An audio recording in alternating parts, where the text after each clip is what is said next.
All right. What up? What up? What up? I think we're good. Yo. Yo, what up? Thought the king wasn't streaming until after the move. No, move's not until week after next. So I move on Monday. Not next Monday, but the Monday after that. So I gotta like lock in this weekend because I got like a ton of stuff that I need to get taken care of for the YouTube channel, and then because I want to try to make it where like I have a sponsored video next week, I have another video that I want to do myself, obviously, and then I have another video that I want to post. So then there's something that's going to be rolling like while I personally am also rolling. So trying to do everything that I possibly can. Trying to do everything that I possibly can. Travel vlog? I don't think so. I like if there's like something that happens that, you know, in the meantime between travel that it's like, oh my god, I have to say something, then maybe I record like a YouTube short, but I can't see myself trying to dig my equipment out and trying to make a video while on the road. It's just not gonna happen. Covering the Bungie layoffs, I don't know. I don't know, like it's one of those things where, like, part of me wants to make a video talking about the fallout of everything that's going on with Bungie right now, but I feel like, I feel like I'd almost just be repeating myself if I made another, video on it, because, like, keep in mind that, like, essentially, like, I hate to say it, but, like, everything that I said Sony would do is exactly what they've done. Like, to a T. I was like, this is what would be the worst plan possible. And this is likely what Sony's going to do. And then they went and did that. So it's like, I've kind of already talked about what the repercussions of that are going to be. At this point, it's like beating a dead horse.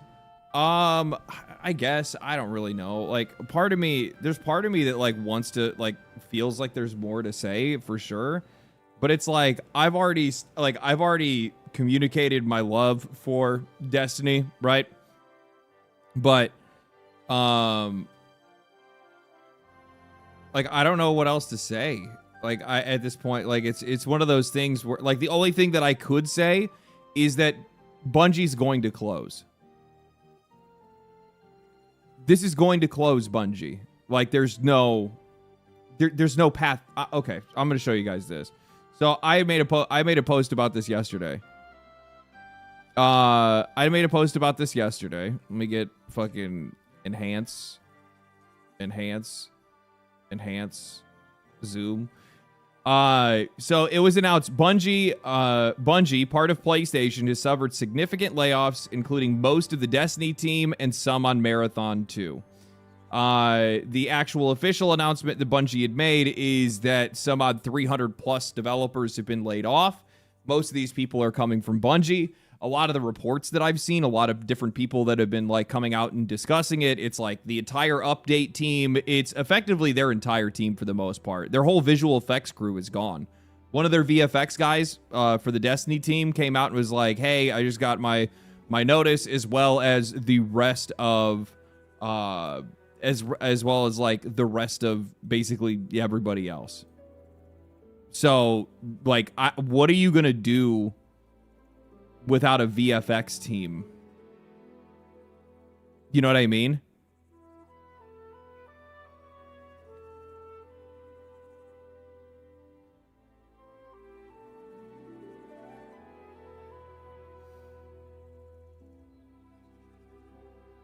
Vera Dark led a huge hate campaign and actually knocked it out.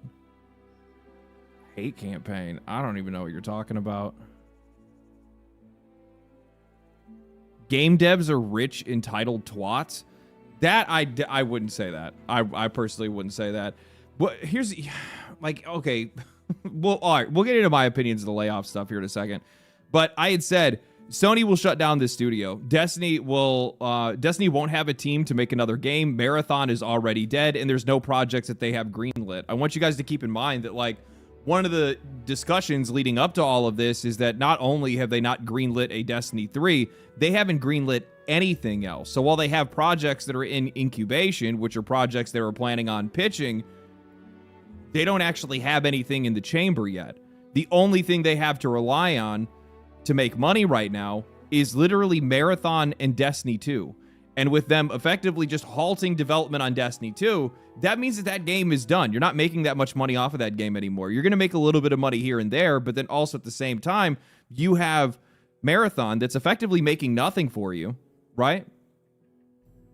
You have nothing, like literally, you have no money coming in, which means that now with half the staff, the expectation would have to be that Bungie needs to make another game, while not only are they in the red right now, right? Not only are they in the red right now, because they're not making any money off the games that they already have, but also at the exact same time because of the fact that, you know, you're going to spend substantially more money by trying to develop a game at the exact same time.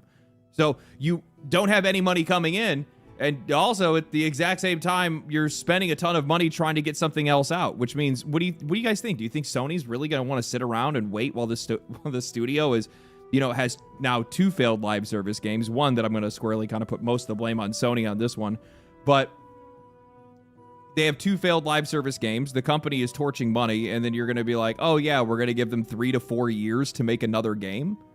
And then even still then, it's just going to be a roll of the dice whether or not the game is actually going to be anything, right?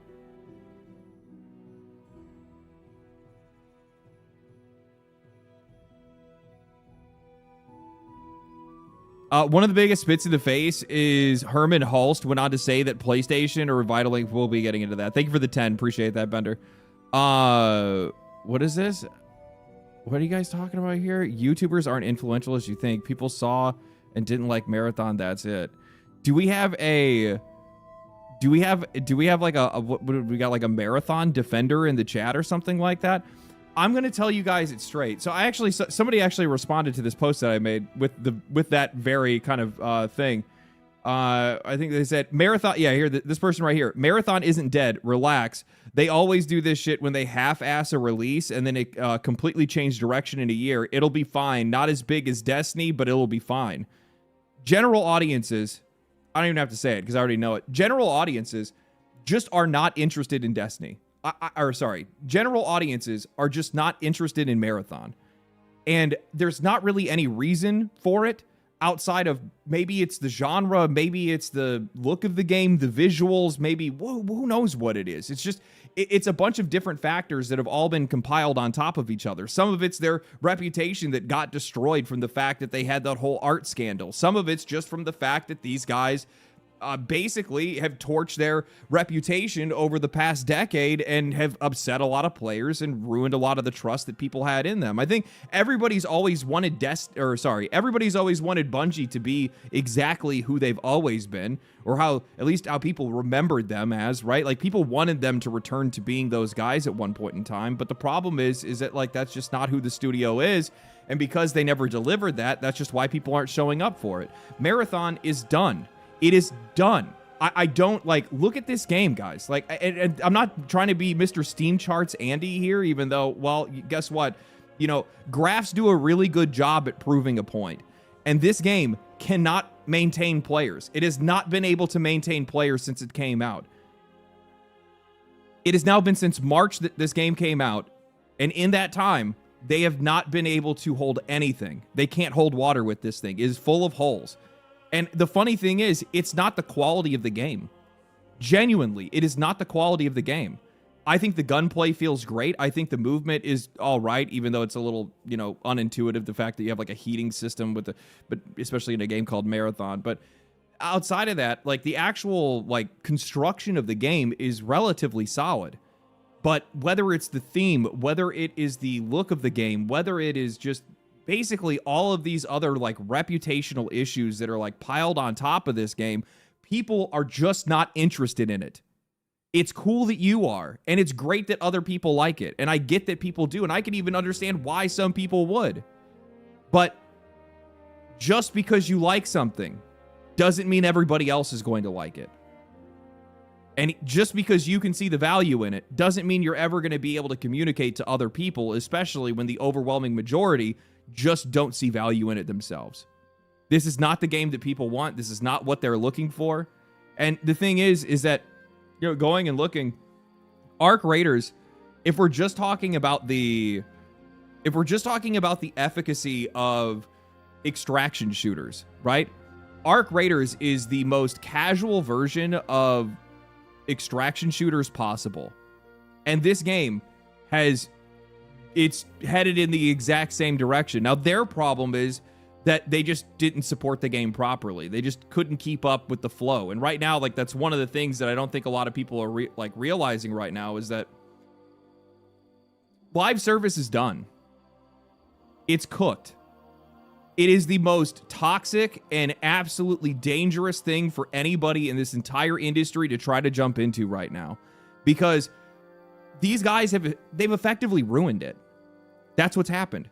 They ruined live service. They had something good, but the problem is that these guys just couldn't stop wanting more money. God, just give me another dollar. Please give me another dollar. And the only thing that how can I do that? Oh, I just got to make more content, faster content. I have to keep them on the wheel. They can never get off. There has to be something new, something constantly for these guys to be able to chase. And because of that, what they made is not only did they exhaust a lot of players and just turn people off of live service entirely in some cases, but also they, on the other hand, created an insatiable audience where their expectations and what's necessary to sate them, what's necessary to keep them interested in playing these games is just no longer achievable anymore. So a game like Arc Raiders, which, you know, from the outside looking in and also from the inside looking in as somebody that played it, the game actually had tons of content. The game had tons of progression and all these different things to do, and people chewed through that game in a matter of months. And these guys have just not been able to keep up with what they would need to do to be able to keep people hooked. And now take that same issue and apply it to a much more difficult game, to a game with a much higher skill ceiling, to a game with much worse, like, gearing and looting situation, because basically the minute that a new season starts, all the other people that know how to play the game already have, like, the best stuff within the first couple of days, and then they're just absolutely just rolling over anybody that's just getting started. So if you're not there on day one and you're not geared by that first week, you are getting steamrolled for the rest of that season.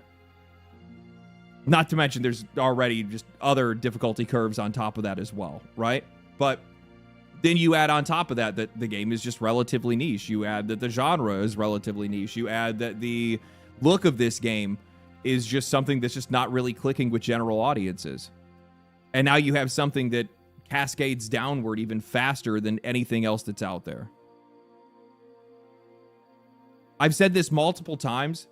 I think that it's great that there are people out there that really like Marathon. And as somebody that tried to do my best to give it the best time that I could see the redeemable parts of the game. But I just recognized immediately that it's just not for me. It's just not for me. Visually, the game repulses me. And the funny thing is, it's not even necessarily the aesthetic. It's just like the color use and stuff like that. I don't know. Maybe I'm old. It just tires my eyes out. I can't see shit half of the time. You're in constantly these like red rooms and stuff like that. And the neon colors. My eyes don't know where to look when I'm looking for points of interest. It just doesn't work for me. It's just too much. It's too loud. It's too loud. And I think, like, for some people, those loud kind of games just don't make a lot of sense for them, so they just stay away from it. Live service is a high risk, high reward, and the issue is that the market doesn't handle saturation well. They can only have so many successful live service games at once, even across different genres to some extent. Well, yeah, because the thing is that, like, you have to keep in mind, you have a limited number of players that you're going to be, you know, making that game available to. Something that I don't think a lot of people probably try to, like, take into account when it comes to live service games is that there are multiple layers to what you call your total activatable market. So if we're looking at a game like Marathon, just something as simple as this is a AAA level live service game, you have now essentially blocked out the vast majority of people that already play live service games to begin with. Just because of the fact that the hardware needed to even play the game is too high for most people to even get in under. Console prices are already too high. Hardware for PCs is already too high. If you're not running a, strong enough rig, well, then you're just not going to be able to play it. One of the reasons why a game like CSGO or CS2 is as popular as it is, one of the reasons why something like League of Legends or Dota or any of these other games are so popular and maintain such a large audience is largely because those games can still run on a potato. So you've already limited how many people you can even have. So again, we're talking about keep all that niche stuff and take all of the like reputational damage that Bungie has taken over the years, and now let's go and add another limitation on top of that, right? And as you continue to stack those things on top of each other, the funny thing is that the audience that would be interested in a game like this and the audience that is available for this game is already playing it. This is what it looks like. This is what it looks like. That's why I don't actually hold any grudge against Marathon, because this game just got what it deserved. It got what I don't want to say like how get what you deserve. It's just like this is what realistically a game like this could actually get.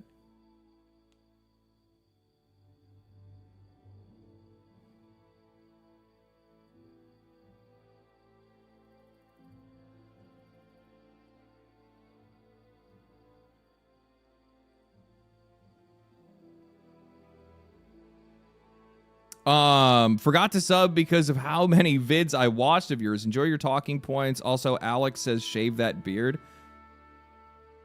Tell him to shave his head. Thank you for the 5. Hari, thank you for the 5. Appreciate that. Pretty sure Herman said that because of this, they have to make up $3+ billion in debt off of Bungie. So much for single player games. Rest in peace, Sony. Sony, they're on their own trip right now. That's a whole other can of worms that we'll be getting into for sure. But yeah. Plus bad PR from Stolen. Well, that's what I'm saying. The reputational damage, right? So it's like, add in the niche stuff, add in the content stuff, add in the visual stuff, add in the total activatable market for a game like this, add in the once you start adding all of these layers on top of each other, you quickly find out that it's like, oh, wait a minute, they've really narrowed this game down to like one of the smallest audiences possible.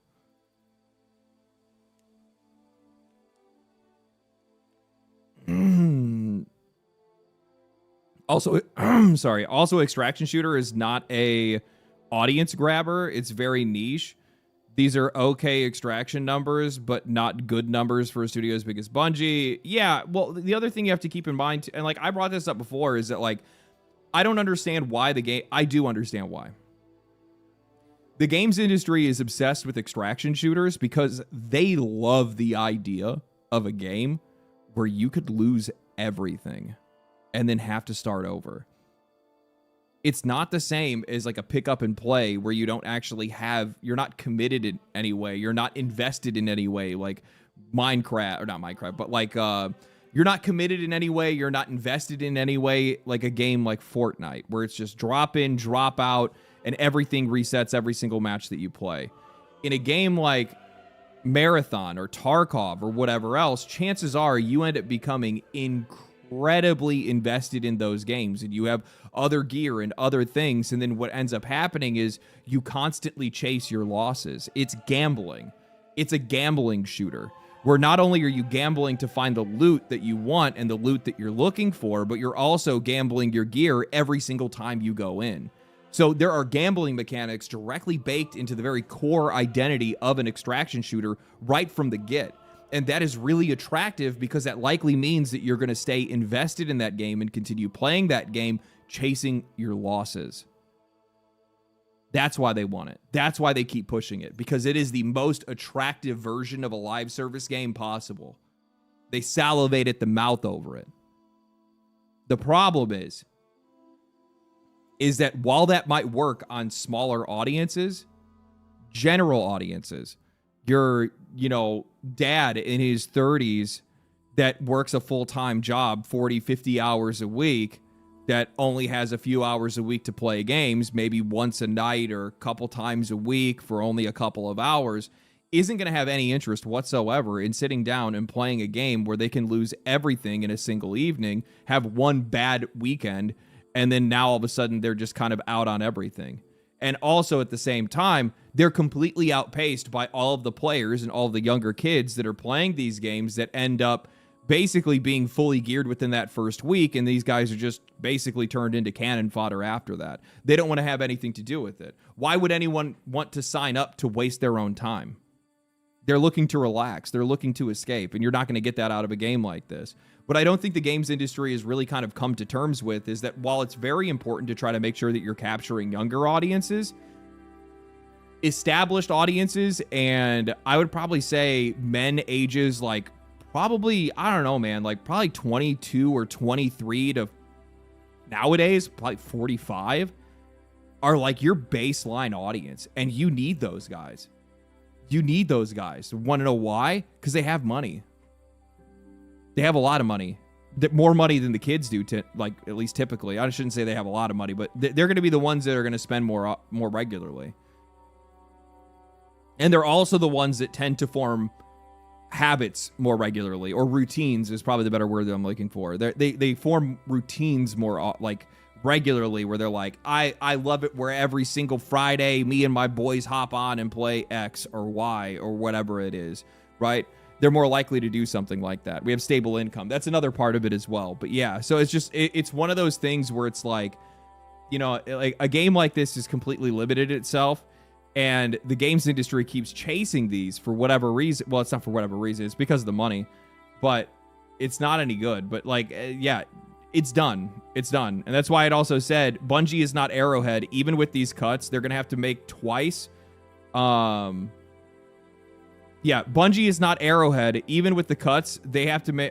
even with cuts, they still have twice as many employees, all based in California, which is wrong. They're actually based in Washington. But... these guys have massive these guys have massive salaries. Their game is getting less players than Helldivers 2 does. Right? Like, what are we doing here? You have to think about this kind of stuff. There's just no way that, like, right now, from like the audience that Marathon has, especially now from the game's launch and now into its second season. When is Marathon's next season? Brother, they're fucking cooked. They're cooked.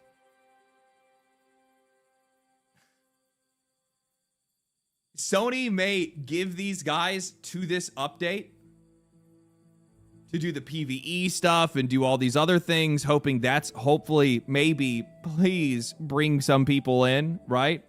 It's not going to.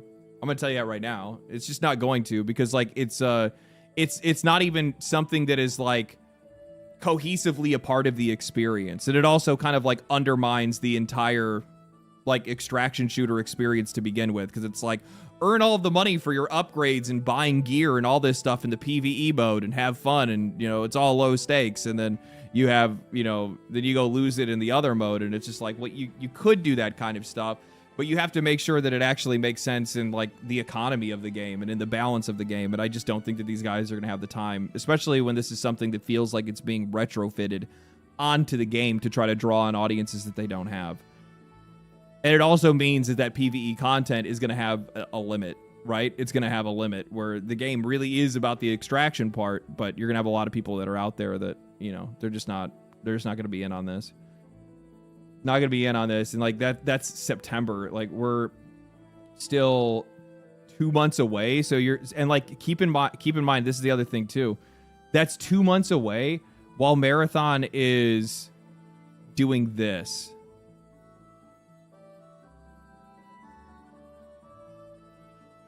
Again, so I go back to Sony will shut down this studio. Because not only does this company have to, I think somebody even asked me this. I think somebody already asked me this. Yeah, this guy, he's like, what are the remaining 400 devs gonna do there? Imagine morale trying to spin something up is for a new game at this point. And I said, actually, I have no idea. Likely just going to continue working on Marathon, pray it catches on while desperately pitching games to Sony. Burn rate is going to be absolutely brutal on their books with neither game turning a profit. Genuinely can't see how any executive thought that this is a good plan. It doesn't make any sense. It makes no sense to me whatsoever. I've tried. I talked to Aztecross. I talked to Cross about it, and I was, because he had questions, like, want to know what I thought about some stuff, and we kind of just, like, had a casual chat, and the one thing that I told him is that, like, my professional background is in business. This is the kind of stuff that I get into, right? So I try to think about, like, whatever their strategy is with something like this, and I'm just going to be real with you. I don't see it.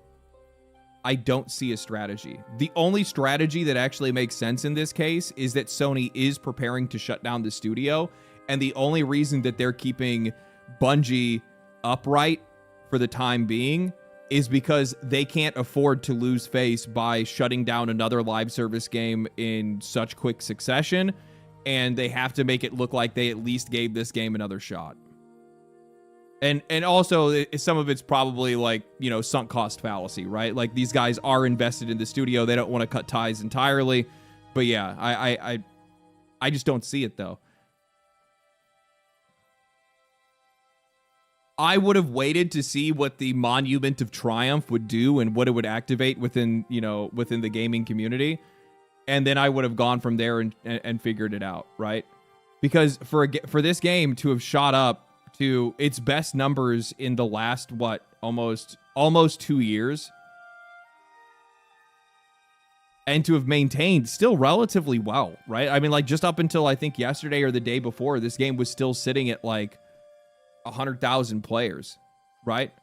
And there's nothing new in the game. I mean, there is, because you can do a bunch of stuff with builds and stuff like that, but yeah. Why do you think it was this mismanaged for this long? Bungie's leadership. Bungie's leadership and Sony's lack of ability to be able to recognize it. It's two-sided garbage leadership. Essentially, you had bad leadership on the side of Pete, right? And then Pete handed over the reins to Justin Truman, who was just as bad, if not worse. Actually, worse than Pete in this case. And Sony couldn't recognize that Sony couldn't recognize that neither Pete or Justin Truman were blowing smoke up their ass. That's really it. It's really all it is. The only thing that gives me any faith from this entire situation is that Justin Truman has stepped down. They got rid of him. And I'm telling you right now, he's probably one of the most toxic influences on that game. His entire plan of how they helped, how they actually, made their DLC and how they treated their customers and how they planned everything. Like, if that guy was gone, actually, if that dude just never assumed the position that he did, and if Bungie actually had, like, good leadership at the top, they wouldn't even be in this position. The one thing that I was talking about with Cross was the fact that, like, the game just essentially Destiny 2 put themselves into reputational debt because they had this entire idea that it's okay if we underdeliver because we just need to make sure that we're always on time. The worst thing for a live service game to do, at least is what these guys have convinced themselves, the worst thing a live service game can do is be late. If they're late with content, they're going to lose players. Players are going to get upset, etc., etc. And they're not wrong in that case, but the problem is that what's more important to the players, the game being good or the game being on time? I'm pretty sure it's the game being good. So these guys constantly would underdeliver with content, providing a lesser and lesser experience every single time, while also at the same time putting most of, if not all of their focus and all of their, intent behind trying to put in more and more like predatory microtransactions and more ways to be able to monetize their audience. Those are the things that they were the most obsessed with. And those are things that spend reputation. These guys never tried to refill the tank. They never came back around and said, hey, what? Like, look at all of the things that they did with Monument to Triumph. Look at all the things they changed. Look at all the things they fixed. Look at all the things people have been asking years for. It goes to prove that they knew about every single one of them. They just refused to do it or weren't allowed to because it didn't fit into the live service plan. One of the things that I had talked to him about, and this is something that like I should probably make a video on this at one point because I don't think that like players really understand this. And it sounds, God, it sounds darker than what it actually is, but it's also just like a cold reality of running a business. Okay.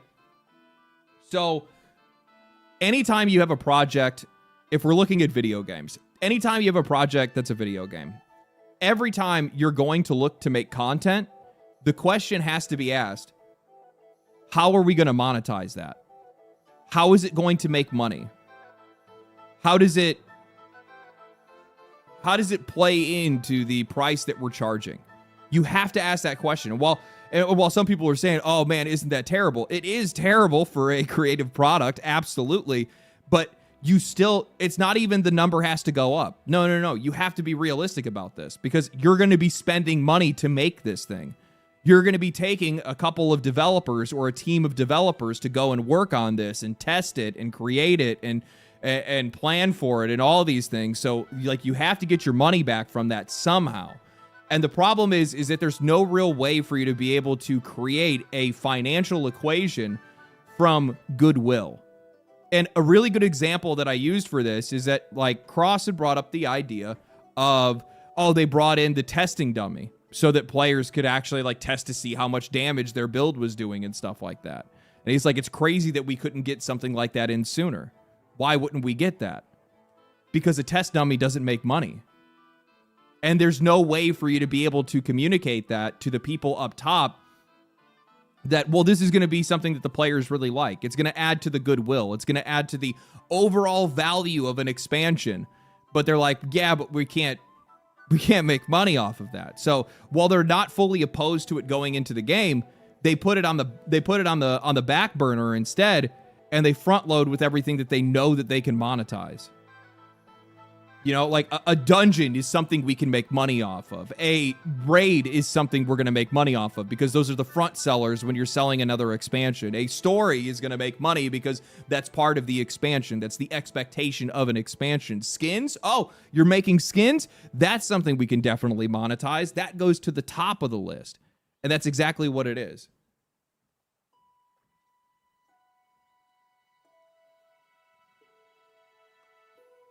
So the problem that Bungie ran into is that they didn't have anybody that was there that was greenlighting any goodwill. That's really what it is. They didn't have anybody that was there that was greenlighting goodwill. Instead, they basically got completely focused and completely fixated on monetizable content, and they just lost sight of everything else. And because of that, their reputation fell, their players fell, the quality of the game fell, and then eventually they found themselves spinning their wheels. The only way that you get that way is when you have really, really bad leadership that's not only in charge of your money, but also the one that's, directing these projects.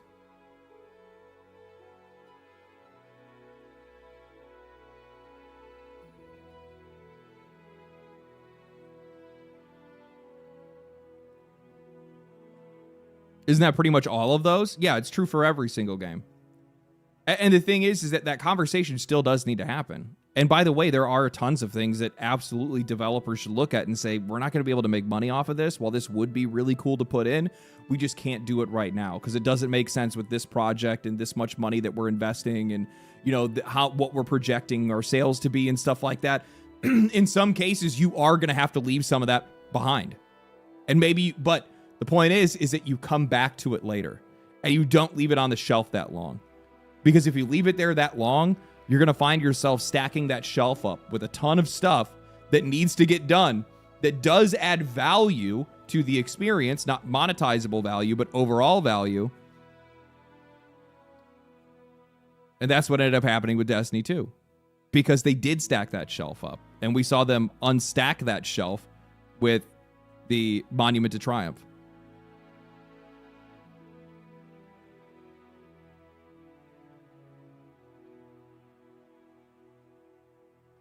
They tried putting characters in wheelchairs in a Dungeons and Dragons fantasy magic game. You know what the funny thing is that, like, I've seen a lot of people. So I don't know, man. I don't know. Like, Bungie and Destiny definitely jumped down the whole social messaging hole, which obviously doesn't help either in a lot of cases, because you're just going to ruin the taste for a lot of people. You're also, like, you're not even communicating to the core players that you have. It's like the cheapest and it's the cheapest and laziest way for these guys to try to, like, virtue signal to audiences that are outside of the one that they have. That's the reason why a lot of these companies end up doing it.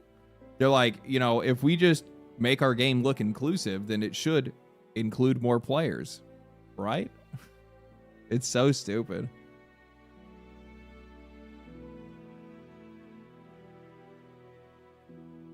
You need to farm some trust if you want people to open their wallet. Yeah, exactly. Exactly.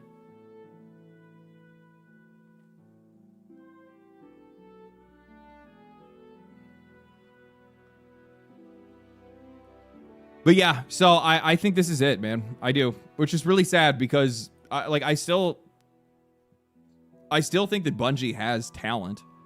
I'm not down with this whole idea where people just immediately sign off on the idea that, like, every single developer needs, like, they all deserve to go. And, like, one of the things that somebody had even asked me is, are you telling me that Bungie is incapable of making a new game with 400 people?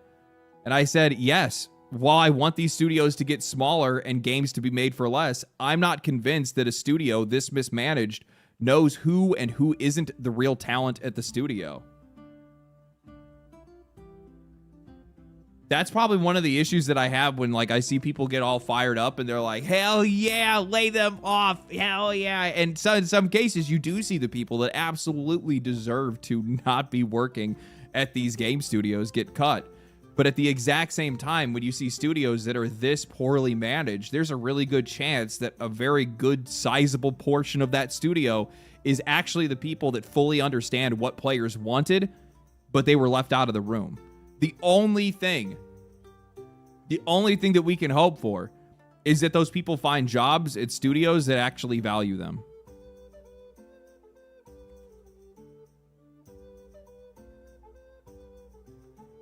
McDonald's? I only save the McDonald's meme when it's a whole ass studio that I'm like, no, this whole studio needs to go.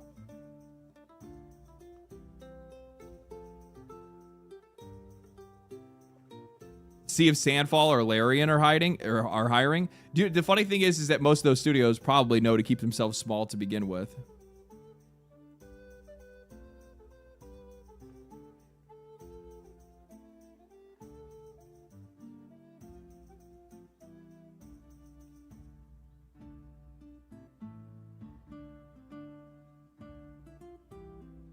To the point that they're laid off. The raid. Oh yeah, they laid off the raid and dungeon team, arguably the most innovative content in the industry. That's actually the that's the, like, most truest sign to me that the studio has actually done, because when you don't actually have the people that are there that are able to craft and create those kind of experiences, you're not planning to make another game like Destiny. So what are you gonna make? Just generic live service garbage?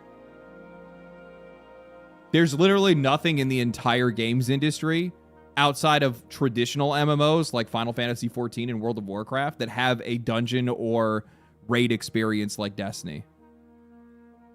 So you took something that, at least in the console space and in the first-person shooter space, in, like, the casual MMO space, that had no rivals, one-of-one experience, and you threw that team into the garbage.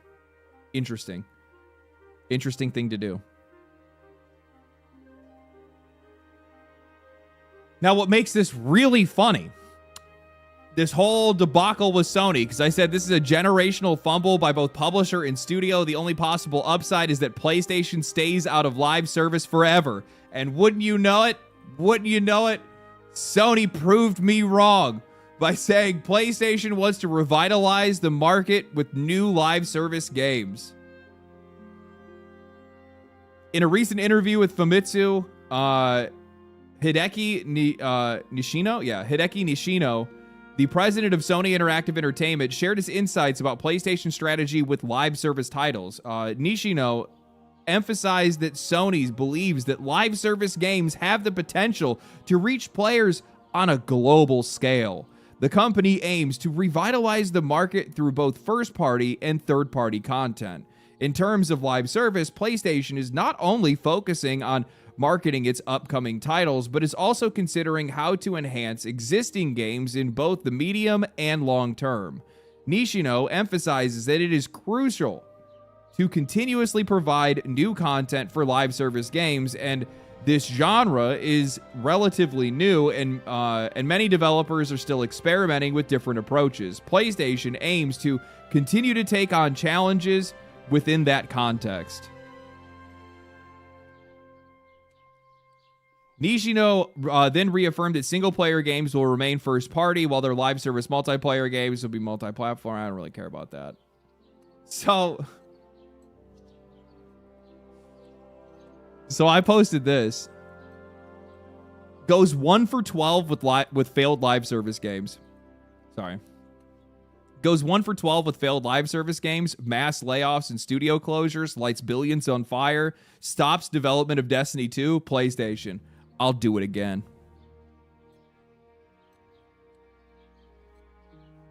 These guys are psychopaths.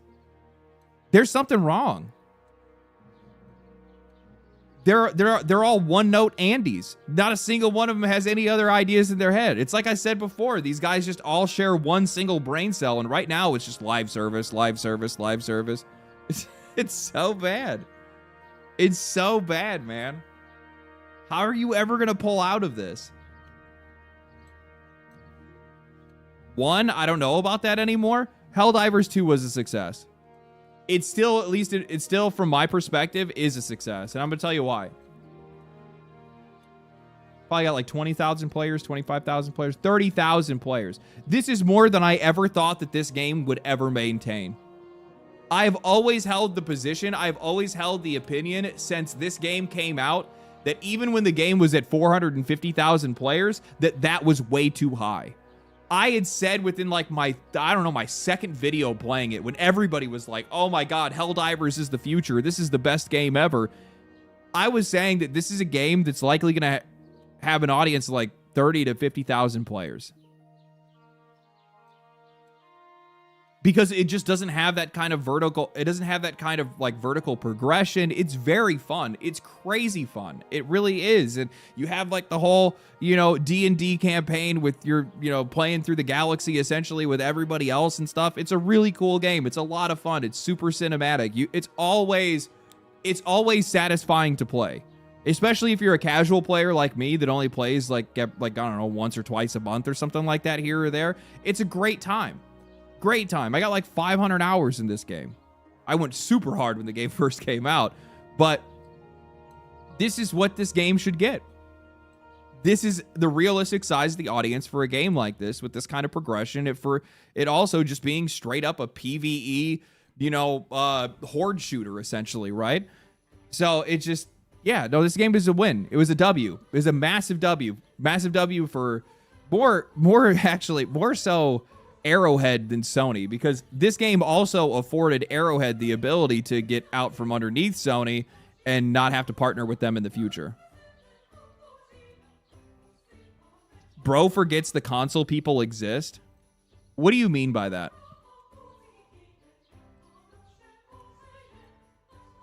Are you saying that because I pull up Steam charts?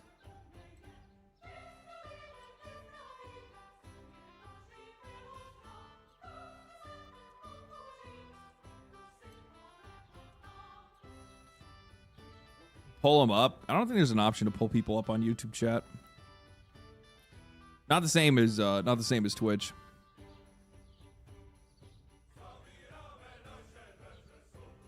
Oh boy, it's the Game Pass argument again? I don't think so. It shouldn't be.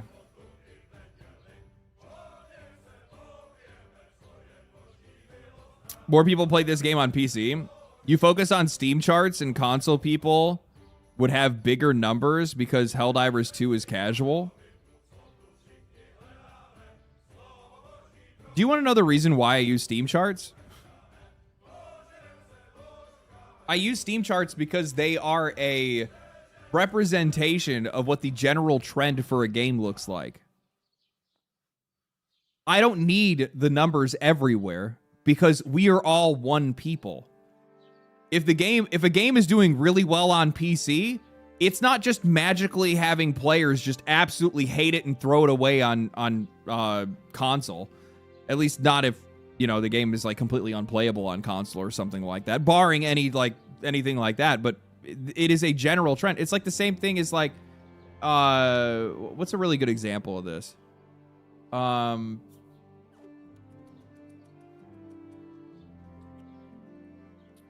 Show like Arc Raiders. What do you think the trend line you're seeing right here? Do you think this trend line would look the exact same on PC, or do you think it would, or do you think this trend line would be the exact same in all places, or is this just PC that nobody's playing Arc Raiders right now? I mean, I'm not saying nobody's playing it. Actually, the game's doing pretty well. No, this is likely the exact same trend line that you are seeing across all platforms. The number is going to change, but the trend line itself is going to stay the same. You're not going to see that massive of this like drastic difference from like platform to platform where like, oh, everybody's playing the game over here. Now, and by the way, like, I don't know why people are getting defensive over me bringing up Helldivers 2. Helldivers 2 is doing fine. I just said that Helldivers 2 is just not that kind of game that you're going to see like millions upon millions of players. You're not gonna, like how the game was at its peak where like literally everybody in the world was playing it. That was never how this game was going to be. It just doesn't have that kind of pull.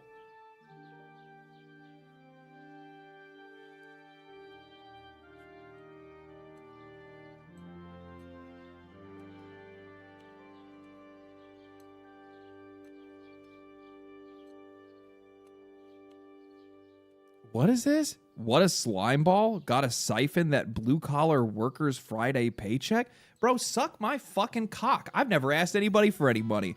Get the fuck out of here, retard. Then he's nothing more than a circus monkey, and all he does is insult his audience. Fucking blow me. Fucking throat me. Get the fuck out of here. All you do is beg for... I don't think I've ever asked for subs, donations, or anything. I actually explicitly say, don't. Enjoy the content for free. Good fucking lord. PR fail post.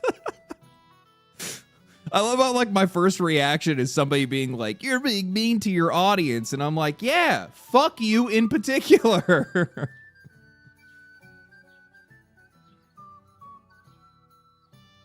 Which, by the way, I can't even remember the guy that I was talking to. I was talking about the Steam charts thing too. That's not me arguing. That's not me arguing with somebody in the chat about Steam charts. That's me just like challenging somebody else's idea. It's called debate. It's not. How did I insult them? Imagine thinking that, like, how soft of a little bitch you gotta be to think that that is an insult. Like, what do we do? How soft has the internet gotten that when I say something like, why would you think that? That somebody goes, oh my God. How dare he say that? My Lanta. My Lanta. Oh no, guys, stop giving me money. Stop it. Stop it. Stop it. Though it is really funny for you to do that right after somebody makes that somebody tries to fucking say some shit like that. Jim, thank you for the 5. Appreciate that. Blue collar worker here. Here's my paycheck. I hope you make more than $5. Gunnar Damas, thank you for the 5. Appreciate that. Fonz, thank you for the 5. Here's my $5 that you require from me, my lord. Me too. Thank you for the 10, Merc Doctor. And thank you for the 10 as well. Ass Chabs. Nice name. Just despite that ass hat, here's some shekels. Appreciate that. He could have made fun of the legendary wig. Thank you for the 2, rambling. Noodles, thank you for the 5. I'm tired, boss. Ian requires taxes from everyone in chat. Yes. Pay your taxes. No Love Panda, thank you for the 20 gifted memberships. Jesus fucking Christ. Thank you, man. Holy shit. That's very generous of you. Make sure you guys thank them for the membership. Garo? I'm just going to call you Garo. Thank you for the Prime, man. Appreciate that. The funny thing is that, like, I was just thinking about this recently. Like, do people have any idea how, like, absolutely fucking okay, so I'm gonna do this right now. You guys, you want to see me getting catty? You want to see me getting catty, chatter? I'll show you catty, motherfucker. So I saw this, right? Where'd it go? I'm gonna talk some shit right now. I feel now I'm in the shit talking mode. Let's do this. Where'd it go? Where's my boy at? I saw him like said something. Ryan Hill, right here. Andy Cortez, part of what is that channel called? Kind of Funny Games. For whatever reason, got a bug in his ass to go and dig up a tweet from over a month ago from Marek Tominsky, the CEO of Psy Games, the people working on Lords of the Fallen 2. Dude just goes out of nowhere, goes back a month, and pulls up this whole thing where he said that they were forced into a public gaming debate. LOL, okay. They made an okay game and not enough people paid attention to it, so they pivoted to right-wing playbook. What exactly is the right-wing playbook by just flat out asking players whether or not they are actually interested in things like male or female or body type A and B? What is the right-wing playbook in just asking the audience instead of just assuming that they're going to be okay with everything and anything that you want to do or shove down their fucking throat? I love how, like, just general, and don't get me wrong, like, I'm sure there's I see the shit that Marek talks about. So I'm not going to say he's 100% off the reservation here. But from how they handled their game and how they just simply said, you know what? What if we do the taboo thing and we just ask the audience and see what people think? What would happen? Because the funny thing is that most of these kind of conversations have been shunned from public discussion because a lot of people, like Andy Cortez in this case, try to make posts like this to try to cancel these guys in some way or shame them in some way for them just asking what I view as a relatively innocent question. Hey, do you guys actually want this? Because everybody in the industry just kind of assumed you'd be okay with it, assumed that you wanted it, and then did it without even asking you. So, do you actually want it? But somehow that's a shill thing to do in this case. Should we change our game from body type A/B woke? I'm not seeing that posted anywhere on here. It literally just says body type A and B, male or female, none of the above. To male and female, not woke and based. I love how you're, like, inserting your own shit into this. I love how you just insert your own narrative into it. Chud losers got excited at the jingling keys in front of them as if A/B body types was keeping them from enjoying a game. Nobody cared or pretended it mattered when Elden Ring had no body type A and B. I knew that these guys would use this. And they're right. He's absolutely right. But that's something that largely depends on whether or not the game itself can actually overcome anything else that's there. If Elden Ring was mid, things like that become more sufferable.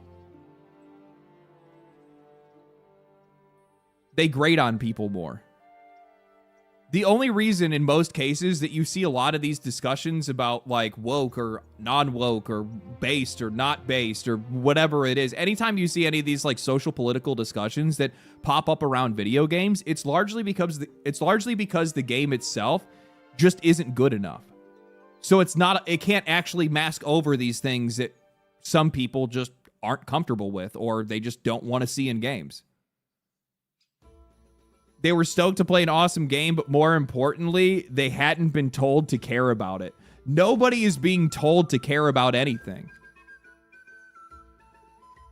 And also, the funny thing is that you say all of this when by going and making these changes, and this isn't the only change that they made. They pulled people on a bunch of different things, and they also made a bunch of different changes to their game. And as a result, their game actually finally found profitability just, I think, last year or a year before last year. Also, at the exact same time, I feel like he's trying to do the, like, invoking Elden Ring, because the Elden Ring community really likes to dog the shit out of Lord of the Rings. The Elden Ring community really likes to, I shouldn't say it's not the Elden Ring community. Some people in the Elden Ring or Souls community like to dog on Lords of the Fallen as hard as they possibly can. Especially on Twitter. They'll, like, retweet their stuff all the time and try to, you know, they'll try to ratio them or whatever. This dude doesn't follow many people, but he does follow Asmon Updates, Baron Trump, the dudes that created DEI Detected, Kangmin Lee, Fandom Pulse, Wife Beaters website. Like, what the fuck is this? No agendas in bio, by the way. Like,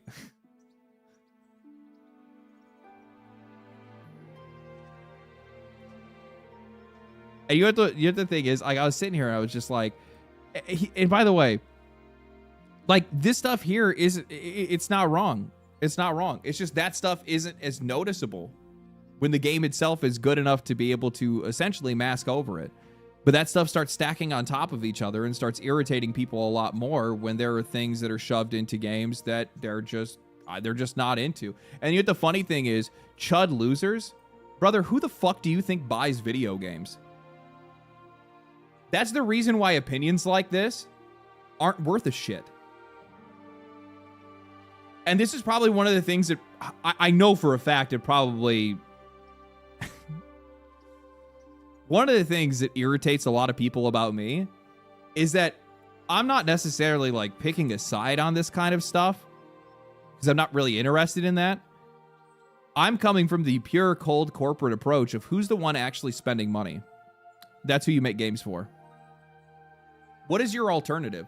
Is your alternative not to make games for the chud losers? How is that working out for you? How's that working out for the games industry right now? Because the last time I checked, it hasn't worked out at all, and most of these companies are closing, and most of them are struggling to even stay above water. So, and again, the other thing to bring up, if he did go and use the right-wing playbook, if he is signaling to the chuds, it's working for him. Why shouldn't he do it? Why is he lesser for wanting to... Why is he lesser for wanting to market their game to the chuds, but it's okay for everybody else to want to market their games to all of these, like, different groups and different identities and whatever else? Why don't you just, I don't know, game recognize game? Let people just kind of do their own thing.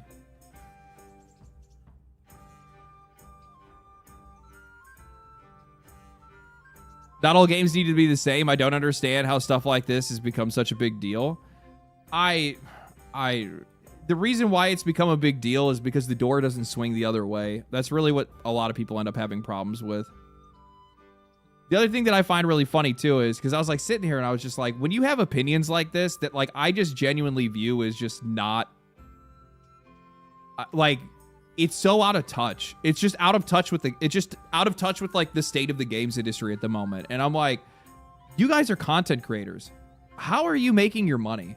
And I go and I look, and that dude in chat earlier was talking about how this is like, you're a circus monkey begging for money. These dudes, their entire channel is all members only. You're not allowed to watch anything unless you pay these guys. Now, part of me believes that that's likely because they're not getting very many views to begin with. So it also kind of helps to mask the fact that nobody's really watching these dudes. Because it's like, well, how many views does this video have? Well, I don't know. It's members only.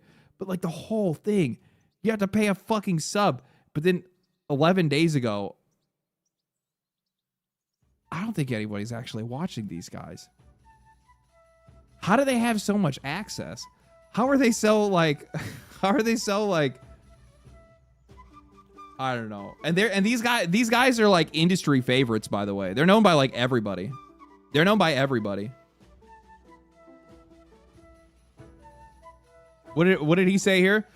It's about gamers, or it's about giving gamers a voice and a choice. They spoke and we listened. To suggest that to suggest this way was ever just about body types is completely twisting the narrative. We have taken direct feedback from our community on combat, player movement, world design, enemies, bosses, weapons, adding both a scythe and a katana, executions, quality of life, UI, etc., etc., etc. It's posts like this that drag us right back into the culture war day after day when we simply just want to make a great game for Souls-like players we love.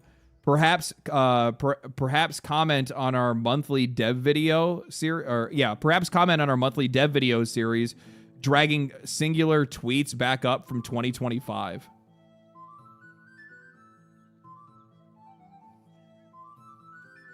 Damn. Damn.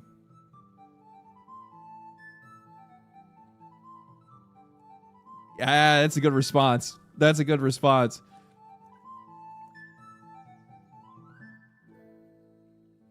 Man, yeah, it'd be like that. It is really like, what are you doing? Like dragging up tweets from a month or even a year ago? Like, what are you doing, dude? Fucking, come on, man. Goofy.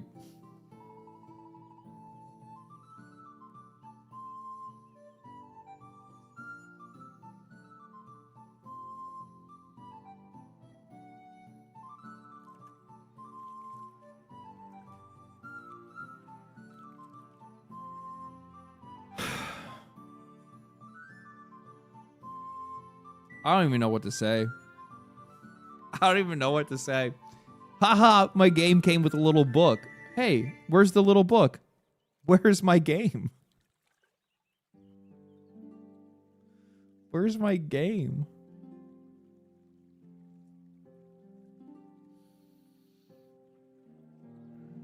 Let's see here. Is there anything else that I commented on this week? I think there is some other stuff. Oh, this is so good. Okay. Jake Baldino said, I don't want to hear another word about PlayStation 6 or Project Helix. Reason being is that, obviously we'll get into it, but like right now, console prices continue to go higher and higher. We just saw that the Steam machine, which we also still need to talk about that as well, but the Steam machine came out and its price is absolutely horrendous, man. I mean, that thing is crazy expensive, like $1,400 if you want the one that actually has a decent amount of storage. And Xbox just announced that they're going to be increasing their prices yet again as well. So when he's coming out and he's saying, I don't want to hear a word about PS6 or Project Helix, it's because, well, those things are likely going to end up coming out costing $1,500 themselves. Hell, if this goes on any further, it's going to be like $2,000 by the time all this stuff is done. And I came out and I'd said, I don't think we need another console generation. I don't think we need another console generation. I don't think we need any hardware upgrades for PC. I don't think we need anything. I'm going to be straight up honest with you guys. I think that these developers barely optimize the games that they already put out. And we know for a fact that that is not a hardware limitation. That is a developer limitation. Games don't need to look any better. They just need to play better. And, you know, I've talked about this before, but like one of the biggest issues that we're running into is that essentially these guys, every single console generation, every single hardware generation, when it comes to like graphics cards and stuff like that, these developers are consistently, these developers are consistently saved by the fact that there is hardware there to be able to make up for the gap between their optimization and what the game should actually be at.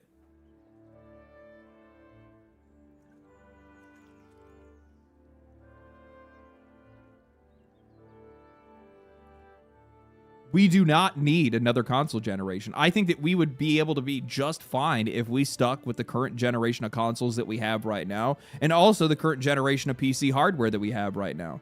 I don't think that any of these guys need to do anything else. We could probably coast for another 4 years plus without any issues whatsoever if these guys just locked in and started optimizing on the consoles and on the hardware that we already have available. More like 8. I don't think you're wrong either. I think we could probably go even longer than that. I'm of the mind that I think that games today look incredible. I don't think we need to do anything. I think that, like, you look at a game like Resident Evil, look at a game like Resident Evil 9. Absolutely gorgeous. Look at Pragmata. Absolutely gorgeous. Look at a game like Death Stranding 2. Absurdly good-looking game. And that's like, well, come on. You don't need to go any further. And by just sticking with what you have right now, you probably, maybe, I guess, save some money in the long run because you're saving money on R&D. But yeah, Batman Arkham Knight is a perfect example of optimization. You can boot that game up on a Steam Deck and it runs perfectly and it looks absolutely incredible. I bet that it does. I bet that it does. There's not enough work going into the games that we already have right now. Why would I want us to have to go immediately into another console generation or into another, graphics hardware generation? It's just not necessary. I don't think that we need to do it at all. I think I'm actually going to make a video on this. I'm going to talk about this. I think it's a worthwhile discussion because it's like, it's within our best interest as players and as customers, but it's also within the best interest of the industry right now because nobody's going to be able to afford whatever these guys try to put out next. And they're not even going to be able to afford making it. What sense does it even make? And I'll be real with you, just as a customer, if you really want me to, eat up some good PR, coming out and saying that, you know what, we've decided that we're going to be pushing our console generation for X amount of years, and saying, you know what, instead we're going to be doing is we are going to hyperfixate on trying to optimize the games that we produce at the highest level possible. We're going to try to get it where almost every single game that comes out on a PlayStation Pro does 120 frames every single time. We're going to try to make it where every single PC game that we put out just fucking has so many frames that you could see the future. We're going to optimize for what we have. We're going to focus on gameplay. We're going to stop trying to push graphic fidelity to the next step because the next step of graphic fidelity is just making it look like real life. And I don't want that, to be honest. I have no interest in it at all.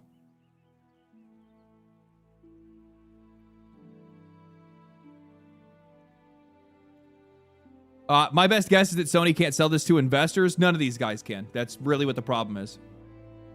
They can't sell it to investors. Investors want to see another console generation because that means another movement of growth. But the problem is that they're not gonna get any growth from this. Looking at what's going on in the console side of the industry right now. Where is it at? Yeah, here it is. Total sales, 4.2 billion, +3 increase from May of 2025. Content spending has reached $3.8 billion, 1% for May. First Light push stuff. Switch 2 is the best-selling console. PlayStation 5 was number 2. The Switch 2 sold 5.9 million units in 12 months. The second fastest selling video game hardware behind the Game Boy Advanced. PlayStation 5 recorded a minus. They recorded a negative 58% drop in unit sales. Xbox fell negative 12% year over year. PlayStation hardware has fallen to their lowest point since May of 2000. Xbox hardware sales were the lowest ever recorded for the month of May. The average price of the new console has reached $502 in May, up 14% compared to a year ago when it was $440. Accessory spending has grown 8% year over year. Big hits are still a big deal. The console space is dying. Hardware, consumer hardware in general, is dying. This is insane. PlayStation's worst selling month since 2000? Oh my God. Xbox, it actually already came out as well, because I've seen this too.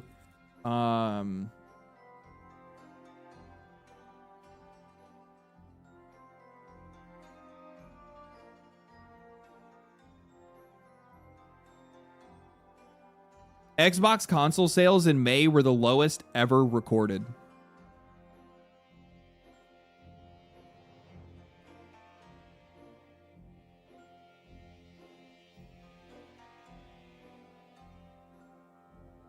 And by the way, not only are they the lowest ever recorded, but Xbox is also now again increasing the prices of the Xbox hardware by $100 for the Xbox Series S and $150 for the Xbox Series X series.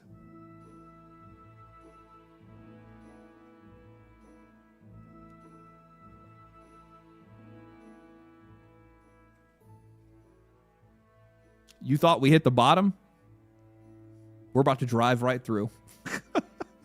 You thought we hit the bottom? We're about to drive right through.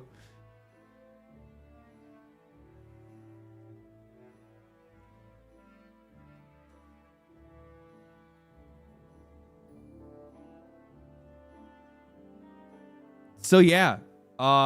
Yeah, guys, I don't believe that we should have another console generation. I think that it's within everybody's best interest in the games industry for them to just hold off, because the problem is that like these hardware prices are only going to get worse. I think Asha Sharma came out and said that not only are we going to see, like, not only are they increasing their prices now, but we're also likely to see another price increase in the fall. There's going to be another one. And there's also, is it Micron?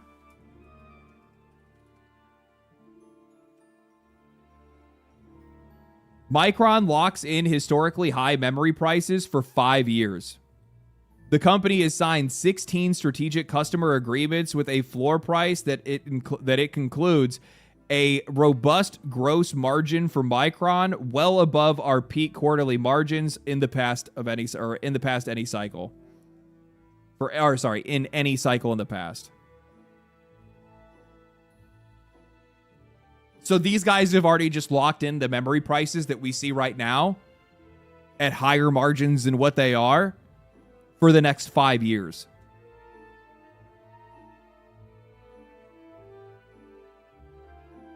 We're cooked.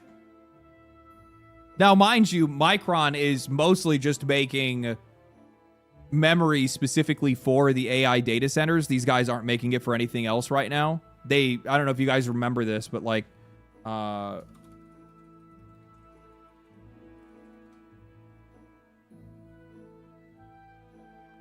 long ago, Crucial is shutting down because Micron wants to sell its RAM and SSDs to AI companies instead. So they shut down their consumer-facing brand. Now, I'm sure that these guys still supply to other RAM makers, potentially. I'm not really too sure. I'd have to actually look into that. But I think that these guys basically have turned themselves into just a straight-up business-to-business and mostly, if not entirely, focused on AI.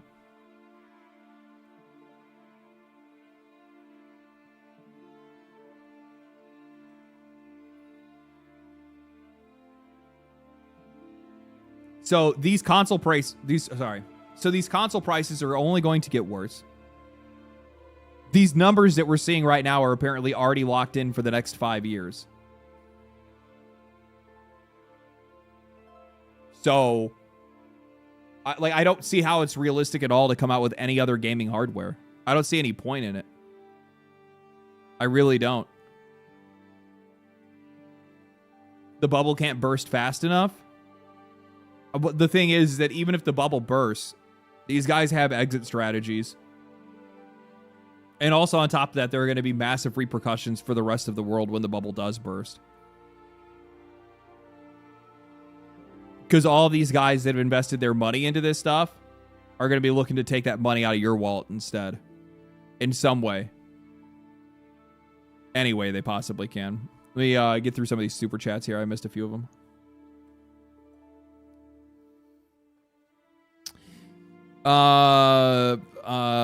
PS or P34J Snake, thank you for the $5. And I thought I got destroyed for that GTA multiplayer comment in the Discord.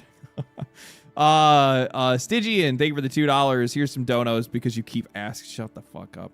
SK, thank you for the $5. I like your content and donate because not because I feel obligated. Keep up the good work, dude. Haters mean you know that you're doing something right. I say the same thing to myself. Appreciate it though. Thank you, man. Back and forth. Thank you for the 10. Please think about the developers' survival when they're on the brink of downgrading from Michelin 3 stars to 2 stars when you criticize them over their monetization schemes. Thank you. Yeah, I'll try my best. Thank you for the 10, man. Appreciate that. Ride never ends. No, it does not. Thank you, Skibbity.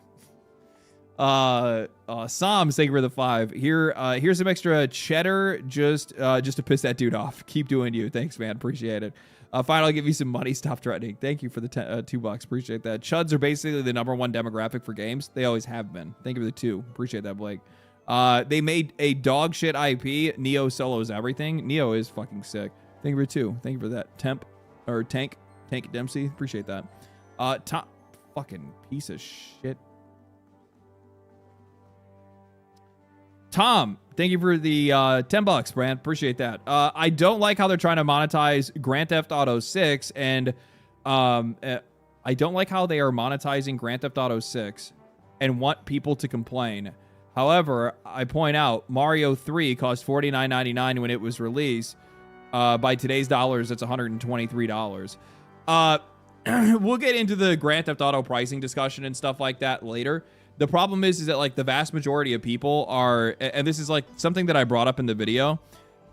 When I see a price like this and I see a bunch of people coming in trying to defend the price and trying to defend the price increase and also trying to defend the the content that they put behind the deluxe edition, the pricing of it doesn't really actually bother me that much. But the reason why people are willing to make an exception for this game in particular, it's easy to be able to make that excuse now because so many people want Grand Theft Auto and people are really excited for Grand Theft Auto. But how would you feel the exact same way when every single game is priced that same way? That's the one thing that I don't think a lot of people are trying to juggle with right now. They see Grand Theft Auto, and that's the only thing that they're thinking of. They don't think of anything else. So for them, they're just like, oh, GTA. Well, of course GTA is worth it. This is going to be like the biggest game ever. It's like, okay, are you going to feel that exact same way? Are you going to have that exact same energy? Are you going to go and defend the next Call of Duty when it charges that exact same price? What about the next Madden and NBA 2K and the next, I don't know, whatever other garbage live service slop or garbage live AAA game that ends up coming out? Are you going to have that exact same energy then? No, most people won't. Instead, they'll be like, that's way too expensive. Why would I spend that much money on that game? That's the point that I was kind of trying to make with the video that I'd made, is that people will make an exception for Grand Theft Auto 6 because it's Grand Theft Auto 6. They're not going to make that same exception for other games. So you can argue the exception, but you can't argue the dollar. Because the problem is you have a bunch of people that are running around, kind of like how you're doing, like how you had said, well, Mario was $50 back when it released. Today, that'd be $123. You're absolutely right. But you're only wanting to make that, like most people are trying to make that excuse right now. You're making that, you're giving that representation right now because you want GTA 6. Apply that exact same reasoning to Dragon Age: The Veilguard. Would you be willing to go, well, Mario cost $49.99 when Dragon Age: The Veilguard would cost $100 or something like that? I don't think so. I think people would be shitting all over the price. Onyx, thank you for the $5. Appreciate that. Gamers Dex has talked about RAM memory is a cartel, and that's why the pricing has gotten so stupid. No market correction, yet even with demand going down. Exactly. These guys are basically just going to hold the memory hostage. We already saw that. I'll bring it up here in a little bit. Actually, you know what? I'll just go ahead and bring it up now because that actually brings up something that's like worthwhile because we're already talking about the memory stuff to begin with. I had posted about this already earlier this week. Where it be? Right here. A Valve employee says that buying RAM has become much harder due to the ongoing memory shortages and the rise of demand from AI companies. According to the employee, memory suppliers have come to Valve once a month with a price and set amount of RAM that they can buy. Valve either has to accept the deal or pass on it. If the company says no, the suppliers don't usually come back and offer another deal. Here's the quote from the guy over at Valve saying, "Look, there's no contracts, there's nothing. Those guys, they give us a price every month or something, and then they just say, you can buy this many, and it's yes or no. And if we say no, they never talk to us again." That is a cartel. That is a business being openly extorted. I responded to this by saying, if we say no, they never. If we say no, they never talk to us again is fucking wild. It furthers my conspiracy that AI and memory manufacturers are inflating prices to destroy consumer hardware and push everybody into the cloud. One happy, money-hatting family that's just milking everybody for subscription fees for all of eternity. And that's what it looks like. That's why they do this kind of stuff. Who is the best possible customer for who is the best possible customer for memory manufacturers? Is it people? Is it consumers? No. We're so highly dependent on the economy and whether or not we have money or not, or whether or not we actually have upgrades we want to make. And who knows if we're buying and who knows if we're not. You know, that stuff kind of changes with the wind, but you know what doesn't change with the wind? Other businesses. Maintenance contracts with AI data centers that regularly have to have their memory changed out because of heating and other issues and whatever it might be. Now that's regular money. That's regular business. That's a hell of a lot better than you, who might upgrade your computer a couple times a year. Maybe. If you have the money to. It's just a better setup business-wise for all these guys to make as much money as they possibly can. I realize it's a conspiracy theory, right? I don't have any proof. Sure feels like that's what's happening. I'll tell you right now. Sure feels like that's what's happening.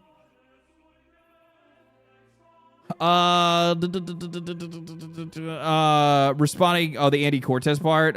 People don't talk about Elden Ring. A body type A and B got banned. Elon didn't announce and close the sale of Twitter until after Elden Ring. That's a good point. I mean, maybe people would have been a little bit more outspoken about it. I don't really think that's the case though.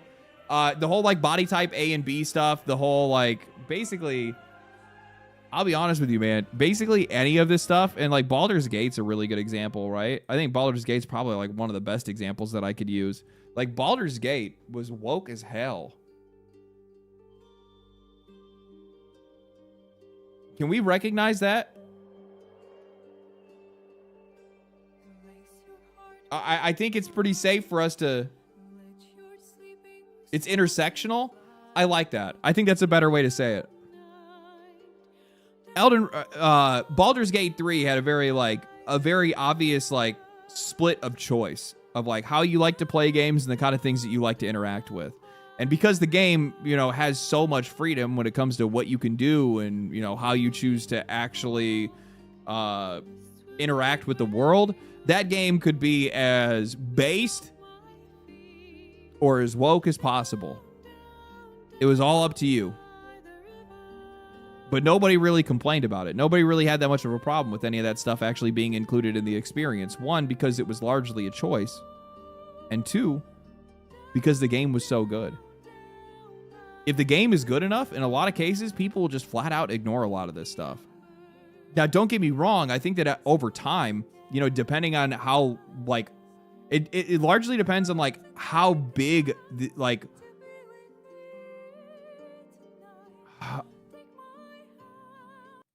I think it largely depends on how big the audience is, depending on like what camp of opinion they sit in. So if there's more chuds that play this kind of game than other people, well, then their opinion's going to be the most dominant one. And if enough of this stuff is put into their games that they just don't want to interact with or have anything to do with, well, then yeah, it's going to get more and more grading over time, regardless of how good the game is. It's still going to piss them off. It's still going to, rub them the wrong way in some cases. Like, I'm not going to pretend like it doesn't do any damage at all. I think that it does, because if it didn't, then people wouldn't be pushing back as hard as they possibly can against some of this stuff all the time. I'm just of the mind that it's not worthwhile to just like completely write off audiences and not listening to them. Like, I get that you don't like them. I get that you don't like listening to what their opinion is. And this goes for everybody, by the way. This goes for both sides of this entire conversation, both sides of this debate. I realize that both sides fucking hate each other, but you got to find a middle ground. You have to. That's just the nature of the world. We're always around people with all kinds of different ideas and different ways of life. And you have to be able to find a way to coexist. In some cases, that means non-coexistence. That means that genres or certain games or whatever basically have to stay for the audiences that they're made for, right? In other cases, it might mean that there's a little bit of compromise between two parties. But the problem is that in a lot of cases, when it comes to how a lot of these games are designed, there's not a lot of compromise. Like I said before, the thing that really, I think, aggravates people the most is that the door never swings both ways. In a lot of cases, what people see is the door only swinging one way, and it's in their face.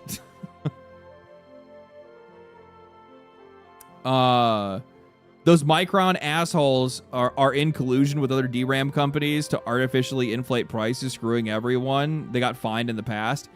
They did get fined in the past. I do remember that. Yes. They did something very similar in the past once before. I think it was during like the AI or the crypto boom or something like that, maybe. Thank you for the 5. Jay Plays Casual. Appreciate that. And then Nortram. Thank you for the 300 RSD. I don't know what that is, but I appreciate it. Guys, it's only one horse armor. It's where it all started. It's where it all started. Actually, it wasn't the horse armor that kicked it all off. It was Farmville. It was Farmville. I looked into this before, and I did like a real deep dive into like microtransactions and where it all came from, and it was it was like MapleStory and Farmville. It was, and I'm gonna tell you what, man.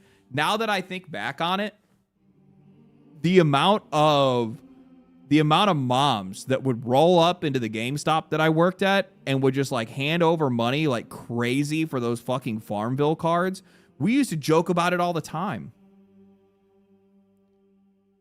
We used to joke, like, we were like, oh my God, here they come. Like anytime we saw like a I don't know, middle-aged woman walking into the door and she didn't have any kids with her, we'd all immediately be like, Farmville cards.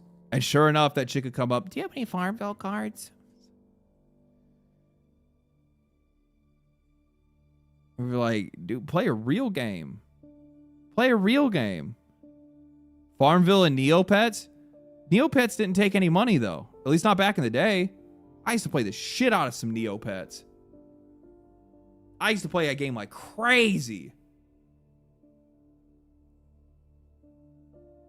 Mostly because like the school that I went to, like it was I went to like kind of like a religious school, and those guys had horrible times trying to actually get the computers to like stay locked down. So we would just have access to most sites that we would want to go on, except for like a few. And I would always just jam Neopets in computer class.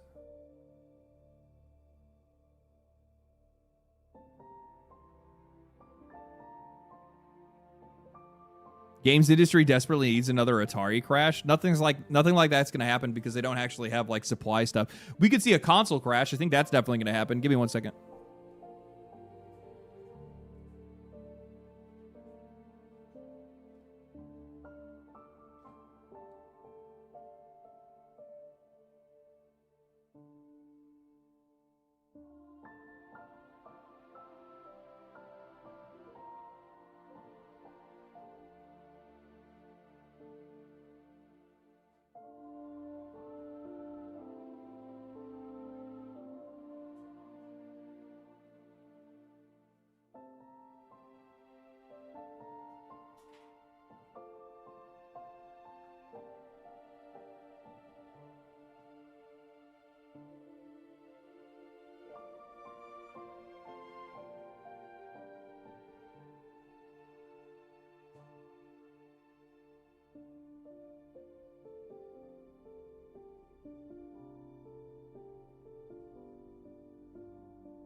All right.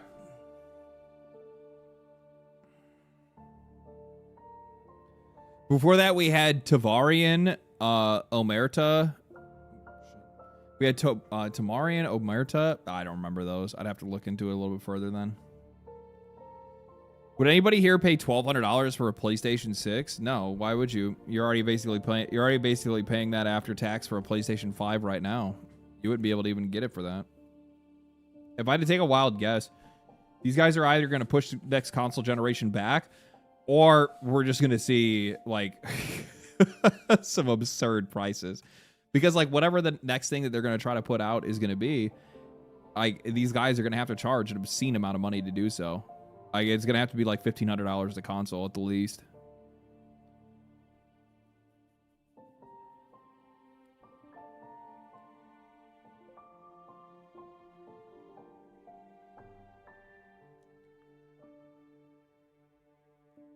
This based gamer chud is getting married in October. Congratulations, man. Congratulations.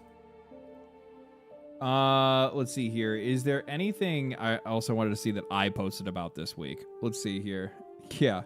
I saw, the price of the Xbox consoles will increase by $100 for the 512 gigabyte models and $150 for the 1 terabyte models effective August 1st. The 2 terabyte model has been discontinued. So you can't even get a 2 terabyte Xbox Series X anymore. That's crazy. These guys just deleted it. They said, no, that's not even possible, which likely means that, like, they just could not figure out a way to be able to make that even slightly affordable. So chances are that 2 terabyte model was going to need like a $200 or $300 price increase. And these guys were just like, nah.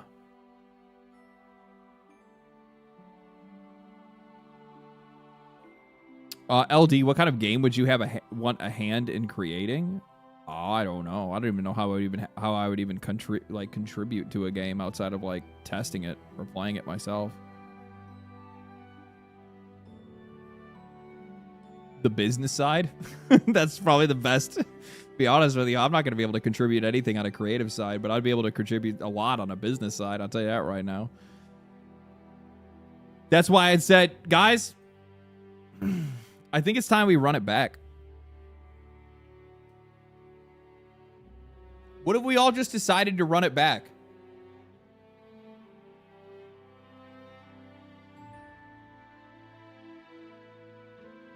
What if we just play Reach, like Blue Dragon, Lost Odyssey,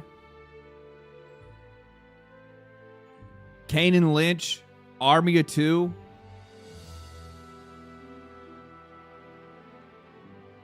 Fable 2, true, Battlefield 3,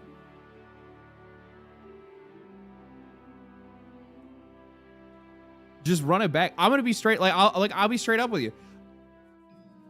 If and when I have a whole plan. If and when I ever have kids, you want to know what I'm gonna do? They're gonna play games the same way their old man did. I'm not gonna do this whole like, oh, here's your tablet to play Roblox. I'm not gonna get them the most like high up-to-date console. No, you're starting on an old. You know what the first thing that they're gonna get is? I'll show you.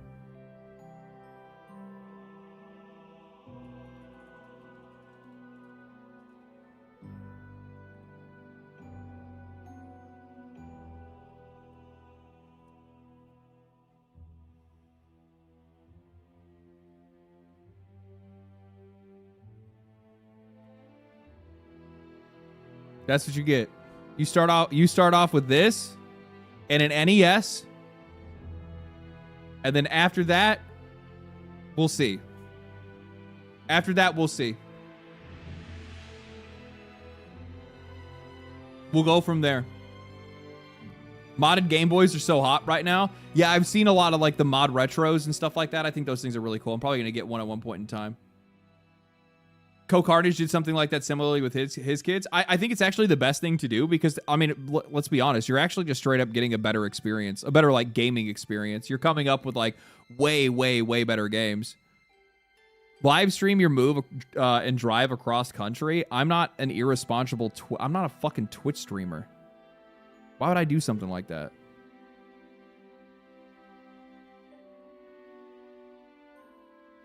I mean, I do stream. I do stream on Twitch, but I'm not like, you know what I mean. You know what I mean. You know what I mean.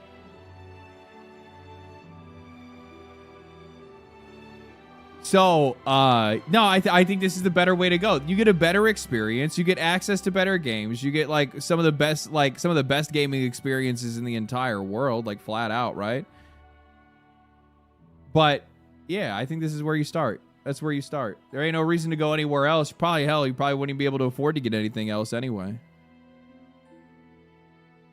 Legend of Dragoon, one of my favorite RPGs. I wish I could see that game come back. I'd love to see it. Why hasn't somebody made a fan remake of Legend of Dragoon? Sony's never going to make that game. Like, you know that, right? Sony's never going to make that game. If they do, they'll make it a live service game.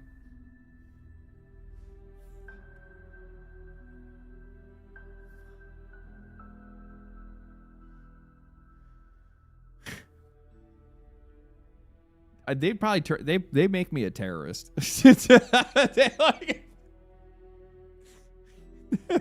like, we're coming out. Guess what? You've been waiting forever. It's time for one of the best RPGs known by man. Legend of Dragoon. The extraction shooter. No. No. LD, take a look at Hardware Unboxed video. The reason NVIDIA abandoned PC gamers, performance gains have dropped and pricing stayed high. No need for new gaming hardware. Gains just aren't there. I've already talked about that. Thank you for the 10. I appreciate that, Solitary. Appreciate that, man. No. I've talked about this before.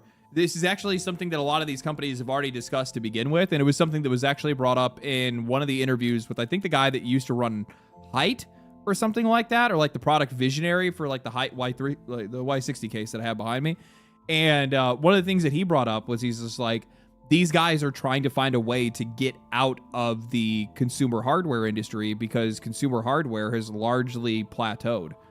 Like, games aren't really going to look much better than they already do, and it just doesn't really make a lot of sense for them to keep trying to push more and better hardware because you're not really getting much out of the actual performance itself.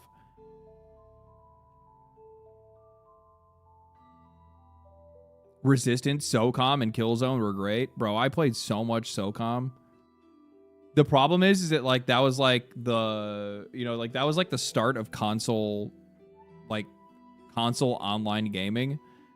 And I remember that there was one of, like, the Desert Storm maps for SOCOM where I could go up a ladder, and if I just turned around at the right angle and then went down the ladder, I would fall through the map and then be able to just run around underneath the map shooting people. It was so toxic, but I was a kid, so I didn't really give a shit. I thought it was the funniest thing in the world. I thought it was the funniest thing in the world. I was like, little shit. Me just running around ruining a bunch of people's days. Man, there's been so much shit that has happened. Oh, okay. I don't think I actually commented on it, did I? No?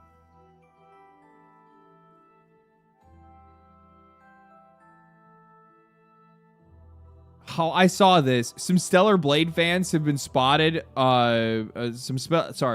Stellar Blade fans had spotted some people on Reset Era and other groups that have been reporting the game to payment companies like Visa and MasterCard. They want to boycott the game, especially after Shift Up revealed that more of their outfits and content for the game, they think that the protagonist looks too young. They started banning discussion of the game altogether. Now users are reporting, now users there claim the reporting to be regular. So these guys got, like, I guess, mad that the creator of Stellar Blade basically just memed on everybody else when they all said that the character was too young. He just, like, put out a comic, like, oh, yeah. Trying to, like, make fun of it. So then they're, like, trying to do it this way. I'd also actually seen, and this is actually crazy to see, I'd actually seen some of the people that are on Twitter that are the, you know, the Chud Defense Force, the guys that are like really pushing for like the anti-woke folk, that were actually defending this, that were saying, yes, this is good because they also believe that Eevee looks too young. And they think that it's some kind of messaging. So they actually celebrated the idea of people trying to use payment processors to cancel games.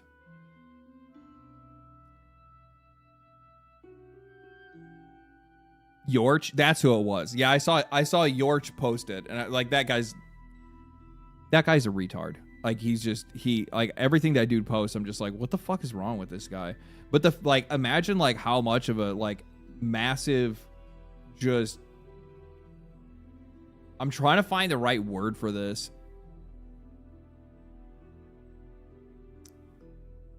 It's just such a bitch move. I'm going to go to the payment processors and complain that this game characters, like, shut the fuck up. Shut up. Shut up.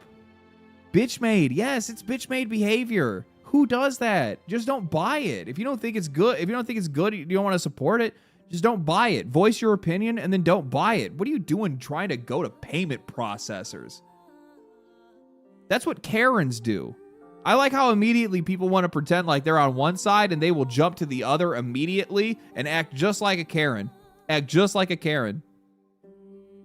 Rare Asmongold L with Eevee. I honestly, I don't really care what people fucking think. I think people get like really invested in that kind of stuff. And like you know what the funny thing is? I don't even think that dude was actually like creeped out by it. I think that dude just really likes Asian girls with a massive rack. And he wasn't necessarily upset about the character looking young. I think he was just upset that it wasn't Eve.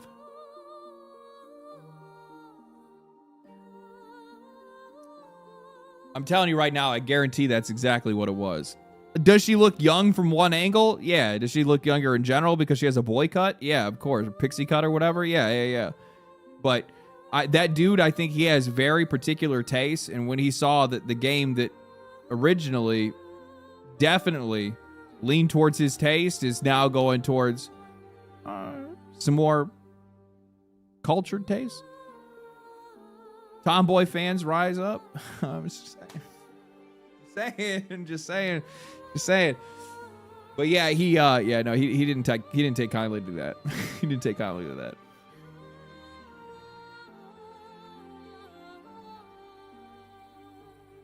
Give me more Eve. I think we'll probably still get more Eve.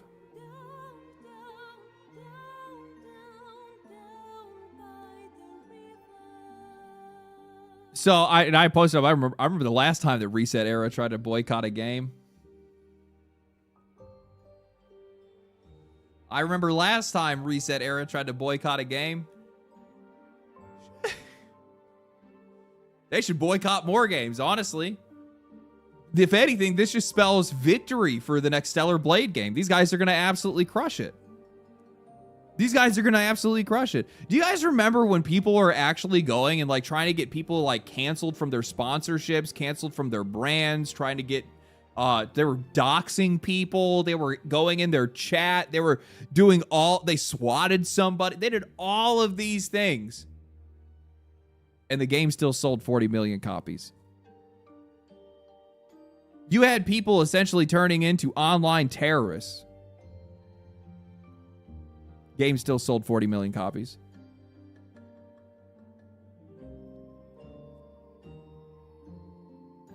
For Wizards. It's crazy. Streisand effect? That's exactly what it was.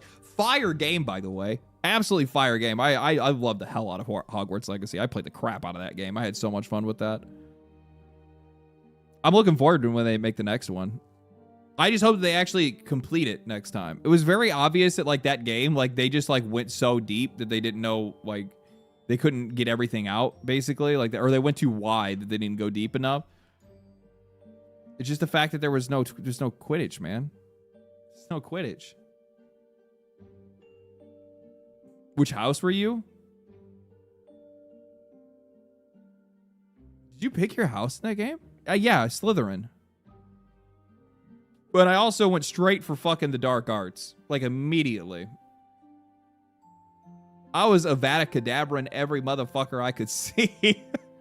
Excrucio. That fucking Excrucio plus, like, the chain ability that would just absolutely decimate an entire group of enemies was just... it was art. Oh, it was art. It was art. You're an edgelord? No. So an evil playthrough then? No.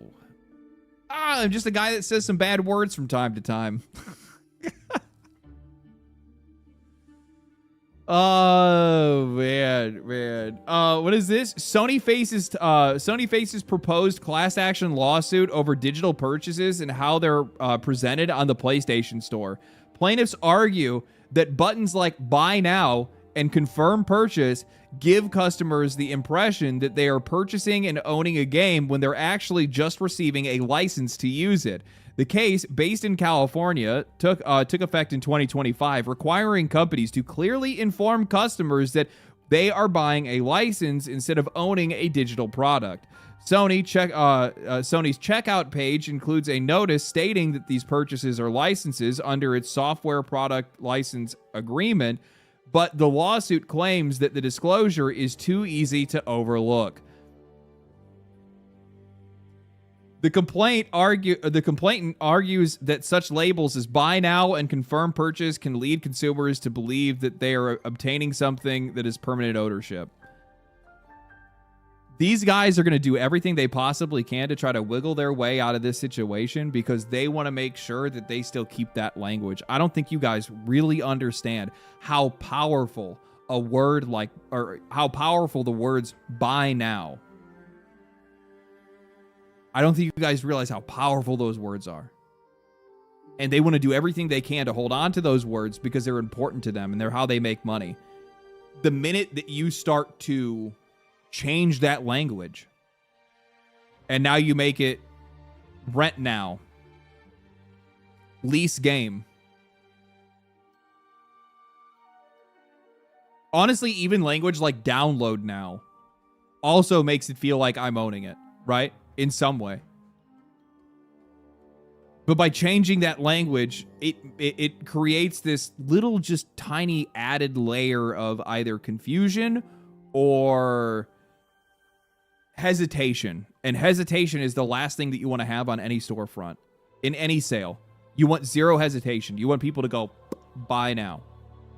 Buy now. That's why it said if we don't own our games, then the language needs to change. No buy now, no pre-order, nothing. These guys have lived in a happy gray area where they get to sell their services and products using permanent language while holding the right to take it away whenever they want. Fuck that. Hydro Cannon Gamer, thank you for the $20. Holy shit, man. Appreciate that. The Eevee situation is so exhausting. And then George is like, if you like tomboys, then you're gay.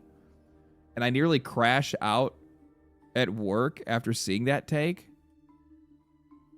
What?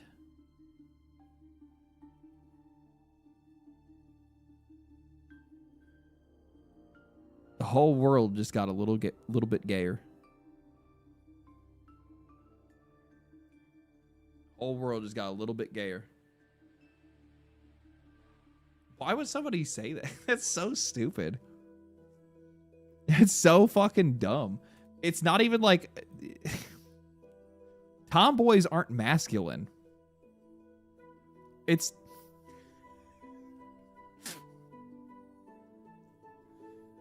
I always see these dudes on Twitter. Twitter is like the funniest fucking place. It's almost like it doesn't even exist. You'll see people that'll like post and they'll like...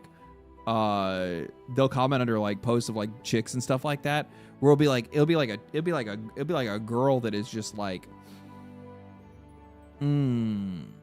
wow, and then you'll see some dude in the comments down below that'll be like, I don't understand why people like girls with big butts like that. It's so ugly. It's so this. She's fat. Blah blah blah. And I'm just like,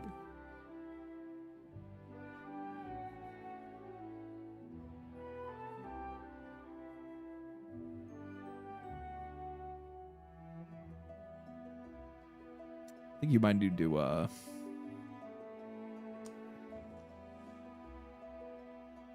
So what are you into?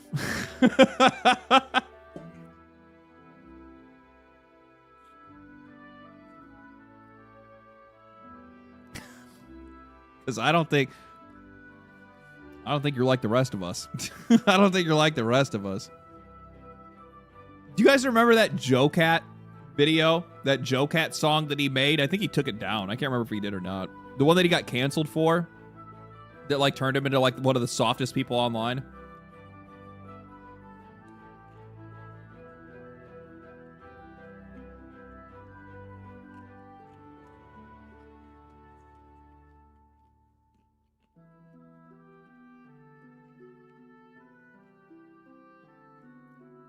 The I Like Girls song is what it was called. And he just like goes through the list of like all the girls. I loved that song. It was like my favorite song. I was like, true, true, true, true. Yeah, not that one, but true. I don't know who that is. I don't know what he does now, but all I remember is like I just remember the drama around the situation. I don't even know if the video even still exists. He might have took it down. Oh, it's still the top one. So he still left it up. Good for him. Even though he got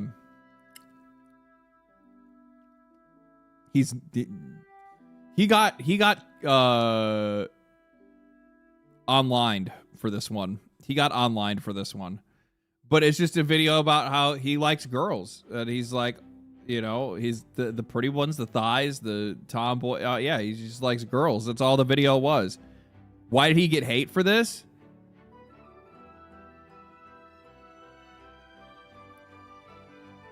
Why do you think he would?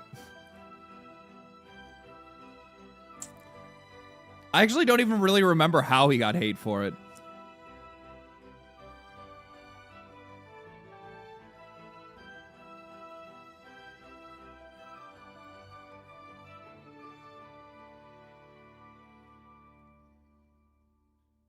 Because of 2015? Oh, yeah, that's a good point. That's a good point. Yeah. True. I'm so mad about this. So this video got taken down. And I wanted to show people.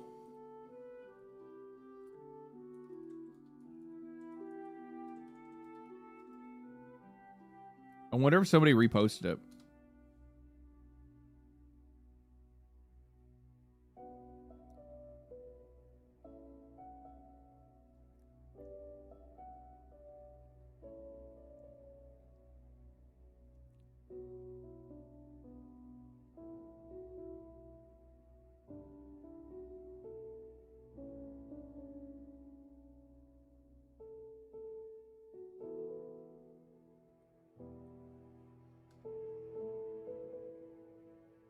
Why are people so fucking weird, dude? Why are people...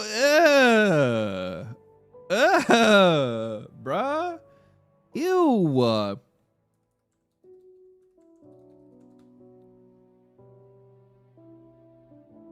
Eye bleach. So, man, I want it... Maybe I can find it somewhere else. Let me see.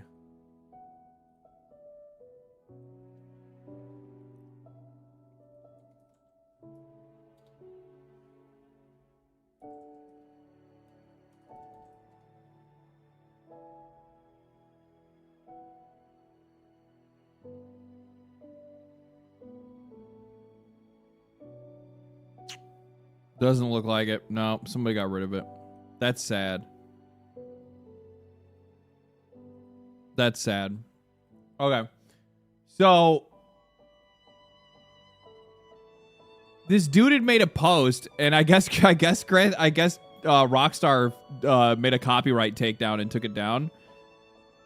But it was a video that was showing about I wonder if they just reposted their own video. It doesn't look like they did. There was a video that they had posted where it was basically Lucia sitting around and like waiting in line at a fast food restaurant. And they had posted saying, what if Grand Theft Auto actually lets us wait for our burger order while they prepare it instead of just instantly handing it to us? And I said, what if Grand Theft Auto physically made you wait 6 to 8 hours while your characters slept before you could actually play?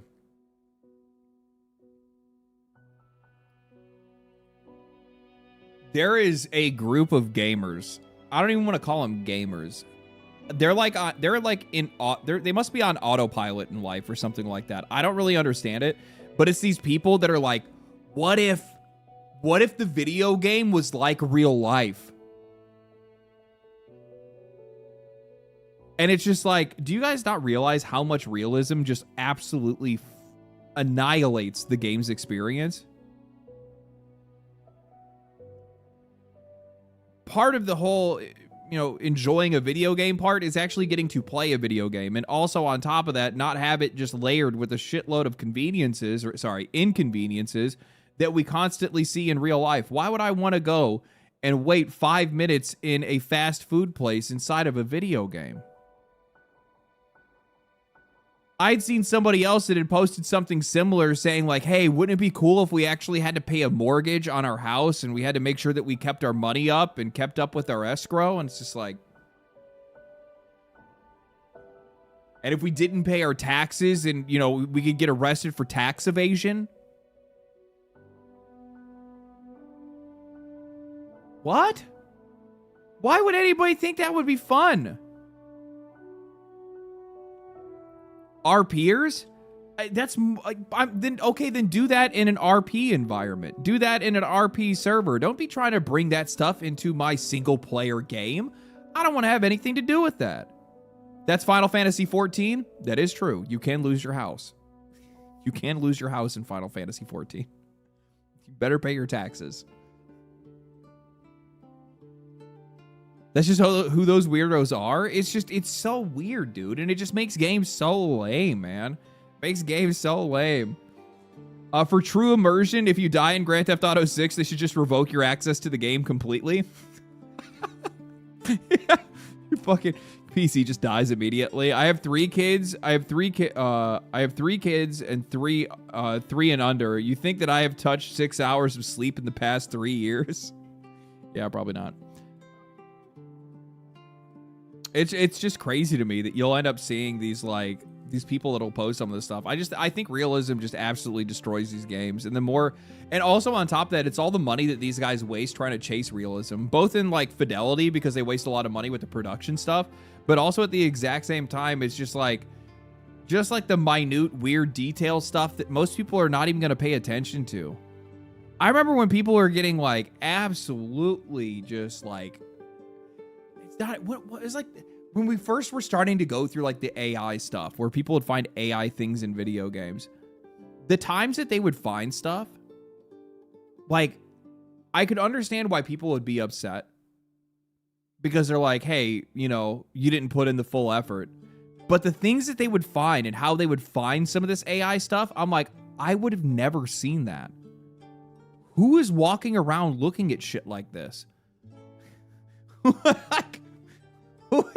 And it has to be like 0.001% of players that are like what was it? Expedition 33. Somebody had found that the posters that were wrapped around a light post in one area of the game were AI generated. And I'm like,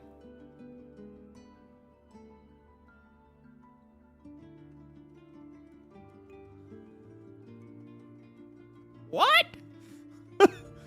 That's what? That's crazy. That is crazy. Kingdom Hearts Collection was involved in AI drama too. That's different though, because that's directly on your marketing material. That's the stuff that you're using to promote your game and entice people to come and play it. And you're taking a game that has an established audience and also like a very like established and well invested into like game series, and you're reusing assets from the previous games while using AI to just blend things together. Yeah, that's lazy. It's garbage. And it also undermines the quality of the series and the history that series has and the investment the players have put into it. There is an argument to be made there.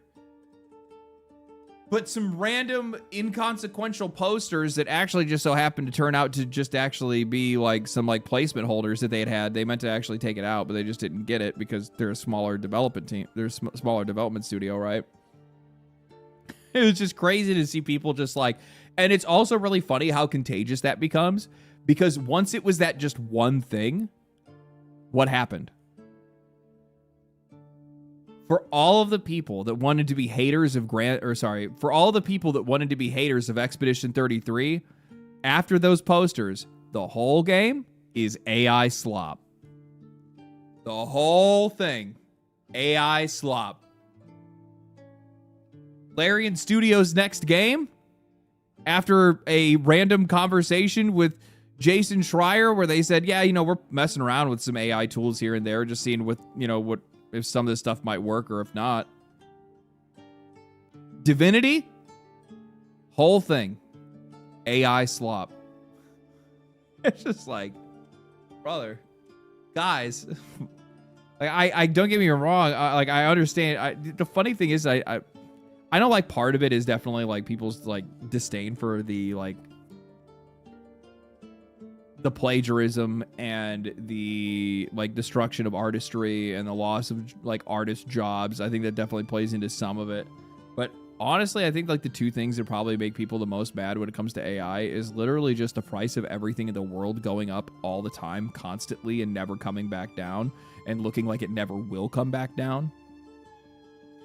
And then two, a lot of the times that these companies go and use this stuff, they use it in the most lazy, phoned-in way possible, and it makes the shit that they make look like shit.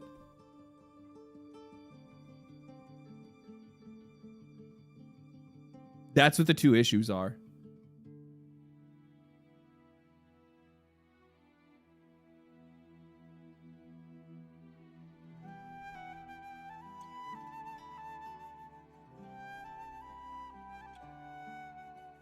Like Tism is being satisfied by Satisfactory. Great game. Great game. Love that game. What is this here? Oh, so the Valve pricing came out. I can't believe so much has happened in 1 week. Holy shit, my clips editor is gonna have an absolute field day. I don't really like. There's so many different topics to talk about this week because so many different things had happened. So the Steam Machine's price was announced somewhere.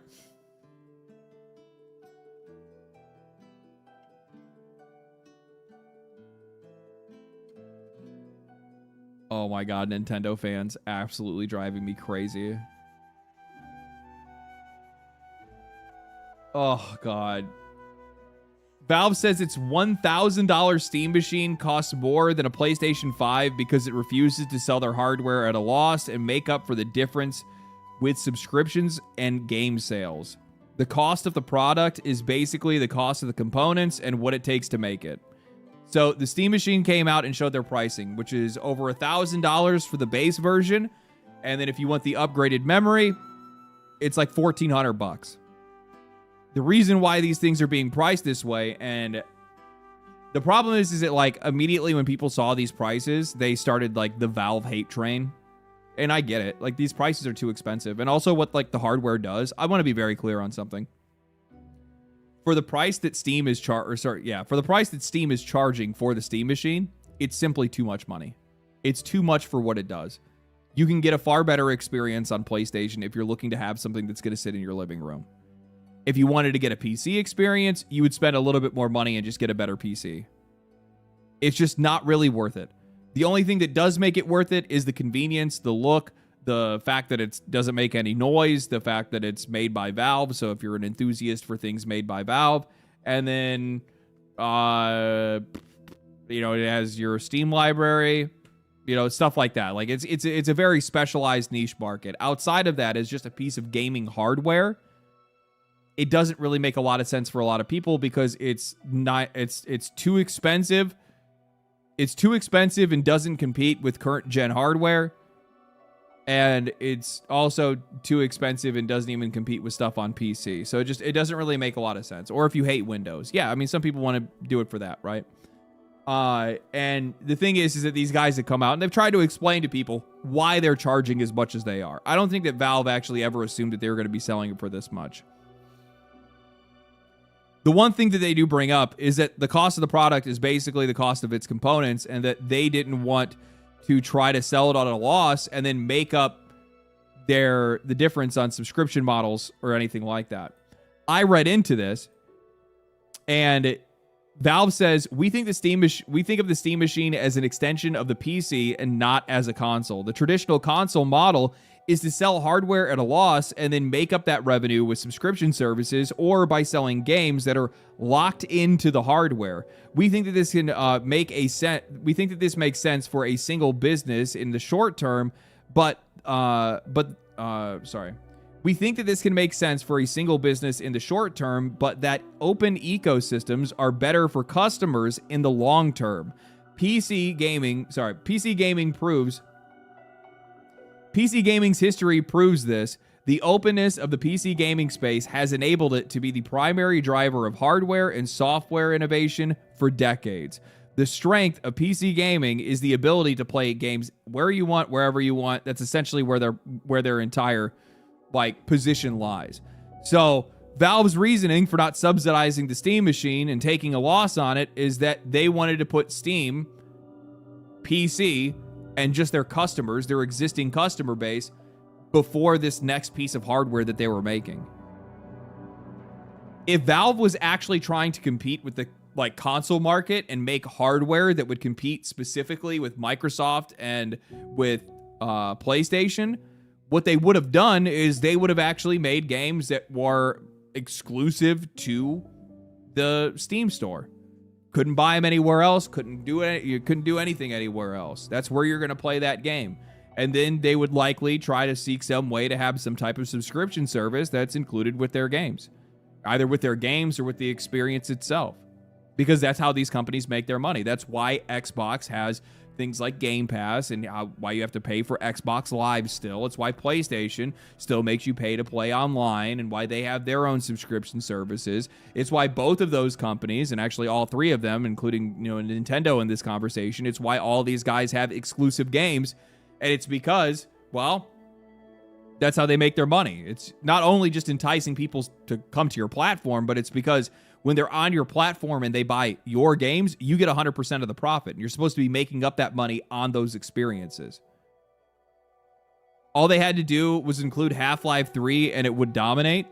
Yeah, if they came out with Half-Life 3 and made it a console exclusive to the either Steam store or to the Steam Cube, the Steam machine, absolutely. Would have sold like wildfire. But they also recognize that's the wrong thing to do. They think that that's worse for customers.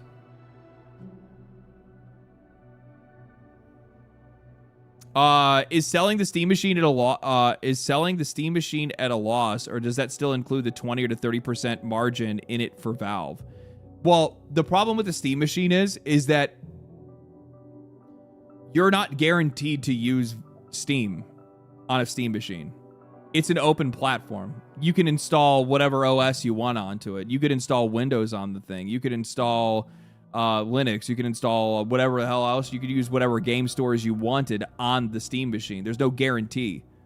So they're not going to get 30% of all the sales off the console because it's not even a console. It's a PC. They're not going to get 30% off the sales for everything on it because you could just not even buy games on it. So you'd just be taking a loss to take a loss. I mean, Valve makes 30% gross margin by selling hardware, by selling the hardware Steam machine. I'm confused. Are you saying they're making a 30% profit off of the Steam machine right now? How do we know their exact costs? Do you have proof of that?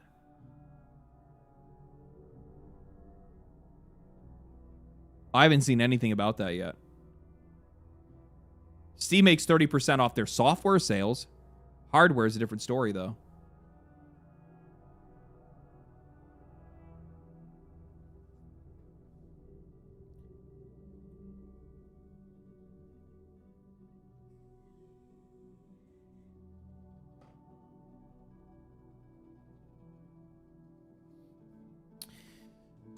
No, that's why I'm asking if they're truly selling at cost. Oh, okay. So in this case, essentially, you kind of have to take them at their word. That's all you can do. So it's whether or not you actually, trust the platform or not. You don't have to trust anybody. I don't think anybody should have to trust anybody. But if I actually had to bring something up, and this is something I think is really important in this conversation, and I think it's something that a lot of people overlook just because they think it's Steam and Steam makes a lot of money. There is an ocean of difference between a software company and a hardware company. Those two things have entirely different pipelines, entirely different infrastructure, entirely different sourcing and everything all down the line. Valve makes boutique products. They don't mass produce tons of hardware. They don't mass produce a ton of accessories. They don't do any of these things. And they're not really, they're young when it comes to the hardware industry. Keep in mind that most of the hardware before the Steam Deck was mostly made by third-party vendors, right? The original Steam machines were made by like Alienware and a couple other companies and stuff like that. Valve makes boutique products that are relatively expensive because they don't have the trade lines, they don't have the partnerships, they don't have the contracts, they don't have the manufacturing sites, they don't have any of that stuff in-house. And in a lot of cases, they're fresh to the market, so they're getting it even higher than what their competition is getting it for. If you're looking at a company like PlayStation, Xbox, or Nintendo, these guys are entrenched. They've been making consoles for decades at this point. So they have contacts, they have people, and look how much these guys are already paying to begin with making the hardware that they're making. Now, if you're a company that doesn't have any of those connections and are also making a lot less hardware at a much smaller scale, and you're new to that side of the industry, you're going to have even higher costs than they do by like a substantial margin, an absurdly substantial margin. Especially when a lot of the tech that you're creating for your hardware is very proprietary and is very specific to like what kind of device that you're actually making, right? In a recent video, the Steam controller will vibrate and move. Oh, yeah, I saw that. That's kind of cool. Exactly. This goes back to the post that I had brought up before. Or the one that I had responded to earlier. Remember the conversation that Valve had about their memory prices, saying that with these guys they don't have any contracts, there's nothing. Those guys, they give us a price every month and we can either buy it or say no, and if we say no, they never talk to us again. Like, these guys are not as entrenched, they do not have the same kind of relationships, and they just straight up do not actually get the same kind of pricing that some of these other companies are paying. There's a really good chance that the same hardware that Valve is buying right now, even if it was the same that was in a PlayStation or an Xbox Series X, would probably cost these guys anywhere between 2 to 4 times as much as it costs those other companies. Because, one, they're a new customer, and two, because they're not buying it in the same amount of bulk. They're not again, I want to come back to saying this. Valve sells boutique hardware. They're not selling in mass proportions, and they don't want to. I don't even think that's really their interest. When I look at a company like Valve, these guys actually do just straight up like to just burn money making cool things because they like making cool things. I understand that makes me look like a fucking shill to say that about Valve, but when you actually look at their hardware and how much they price their shit for, like, they do straight up target like the most niche hardware audience possible. But why do they do that? They do it because by furthering those goals, they create an operating system that they make free to the open market to use, and then they make money off of that instead.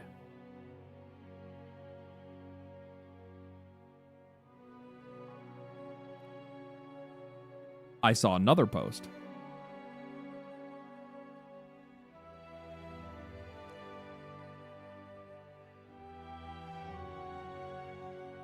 The most important thing that people are missing out about the Steam Machines, Steam Machine version 2, is that Steam Machines version 2 is that a proper Steam OS will now be available to everyone. Steam Machines version 1 happened because Microsoft Steam Machine version 1 happened because Microsoft tried to monopolize and lock Windows 8 to their store. So Valve's initial idea was to create a free OS for gamers. It failed the first time because of Proton. Any machine can now be a Steam machine, and that's exactly what we're seeing happen right now. So, which then brought me to this. This is a really good point. The Steam machine itself doesn't really matter. Other companies are going to be making more powerful or cheaper versions of the Steam machine using Steam OS now that it's out in the wild. By this time next year, there'll be 20 different Steam machines to choose from based on whatever you want. The Steam machine itself doesn't really matter, the same way that the Steam Deck doesn't really matter. What they're there to do is to set a precedent and also to set a general expectation for developers that want to make games for that hardware. So what ends up happening is you have people that go and they have like a standardized level of quality that they're trying to build for that hardware, but everybody else in the entire industry, all these other hardware makers, Steam isn't trying to compete with Xbox, Nintendo, or PlayStation. No, Steam is enabling the entire like consumer hardware industry to compete with those three. They don't need to do it directly. They can have Asus over here making their own Steam machine. They could have any of these other companies, LG, making their own Steam machine. Logitech can make their own Steam. Anybody, whoever wants to make a Steam machine, go ahead and do it. And then Valve gets to sit back and collect 30% on any of those people that choose to use that hardware on Steam.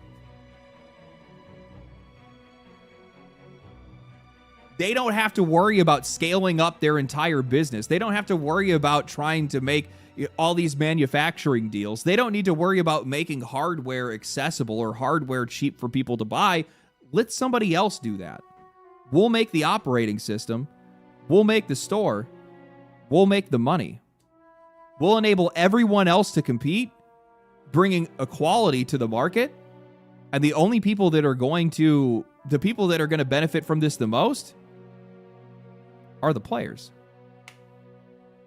Because what Steam has effectively done, they have just, the one thing that brings prices down and brings innovation up is more competition. So by Steam bringing the Steam OS to any of these people that want to make their own hardware, that want to make their own Steam machine, that want to make their own Steam Deck, now you're just feeding even more competition into the market. So it's basically just a PC with Steam OS. Did you not know that? That's exactly what the Steam Machine is. The Steam Machine is not just basically, no, it is a PC. It is a PC. It's a form factor PC built into the smallest box possible that's basically like, it's essentially just tuned like to work for, or it's tuned to be, near the height of like, current video games for like power, but it's literally just a PC. It is not a video game console. Steam themselves have even said that multiple times. It is not a video game console. It is a console-like experience.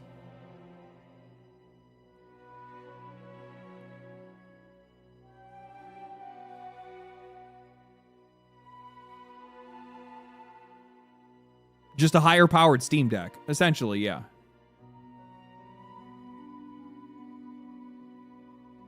Can it run Doom? All of them at the same time.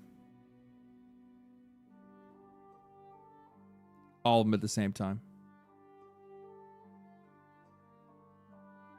It's a low spec PC that's optimized for optimized like a subpar console. Absolutely. Absolutely. I think as an actual piece of machine, the Steam Machine is a piece of shit. Like, I don't have any interest in getting it now. I'm going to get a third party one. I'm going to wait until somebody else makes something that's a little bit more powerful.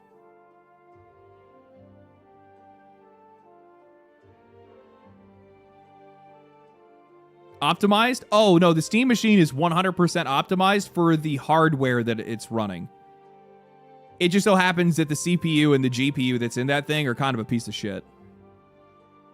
They would have actually done a lot better if they just went with a standard GPU, but it's the cooling solution. These guys are really stuck on the idea of having the Steam Machine be as small as it is. Yeah, no, I've said this, like, you know, because I don't want people to think that I'm, like, just trying to, like, throw it on Valve here. Well, I do absolutely think that these guys are genius and they do incredible shit. The Steam Machine itself is just straight up just not worth the money at its price currently.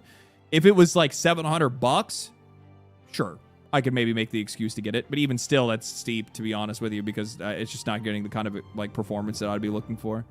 1080p gaming, yeah, and like I'm a 1080p kind of guy when it comes to the TV. I have a 4K TV right now, I think, but yeah.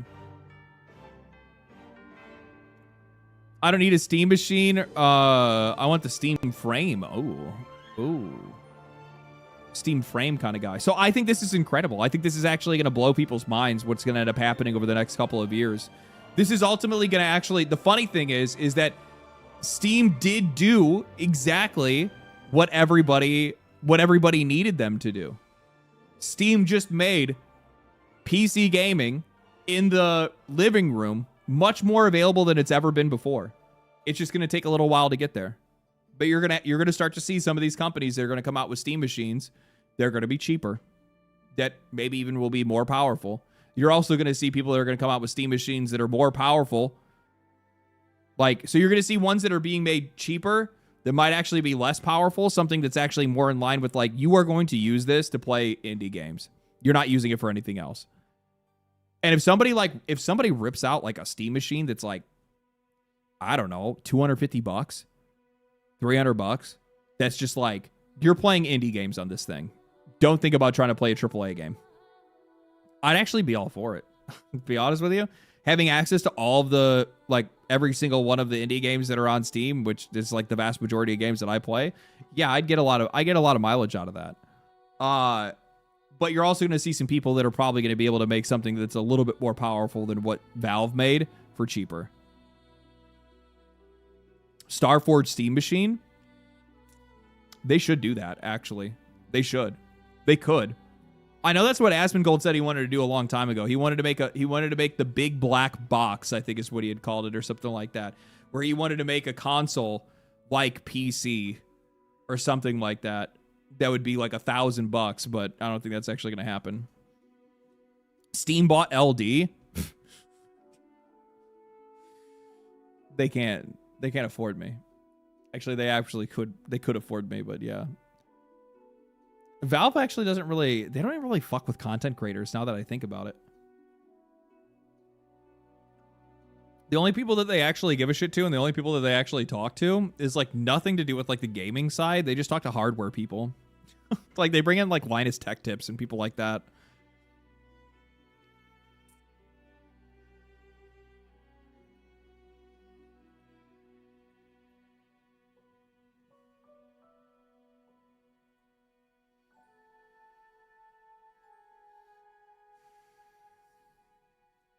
I don't even want to do it. I don't even want to do it.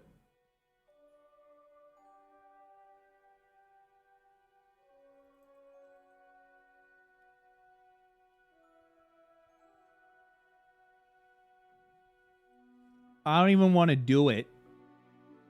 I don't want to do it.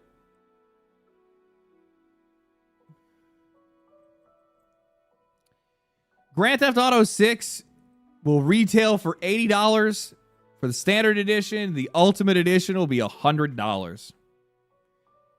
This has been...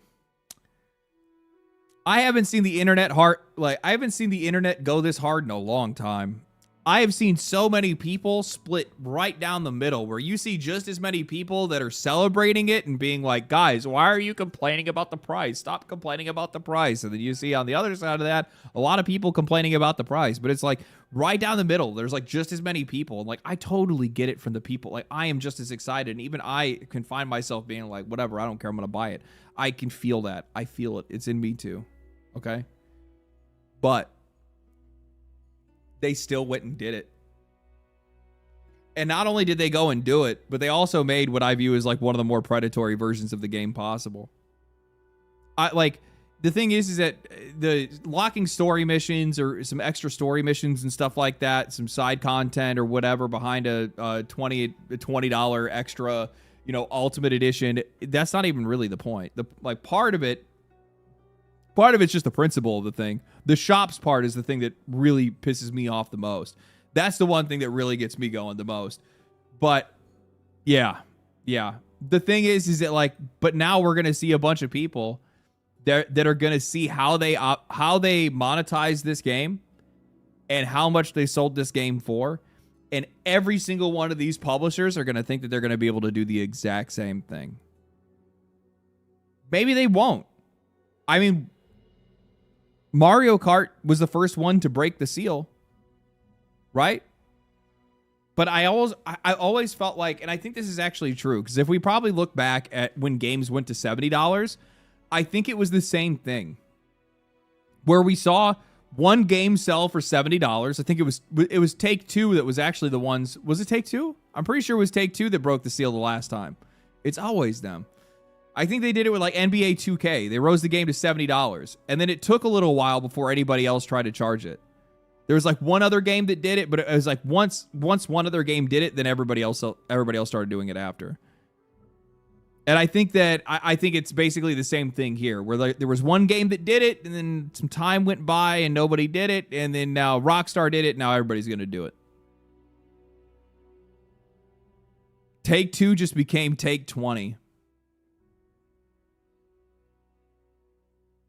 Yeah. Yeah, they did. Yeah, they did. They absolutely did. Take-20. God damn. This is absolutely the most predatory release style for Rockstar could have probably gone with, because the precedent is no longer a $100 industry standard. It's still $80 industry standard, but instead you now get an artificially incomplete game. Yes. That's exactly what the problem is. It's not just that they're coming in and they're normalizing, or at least they're pushing their game for a higher price that's likely going to normalize, because I'm saying they're normalizing the price because that's what everybody in the industry for the last 3 years has been talking about and begging this company to do. Everybody has been begging them, at least everybody, I say the industry has been begging these guys to increase the price of games. So it's not just that they're doing that. It's also the fact that they're going to be normalizing the behavior of selling you an incomplete game. That the standard version, because I had seen people that had posted like the price comparisons where it's like, oh, here's the Ultimate Edition, here's the Standard Edition next to the Ultimate Edition, and like, actually, I don't even think that's the better way to actually be able to compare these two titles. I think the better titles would actually be, here's the Light Edition, and here's the Standard Edition. And like, that's the one thing that like drove me absolutely crazy when I saw so many people that were like trying to push back against this, that were like, no, what are you talking about? We get games that do this all the time, blah, blah, blah, blah. I'm like, one, that doesn't make it any better. Like, what are you talking about? I'm going to bitch about it every single time that I see it. If I don't like it, I don't like it. Just because even if I buy it, I can still not like it. Okay. Like, like, it's so weird. They're like, well, you're not allowed to say that. Hey, just shut the fuck up. Just shut up. That's like saying that you can't live in a country if you're going to complain about it, right? Like, come on, man.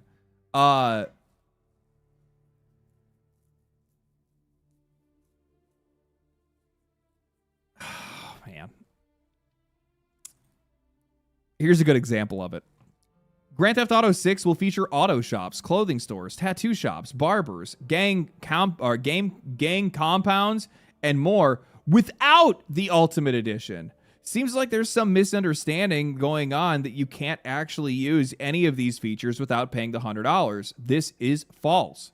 Ultimate Edition simply features extra shops that will sell exclusive items entirely separate from the presumably hundreds of items available in the game.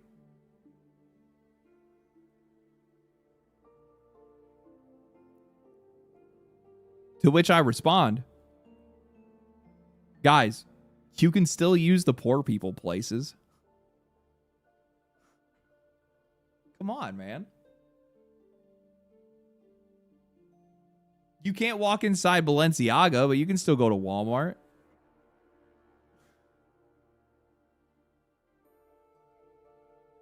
And also, you know what the funny thing is that like, while I actually think that he's probably right, I think he's probably right. We have no confirmation on that. So it's like a really weird thing to like turn around and say like, guys, no, you're still going to be able to have all of these things. All the things that you're not going to be able to have in the Ultimate Edition if you get the Standard Edition instead, you're still going to have all those same things, just not these ones.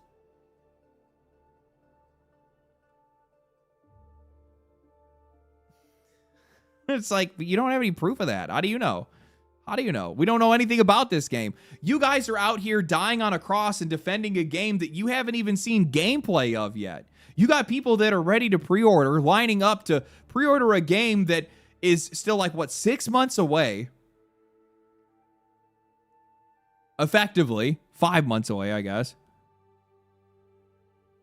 That you haven't even seen gameplay for, that you have no idea if it's going to be good or bad, or if it's going to meet your expectations or not, but you have no problem, one, forking over money to them already, and two, going out and defending their monetization.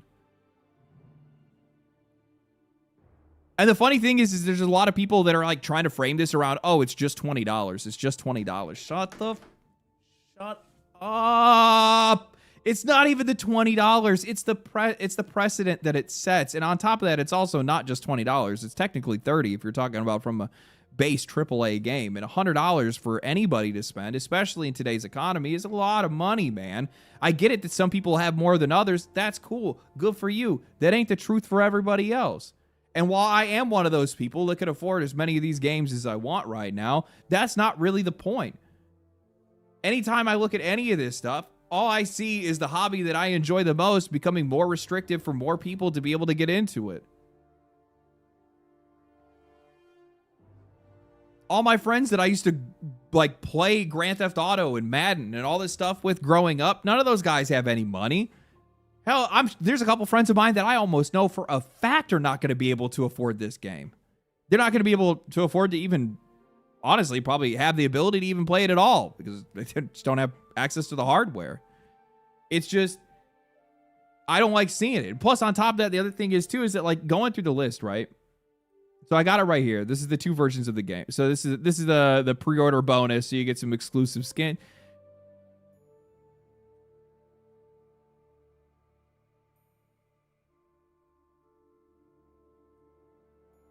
I mean,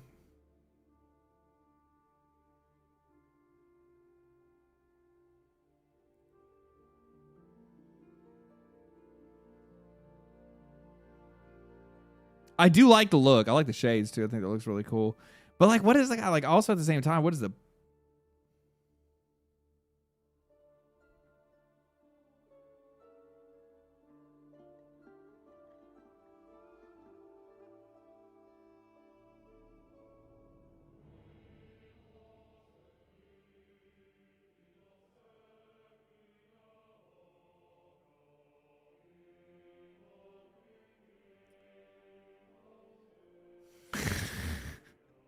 I actually like that his hair looks like mine, kind of. I also like her legs, too. So here's the Ultimate Edition. Now, this looks stupid. I don't even want this. Like, genuinely, I don't like this at all. This looks dumb. That's really cool. That's really cool. I like that. I like that. So you get an so you get some exclusive. You got an exclusive vehicle. Sure. Okay. I don't have any problem with that. I have no issue with this. This is fine to put in something like some exclusive weapons. Cool. Totally cool with that too. You can totally put that kind of stuff in. Personalized variants, his and hers copy of guns. Very cool. Go ahead. Yeah, sure. I have no problem with that. Some exclusive looks, some shades, and so this outfit or whatever. Yeah. Nope. Zero problem with that. I think this looks really cool. Nope. No, don't have any problem with that whatsoever. Jason's Safe House vehicles. Jason's Safe House vehicles. Switch gears and soak up the sun in an army-fatigued Dinka Euro motorcycle or Crest kayak.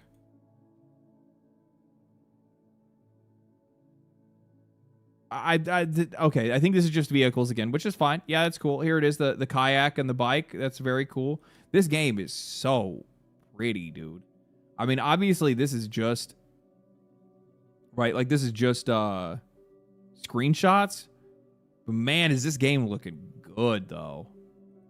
Whether it actually performs, that'll be a completely different story. We'll have to see that. But this game's looking. I can't dog on the way that it's looking right now, at least in screenshots.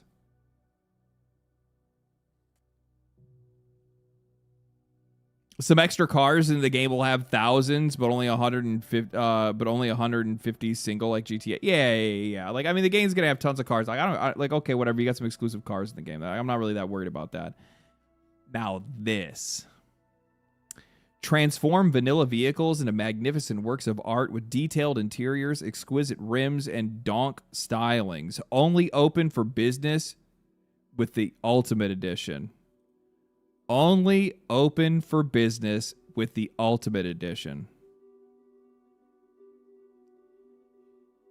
So this place is going to be in the game, but entirely inaccessible to you if you do not buy the Ultimate Edition version of this game. That is some of the most toxic and absolutely pathetic monetization that I have ever seen, period. Because that means that all of this content was created for this game, and then they just went around and they picked some places and they said, nope, this one will be for pre-order, or this one will be for Ultimate Edition, this one will be for Ultimate Edition, and they just closed that stuff off. People have convinced themselves that they're actually getting something extra for buying the $100 version of the game. You're just getting the complete version of the game. That's it. That's what you have to spend to be able to get the complete game. If you want to buy the light version, the incomplete version, then you buy the standard edition. And I think that's a terrible way to do things, especially when you have an audience of people that have quite literally handed this company billions and billions of dollars at this point, that turned them into one of the most, like, profitable and one of the most successful publishers and studios in this entire industry. Your players made you that. And after all these years and all the money that you've invested, this is a 1.2 or 1.2 billion dollar game, something crazy like that. It's literally going to be one of the most expensive games ever made, period. And you already know you're going to be selling so many copies of this game. And you couldn't have gone just a little bit, like, just provide people with actual value. The skins, to be honest with you, you could have just done the skins and stuff. The funny thing is that I still think people probably still would have paid the $20 if you didn't do any of this shit. Tell me I'm wrong. You guys already know for a fact that those initial cosmetics that we just saw, the guns, the cars, the boat, if they just did that and they didn't do any of this other stuff, people would have still spent the $20. The funny thing is, the $20 isn't what I have a problem with. It's just the fact that this is how they chose to monetize it. Because this is just so parasitic. Like, imagine being a player that only got the $80 version of the game because that's what your parents bought you. I don't know, you got it for Christmas or whatever it is, and you're running around and, oh, here's this store that you can't go inside. Oh, here's this NPC that you can't talk to. Oh, here's, you know, whatever it is. Here's this car that you can't get into, or what. Like, it breaks the immersion of playing the game. It just completely fucks up the entire situation. And all it's doing is, instead of actually creating any real content for players, all these guys are doing are just creating barriers. That's it. I want you creating content. I want you creating something that actually makes the players feel like they're being recognized for their contributions towards you. Absolutely a psyop to make people fork out extra. It's gross. That's exactly what this is. Which version are you getting? I don't know, whatever version I get for free.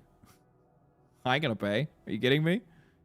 I'm not even getting it on the hardware that I actually want to play it on.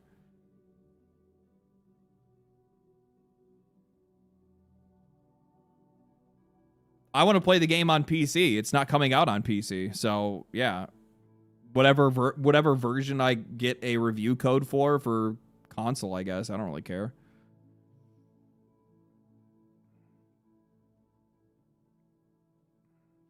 And I would guarantee you one of the reasons why they chose to not put this game on PC first is specifically because the last thing that Rockstar would want to see is PC players get their hands on the game and immediately mod in the $20 stuff and more.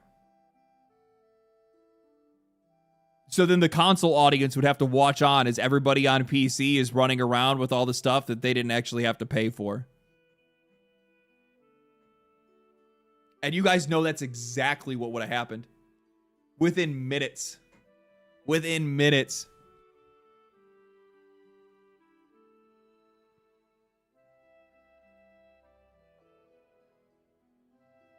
I love you. I love you too, Stormwind. Thank you for the $5.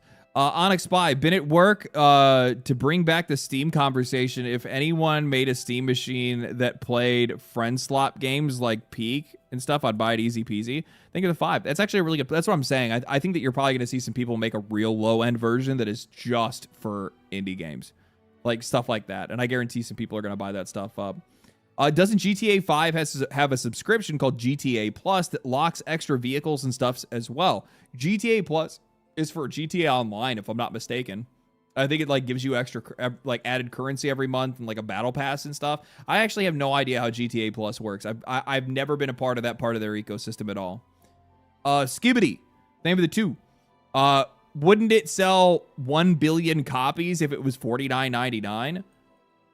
I don't. There's not enough players to sell 1 billion copies in the games industry. Sadly enough, one day maybe, but would they sell more copies? Absolutely, they would sell more copies if the game was cheaper. Yeah, I mean that's just how the economics of it work. In this case, like, will the price of Grand Theft Auto bar some people from playing it? Yeah, yeah. Well, is it going to be noticeable? Probably not. This game has sports game plot armor. It really does. There's so many different things and different ways to play the game and get enjoyment out of it. And there's so many different types of people that would play a game like this. And there's so much anticipation and excitement behind it that, honestly, even if this game is just bad, it's still going to be the highest selling game that we have seen in years. Even if the game is bad.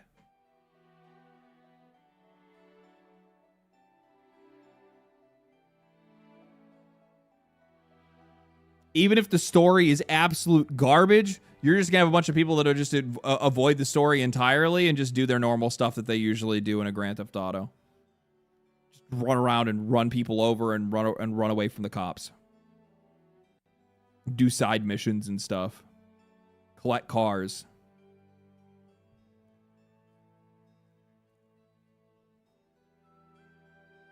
That's effectively what's going to end up happening.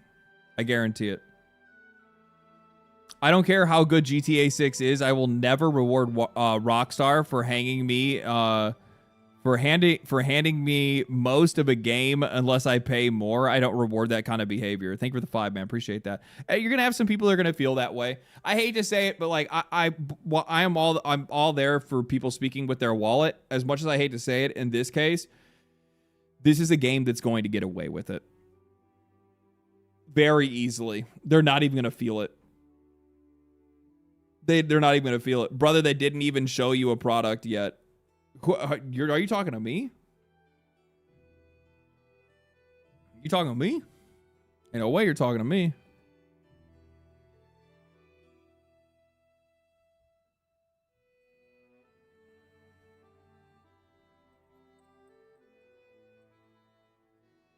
The name of the game sells alone. Yeah, exactly. That's what's going to end up happening here. Which, I mean, like, to the chatter's point that they were making, nobody is actually there is a better reason to not buy the game is what I'm saying. Huh?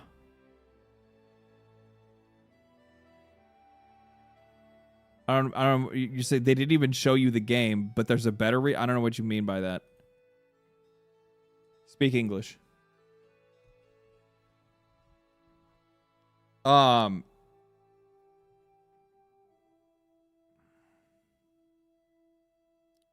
I swear to God, if you say woke, I'm going to ban you. If you say I'm gonna fucking ban you. If you're taking the time out of my day right now to write a fucking essay about how you think this is going to be some fucking gender fluid game because the writers changed, I don't want to hear it, okay? Chill, it's not that? Okay. Okay. Which, by the way, that is a worry, and that's a valid worry to have about this game because, like, one, we haven't seen anything for this game yet, which is, it's crazy to me to see people that have been running around doing everything they possibly can to defend this game and also talk about, I've already seen people posting images of their receipt for pre-ordering a digital game that's not going to go out of stock, and they haven't even seen gameplay footage of this game yet. They don't even know what it's going to play like. They don't know a damn thing about this game. People are just forking over their money regardless. Like, that's the kind of gravity that this game has. People just don't even care. They're just going to throw their money at it regardless of what anybody else thinks. But one of the things that I will say probably worries me and worries a lot of other people is I am concerned about the writing. They did change writers. The same writer's not there anymore. And plus, on top of that, and this is honestly the thing that I think really, really could have a very harsh impact for a game like Grand Theft Auto, is that, like, every single Grand Theft Auto game in some way encapsulates culture of the time, right? They grab like 10 years of culture and jam it into a game, if not more in some cases. In some cases, they even predict culture in the future, right? Like, they take it a step further with that. Culture has changed multiple times during this game's development. I don't know how you're able to keep up with that, or even if they did, because, like, if this game has been being developed for, let's say, 10 years, right? Let's say they probably, really got into the writing and stuff like that like 10 years ago. We were in a very different place 10 years ago. We were in a very different place.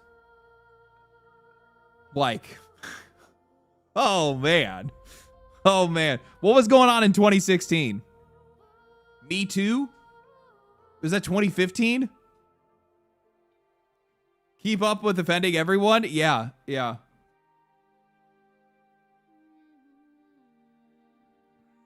If it was wrote in 2020, oh no, do you understand what I'm saying? Like, look at how many times culture just flip-flopped all over the place during the entire time that this game was being written. So, like, that's the part where I'm going to be like, how do you guys write around that? Because, like, there's some shit that you would have tried to talk about before.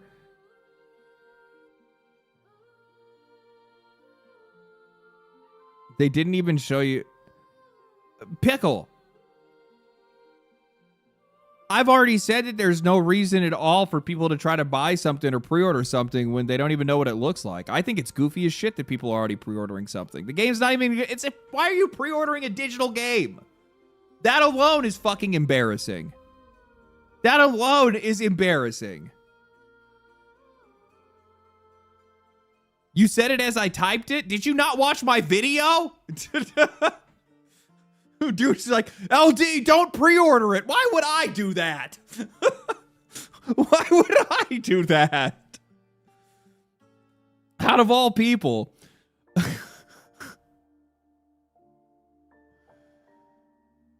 New guy. We like new guys though. Yeah. We used to say cooked in the past. Sorry. We so cooked if they wrote it in the past, present, or future cultures. Bro, that's what I'm saying. Like, these guys are... I swear to God, if the main bad guy is a fat orange man... Thank you for the 5.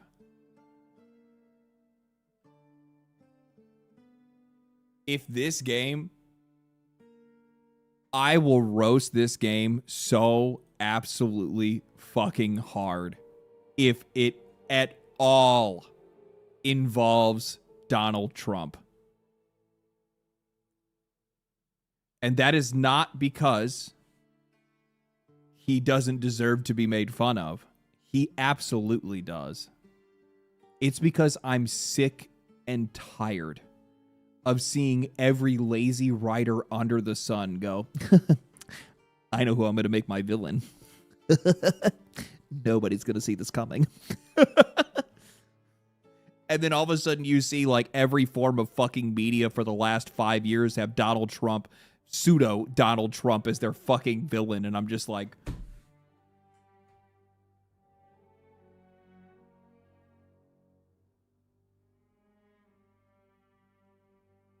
or Elon Musk, yes. Elon Musk is the villain of GTA 6?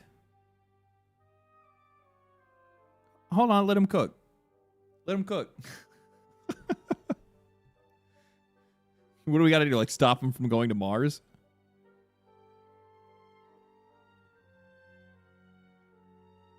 What is this shirt? Is it Cyberpunk Samurai? This one here? This is, oh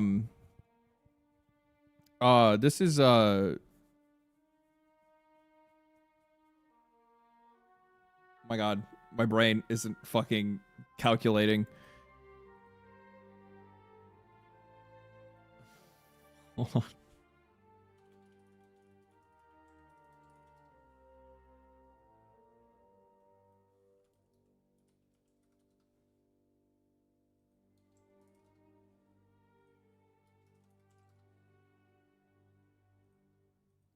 It's Baby Metal. I don't know why my brain could not put those words together. I thought of like 5 of their songs from the top of my head, and I'm like, I can't fucking remember the name of the band. Oh God, LD no. What? What? Baby Metal is fucking fire. Are you kidding me? Especially like their current shit is like really good. Like the fucking songs they did with Poppy, and then they did one with Oh Girl from Spirit Box recently as well, which is really good.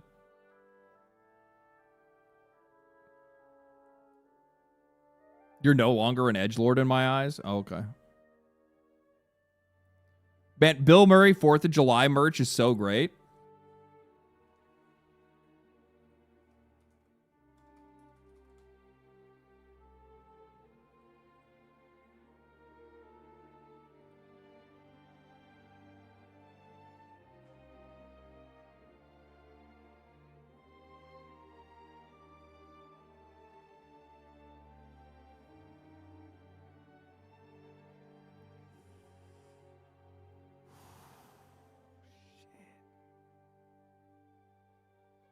Naish.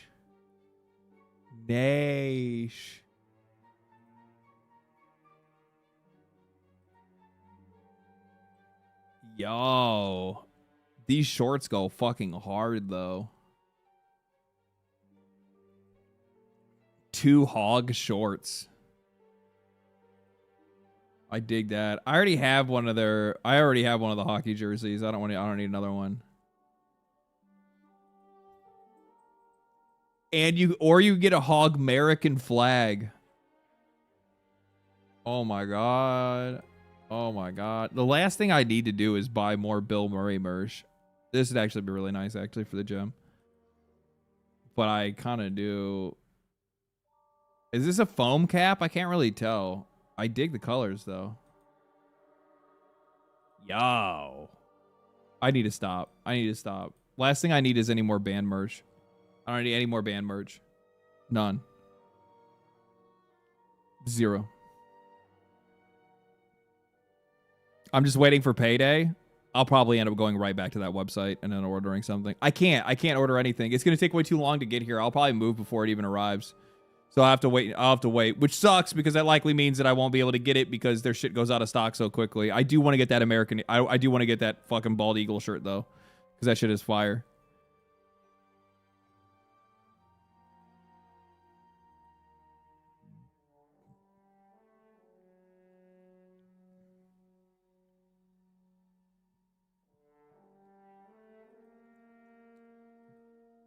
So yeah, I've seen a lot of people defending a lot of this stuff. I've been looking through some of it. It's just like, so you have like mod shops, custom rides. You have a place that'll actually like customize the vehicle and change the rims and the inside of the car and stuff like that. I'm sure there's going to be other spots that you can go to, but chances are like all these different places have different types of things that you can do to the vehicles.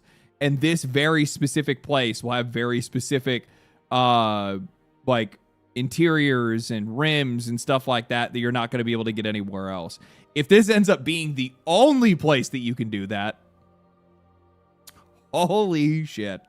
I'm gonna lose my mind. That'd be the craziest thing to do. Imagine locking like all customization behind $20. I can't imagine that.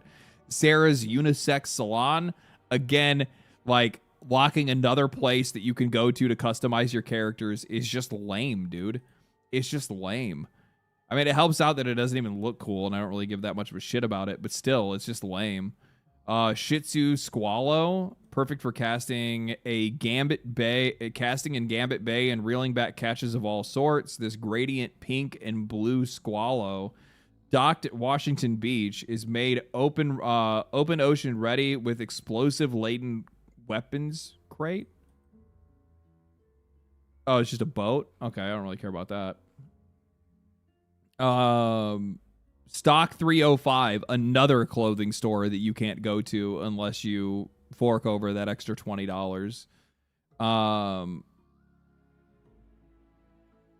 Another vehicle and a garage. So this isn't just a vehicle, but this is also a garage as well. The Mud Club Monster offering impressive off-road handling in backwoods, for the backwoods of Mount Calaga and beyond. Conveniently store it in your Paradise Garage in Watson Bay, which features a weapon locker plus a secure place to deposit stolen goods that can be fenced. I hope that's not them selling like a cute, like a quality of life thing, where that doesn't happen at any other base that you have, and that like if you want to fence stuff, you have to go fence stuff at like specific spots. So the game has fencing. Yeah, I mean that's cool, but still at the exact same time, it's like it makes me worried that like that mechanic might either be only tied to this location or inconveniently tied to locations outside of your bases.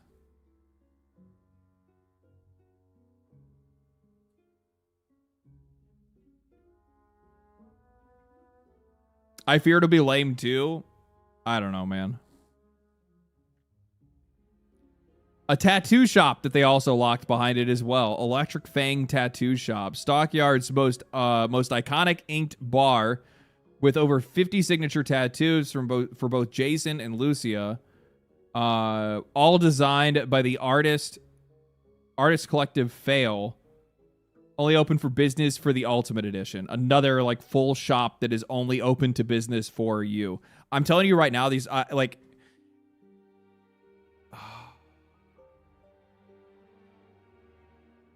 I almost feel like it would actually bother me less if these places were like actually open to the public. Like if like you don't have the deluxe, if you don't have the deluxe edition and you just like walked in, you could still like walk into the store and like see what it is and see if you actually wanted to like upgrade to it, right? But if these places are straight up just not going to be opened and the store is going to be closed because you don't own the other edition, that means that you can't even see what it is. I don't like that, man. I don't like that at all. Not at all. Not in the least bit. I think this is so toxic. And the reason why I say that is that it's not just a simple matter of, oh, it's just $20. Oh, other games have done something similar. No, the problem is that like I don't think we've seen something like this before where it's been directly woven into the game experience itself. We're going to be able to walk past these places. You're going to see these places. You're not going to be able to interact with them. You're not going to be able to go into them, or the only interaction that you do get is the game telling you that you have to upgrade to be able to enter. That's gross, man. And the problem is that by like, I don't have any issue with people wanting to buy it. That's not the problem that I have. The problem that I have is the people that are trying to defend it. That is disgusting and pathetic behavior to me. No, instead what you should be doing is probably just keeping your mouth shut about what version of the game you're going to buy. Do your own thing, have your own fun, your money, spend it how you want. Don't defend this shit, though. Because by defending it, you're just going to see more of it. And it's going to get worse. And it's going to become more egregious. And it's just going to be laden throughout the entire game. You're going to see entire expansions put into games that you can see and interact with, but you can't actually go into.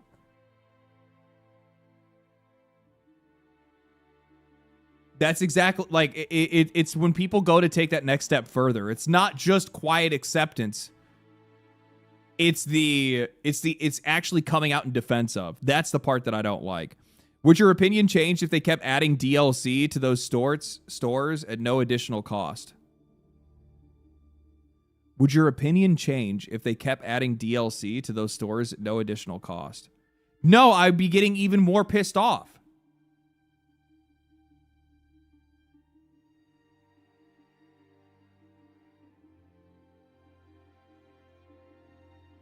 I think some people might maybe just like aren't understanding what I'm saying here. I want to try to say this as clearly as possible. The deluxe edition of the game is not the deluxe edition. You are not buying anything extra. You're not getting anything extra. You are getting the complete game. That's it. Just the game. You bought the game for $100. This game, Grand Theft Auto 6, is $100. You can save $20 by locking some content behind closed doors and pay $80. It's not the price. It's not even the content itself. It's just the act of doing any of this that is the problem. They have created a $100 video game and then a lesser version underneath it if you actually, for whatever reason, can't afford or justify $100 completely.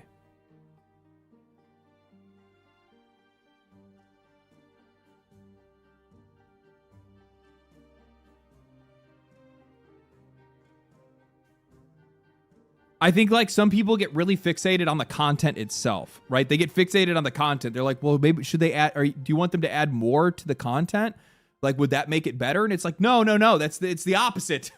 I don't want them to do any of this shit. Okay. Nothing. Like, just keep it to straight up cosmetics. Don't lock actual stores in the game away from people.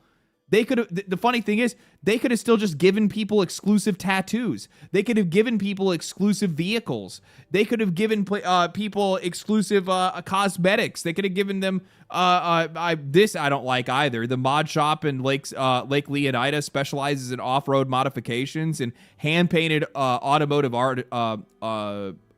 artistry. Open for business only for Ultimate Edition players. If this place specializes in road and off-road modifications, what are the chances that this might end up being the only place that you can actually get off-road modifications for your vehicles? Because that's what it kind of sounds like.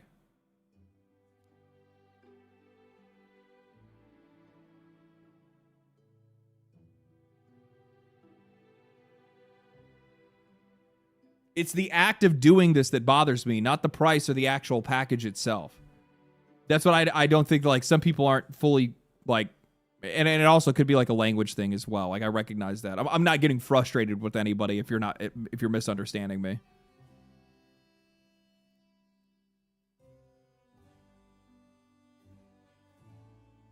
More clothes. This is fine. Go ahead, sell clothes. Nobody cares. I don't care. Go ahead. Like, this is fine. Selling, like, putting cosmetics into the game is cool. Pity Youngin's illegal goods store. Raid the compound of one of Southside's Vice City's loudest and most social active gangs and escape safely to score some special items and distinct contraband. So this is a gang compound. So you go in, you like conquer it, and then you get exclusive stuff if you actually do, and then it's added to your collection permanently. Again, like. The funny thing is that like added game missions or bonus game missions, I'm fine. The funny thing is the mission part, I don't even give a shit. I really don't, because we've seen this kind of stuff before. This is DLC. This is what we used to get, right? A couple extra missions or something like that, whatever. Like, that stuff is fine. The problem is, like, the actual in-game locations, the shops that you can see and visit but not interact with, that's the stuff that bothers me. That's the stuff that really bothers me, because I view that as, like, a very, very toxic evolution of, like, modern game design and modern monetization. It's not good, man. It's really not good.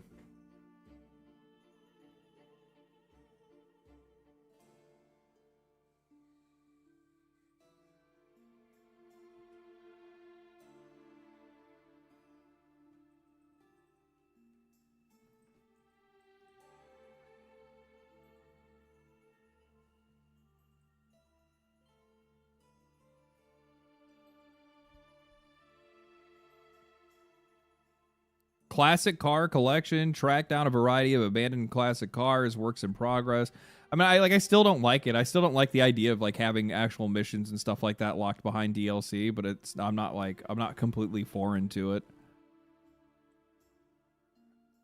It's just, yeah, there was a better way to do this.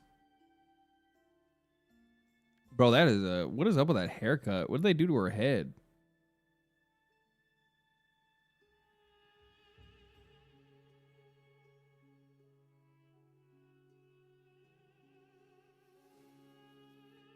Oh.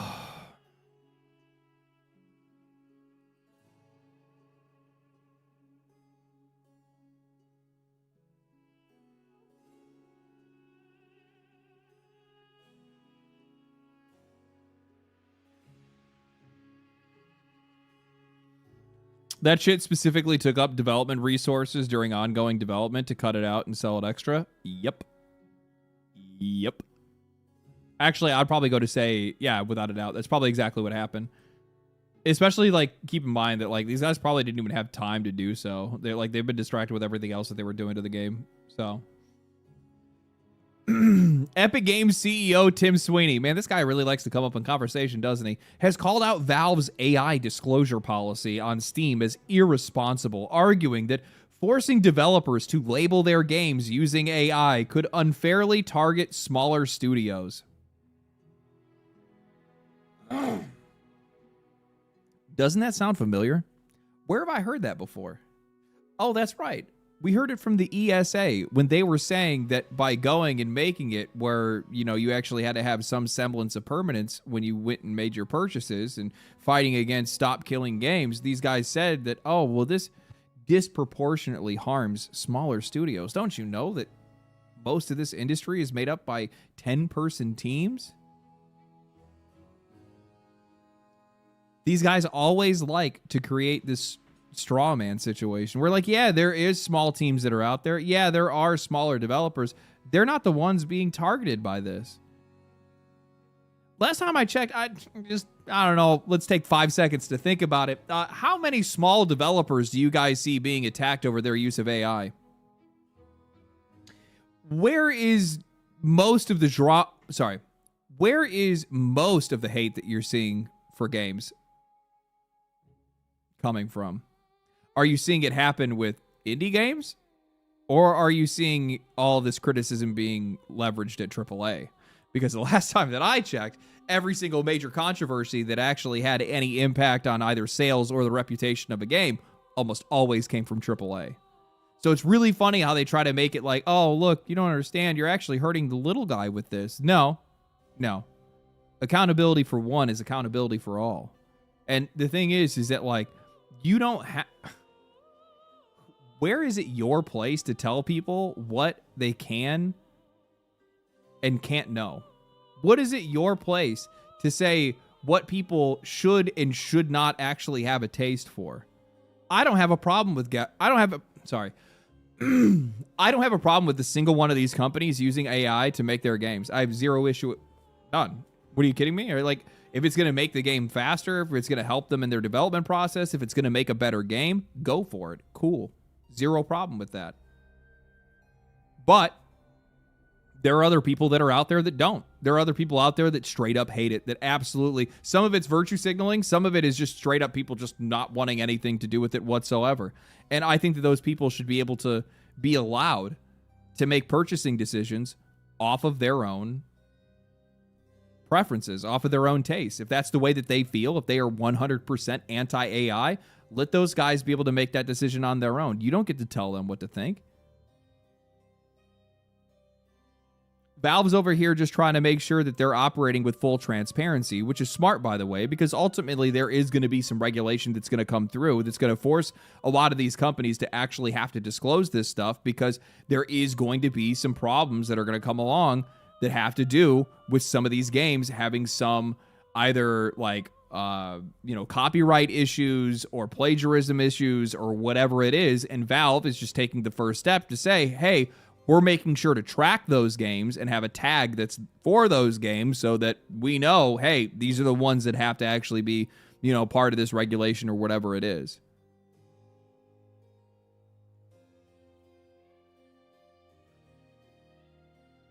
Imagine if food companies fought to take ingredients off of the label. Shady shit, huh?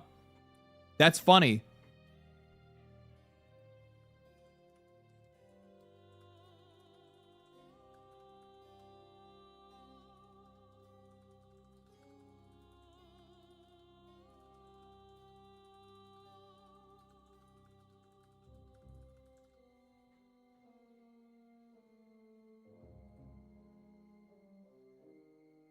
Bayer, so Bayer with their Roundup weed killer for years, Bayer, which was acquired by Monsanto, fought state level lawsuits in California and other states requiring Roundup's active ingredient, glyphosate, to carry a cancer warning.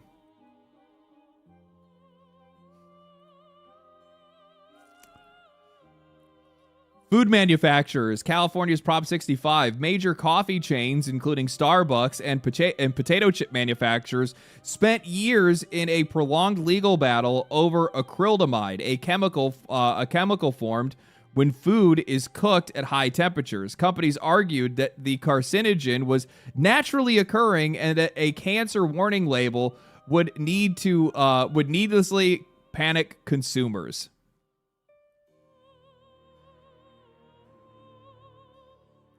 Chemical and food additives. The International Association of Color Manufacturers successfully sued to block Western Virginia's sweeping ban against. Okay, this is just like, this isn't like anything. I'm not really worried about that one. Meta and social media platforms. While not traditionally a product warning, major social media platforms like Meta are fighting against legislation that pushes a litigation attempting to classify algorithmic design features as defective products requiring health warnings for the youth. Surely these guys aren't trying to get rid of warning labels because it damages their profitability and their business. Surely they just want to get rid of it because, you know, it's just good for everybody. Surely they don't want to surely they aren't doing this because they're trying to take advantage of the customer. I've said this a million times, and I'll keep saying it again. Epic Games is a platform for developers and a platform for businesses, not a platform for consumers. Steam is a platform for consumers.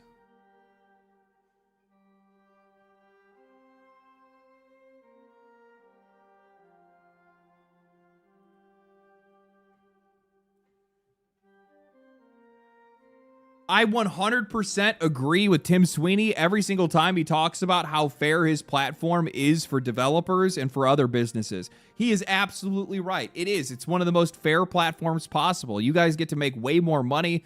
You get to keep a lot more of your money. You get to basically, if you're an indie game that goes on there, you don't even have to pay them anything past up until like your first $1 million that you make. It's great. It's great for making money. It just sucks for the customer. Because it's not built for them. It's built for developers.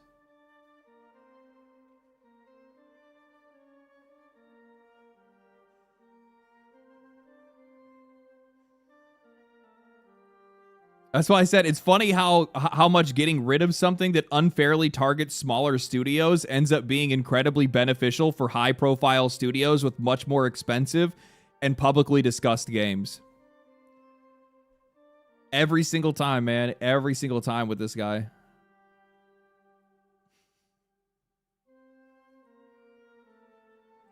All right, let's flip through some other snooze. Let's see here. What else we got? So we went through the Steam.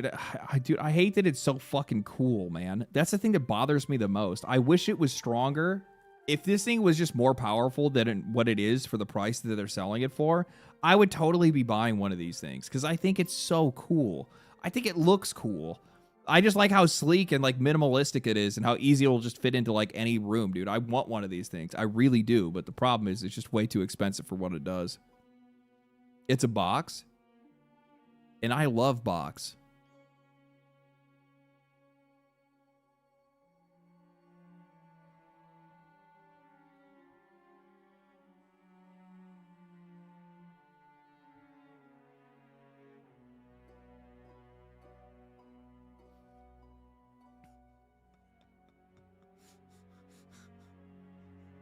There's like a bunch of like, there's a bunch of like probably like 35-plus-year-olds that were like, huh! And then a bunch of other people are like, uh-huh.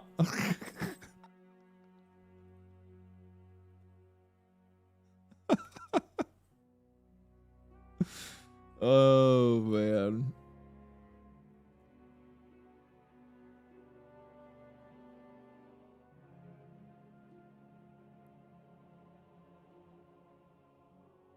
One of us. Steam Machine, we already went through that. EA lays off. Oh, EA EA lays off an unknown number of people ahead of the expected $55 billion sale to Saudi Arabia. I wonder what's going to actually come out of that. The best box is the Xbox, ain't that? Thank you for the 2. Man, I have no idea what this is actually going to end up being. I really don't, man. I don't know how this is going to work out. I guess the only hope is that they come in and these guys just absolutely like, these guys aren't going to have any. BioWare is boned. If BioWare's not making a Chud game, these Saudi guys are just going to absolutely decimate these guys. Any of this mamby-pamby shit they've been playing, they're like, nope. They don't want to have anything to do with it. Nope. You're not doing that. Absolutely not. BioWare is still around. They're still working on Mass Effect right now. I have hopes. My hope is that it's at least decent, but we'll see what it is. But I have no idea how this is going to work out. Didn't they also... No. I thought that the Saudis had bought another game company. Aren't the esports actually doing better with those guys under control of them now? I thought that like the esports actually kind of picked up a little bit. I think these guys are just burning dough because they really like video games over there, to be honest with you. Like a couple of their princes over there like really fucking love, like they love video games. Who haven't they bought at this point? Also very true. I'm going to be honest with you, man. As an American, I don't really like having foreign entities come in and buy our companies. At the same time, as a gamer, they kind of deserve it. And it's their fault that I feel this way, that I feel like maybe another country can save us. We need some outside influence. Like in this case, somebody please help. please help. They 100% deserve it? Yeah, absolutely. Absolutely. Let's see here. Valve, we're starting with the Steam OS 3.0 release. If you don't get lucky with the Valve Steam Machine reservation system, you can make your own. This company is fucking crazy, dude. This company is crazy. I don't understand how they get away with this. I really don't understand how these guys get away with this. So this reads, if you don't get lucky with a Valve Steam Machine reservation system, you can make your own Steam Machine instead. Valve says that starting with the Steam OS 3.8 release, you can put together your own Steam Machine using whatever PC parts you want. Steam OS 3.8.10 launched last week with a slew of updates, including improved compatibility with recent Intel and AMD platforms. Alongside improved compatibility, Valve is giving gamers the green light to install Steam OS on their own desktops. These dudes are like, we recognize that, you know, chances are you're probably going to have a really hard time getting a hold of one of these. And also at the exact same time, you know, it's pretty expensive. Just build your own. By the way, you can just build your own. That's what I find really funny about a lot of the crash outs that we saw against Valve over the past like week or so, where people are like, oh my God, Nintendo's better than Valve now. It's just like, yeah, but no, they're not. No, they're not. Valve's like, hey, ours is pretty pricey. Want to make your own? Go ahead. Nintendo's like, if you dare think to even play any of our games, even on our older hardware, I swear to God, I'm going to find where you live. I'm going to remove your whole bloodline. You try to build your own Switch? I'm going back in time and making sure that you're never even born.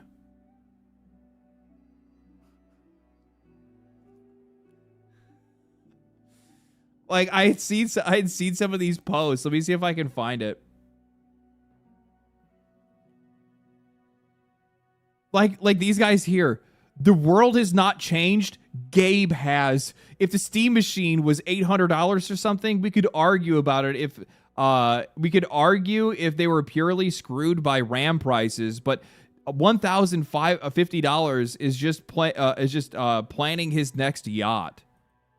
It's really funny complaining about the price of the Steam machine while posting an image made with the technology responsible for a 30% price markup is certainly a take. The amount of this I have seen where it's people that are like so mad that the Steam machine is so expensive, and then they make like AI images of fucking gay. It's just like, bro, talk about like zero self-awareness. Zero self-awareness. Where's the...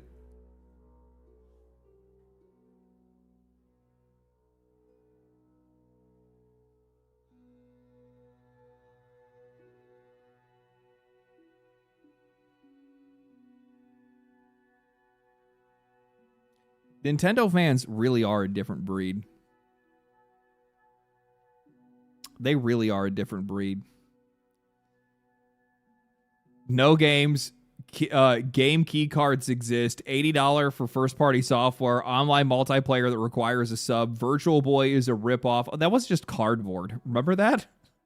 They just sold cardboard. Here's your Virtual Boy. Expensive amiibos. Joy-Con drift hasn't been solved. Nintendo sucks.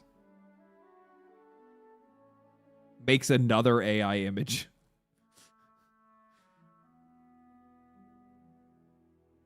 I'm going to take a wild guess.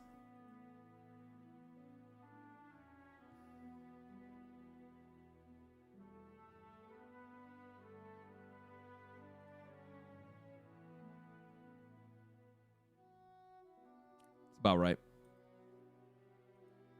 That's about right. That's about right.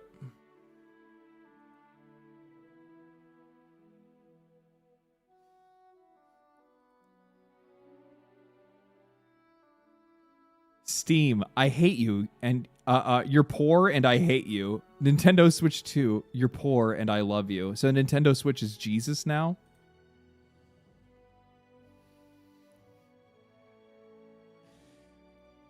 I love this right here. You're not obliged to buy a Steam Deck or a Steam machine to use Steam.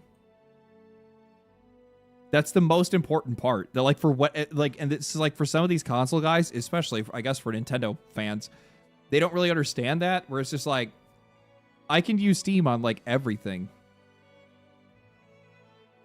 Like, I have access to my Steam account wherever I want to go. Steam is not a console company. They're not a they make hardware, but their hardware is quite literally just like boutique. We make cool shit because we like making cool shit. That's what these guys do. Is it overpriced? I think it absolutely is overpriced. Like, if you were going to buy a Steam Deck, would you buy a Steam Deck or would you buy like the Asus ROG or something like that? You'd go get a ROG or whatever. In most cases, you might save some money. And in other cases, if you're spending more, you're getting just a flat out more powerful piece of hardware. Like, it's crazy. It's crazy. I've never seen anything like it. It is absolutely absurd. It is absolutely absurd. Oh, if you guys really want to know that the Western games industry is struggling, Bloomberg reports Tencent is in talks of offloading several game studio investments in Japan, including Marvelous. Oh, so this is, never mind. I take that back. This is actually not the Western games industry. This is them specifically pulling out of Japan. Tencent is evaluating minority holdings in many studios. Tencent is preparing to sell its stakes back to the original management team, with even at a loss. Investments in Platinum Games and From Software are reportedly unaffected. Who would have guessed? Who would have guessed? If you guys want to know why Tencent is pulling out of some of these studios, I think that Tencent is largely going to pull out of like the vast majority of the investments that they already have, outside of like very key investments in like some of the more like prestigious Western studios or successful studios. Because what they're going to be doing is that they are going to, they're essentially just going to be investing in their own market. Tencent's just going to start investing in China. And probably South Korea as well. That's where they're going to start putting their money. These Western games aren't making them any money. There's some in Japan that aren't making any money. Some in Japan are, you know, basically infected by the same shit that the, you know, Western games industry in the US and also in Europe have been suffering from. Europe a little less so, because I think a lot of these European studios have done really well. But America specifically is the one that's struggling the most. And these guys are just going to pull out. Instead, what they're going to do is they're just going to invest in their own people. And honestly, it's the smarter thing for them to do, because like outside of obviously like obvious successes that we've already seen come from China, and also South Korea is another really good example of like studios that have like really been kind of like pumping lately. The games that they have that are in the pipeline, the ones that are going to be coming on down the road, are 100% looking pretty fire. And as somebody that got the chance to play a couple of them, there's some really good shit that's on the way. There's some really good shit that's on the way. China nationalism? Yeah, they're investing in their own industry.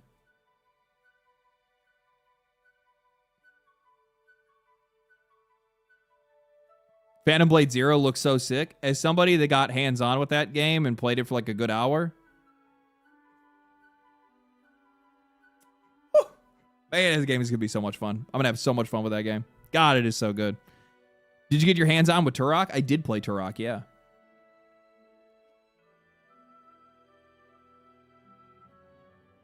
Turok, I still can't get into specifics on the games. I could talk about them like mechanically and stuff like that because NDA. Was Turok good? Very good. I'm going to be straight up honest with you. That was probably the game that I had underestimated the most. It wasn't even really on my radar. Like, I was excited nostalgia wise, where I was like, I remember playing Turok. I bet that game is gonna be cool. And then I went and I went and I jammed it, and I was like, wait a minute, these guys cooked. These guys like straight up cooked. You want to know what it reminds me the most of? And I wish it was like this as like the whole thing, because like conceptually it would be so fucking cool. Turok reminds me of Destiny. It feels very similar. It looks kind of similar. And I was like, bro, if they had a Destiny game that was like Turok, or sorry, if they had a Turok that was like Destiny,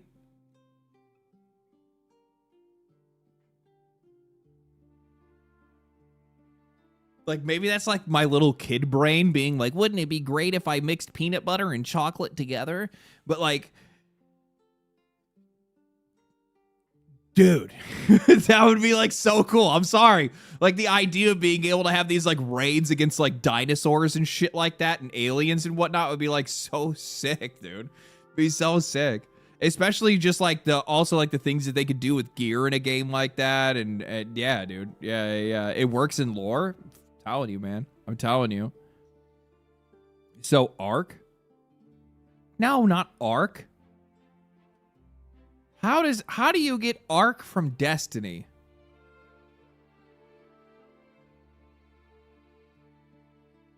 Man, you Ark heads, man. You Ark heads really fucking love that game. You guys will bring that shit up when it doesn't even matter. It's not even like somebody's talking about checkers and they're like, oh, this reminds me of Ark.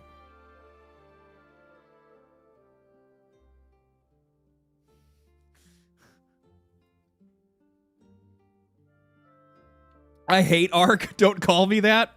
All right, you're cool with me now. It is not like Ark. No. So hype, Turok is good. Just finished Turok 2 again. Had a blast. Thank you for the 5, man. Appreciate that. Yeah, no, I had a really good time with it. I think it's going to be really fun. I think people are really going to enjoy that. We need LD to talk about Cyberpunk Orion news, even though it's far away. What do you mean? There's no news.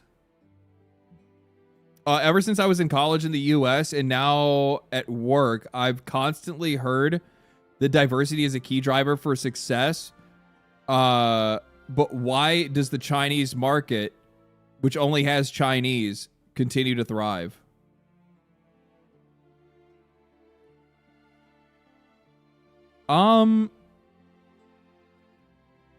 If I had to get like philosophical, maybe this is a little bit nationalistic for me to say. I don't think that it is. I think that there is a shared culture and a culture of history that's like shared between people that gets passed down from generation to generation. And like some level of nationalism should be a thing. But the problem is that like the US has done like everything it possibly can politically to divide people as much as they possibly can and give Americans no sense of real identity. And I think right now, one of the reasons why you're seeing such like a hard clashing of cultures is because you're seeing people that are like desperately trying to hang on to an identity smash against a group of people that have none. And it's like a immovable object meets, you know, an unstoppable force in this case, because like both sides are so entrenched, right? And like, I think that's why they're finding so much success over there. But it's all like, you don't want too much of it. Like you still want a diversity of thought, because diversity of thought is a key driver. Involving more perspectives and more culture into what you're doing can be a great thing within moderation, and also making sure that it's the right thing that you're bringing into the conversation. It's a delicate process, I think. And like, I think like in China, like China does still very much have a reputation for two things. And I don't, and I realize that it's a stereotype and I don't really give much of a fuck. China likes to make cheap shit, and China also likes to copy off of other people's shit. Like they have zero respect for things like copyright or patents. And in some cases, cool, based. In other cases, it's just straight up scumbag behavior. And you end up just getting like, you end up getting scammed off some shit. And that has kind of just stayed. I'm not gonna say any names here, okay? I'm not gonna say any names at all.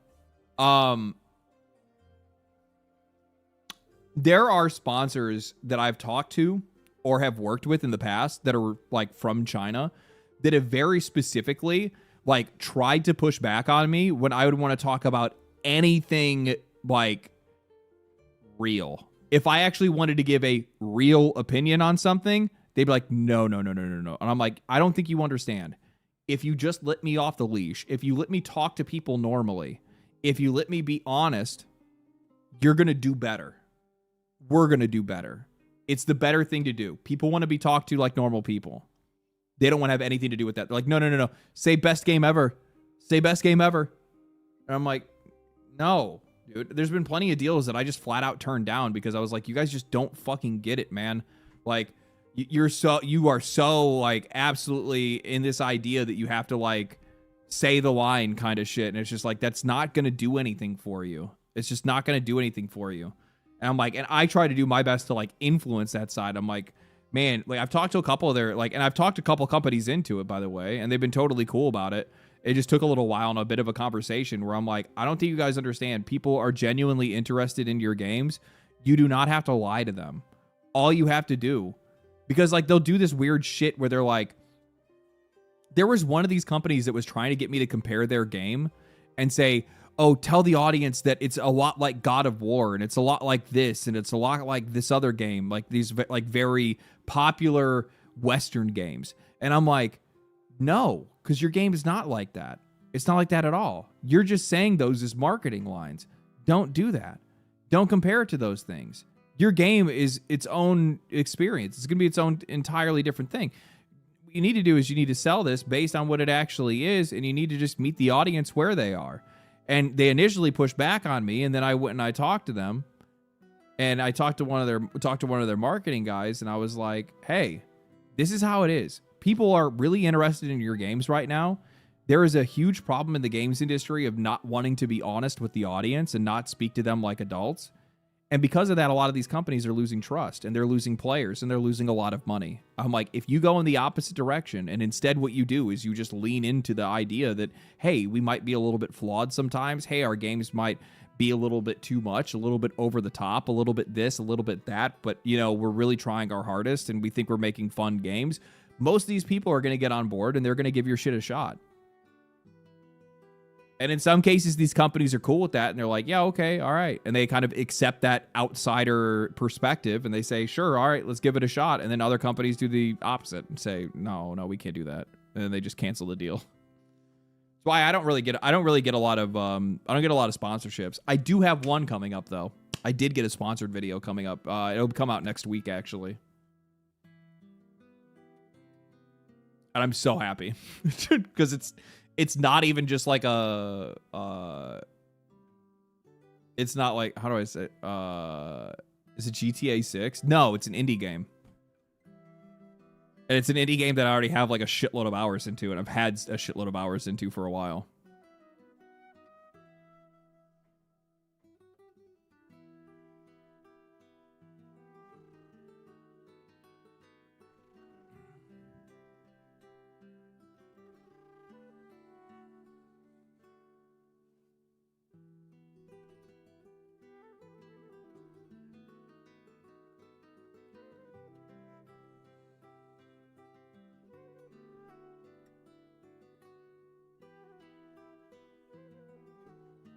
Will you tell us? I actually don't know if it's actually... No, I don't think it really... It's Enshrouded. I don't think it's against TOS or anything for me to say that. It's Enshrouded, yeah. No Rest for the Wicked? I'll probably get one of those eventually. I couldn't imagine doing that shit. I'll probably do No Rest for the Wicked eventually. I have a good relationship with the guys over there at Moon Studios. I've talked to Thomas Mahler a couple of times. He's a nice dude. I'm actually super stoked for Enshrouded. So it's actually really funny that like initially when they were like, hey, you know, would you, you know, mind doing it? I'm like, brother, I already have like 100 hours in your game. And they're like, oh. They're like, well, you want to make sure you talk about, I already know about all that stuff.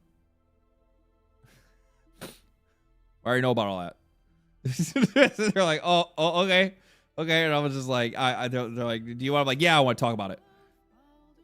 Yeah, I want to talk about it. I love that game, man. I think Enshrouded's fucking fire. Honestly, you know what's fucking crazy? And this is something I'll probably end up bringing up in the video because these guys are basically, they're giving me full reign. They said just talk about whatever you want to. Just don't be crazy or anything like that. No promises. But do you know what's crazy about that game? Is that Enshrouded, when it released to 160,000 people in the same week as fucking Palworld.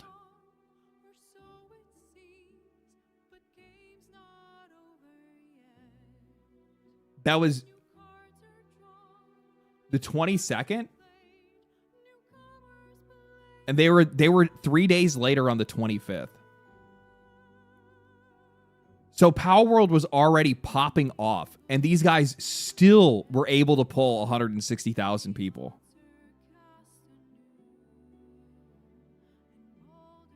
Higher peak than Marathon? Double the peak of Marathon. This is before I'm actually even getting paid, so you guys don't have to worry about it. I fucking love this game. I fucking love this game. Dude, I absolutely love this game. Because they've done something that I've, like, always wanted these guys, or, like, wanted one of these, like, whatchamacallits to do, one of these like survival games to do, where I wanted them to like lean harder into like RPG shit, right? Where you get like, this game has like full on fucking skill trees, and not even just skill trees, but like actual classes. So you can play like a Beastmaster or an Archer or a Priest. And then if you get your homies together and you actually get a few people to play the game with, now all of a sudden you got a bunch of people that are playing like different classes and working off of each other, fighting bosses and stuff like that. Have you tried Mistfall? No, I haven't tried that at all, no. The armor sets look like ass, though. The later ones look really cool. The early ones, yeah, look a little bit rough, but I mean, that's just early game armor, so I don't really care that much about that. My uncle and my uncle and I played the shit out of it, waiting for 1.0. Yeah, it's gonna be sick. some of the base building tools and survival crafting game too. Dude, it does have some of the best base building tools. It's crazy how detailed people can get in that game. It is nutty. Absolutely nutty. My second favorite survival game, Valheim, is just so good. Yeah, I honestly kind of put both of these games on basically the same kind of trajectory. I have Enshrouded, but I've yet to actually play it. It's really good. The Glider, yeah, Glider's really cool. I like traversal in the game a lot. There's a lot of things that I really like about it. I'll break down basically. I mean, that's mostly what it's going to be. I'm going to talk about all the things that I like, all the things that I think they're doing differently, and also a lot of the ways these guys have kind of gone like above and beyond when it comes to like, you know, work. Like these guys have put a lot of fucking work into that game. Like they absolutely went all out when it came to early access. They're one of the best examples that I've seen when it comes to early access, to be honest with you. Some companies do it right, other companies not so much. Not so much. I've been too addicted to PoE2. Brother, who are you kidding? Who are you kidding? I was at like 350 hours before this league.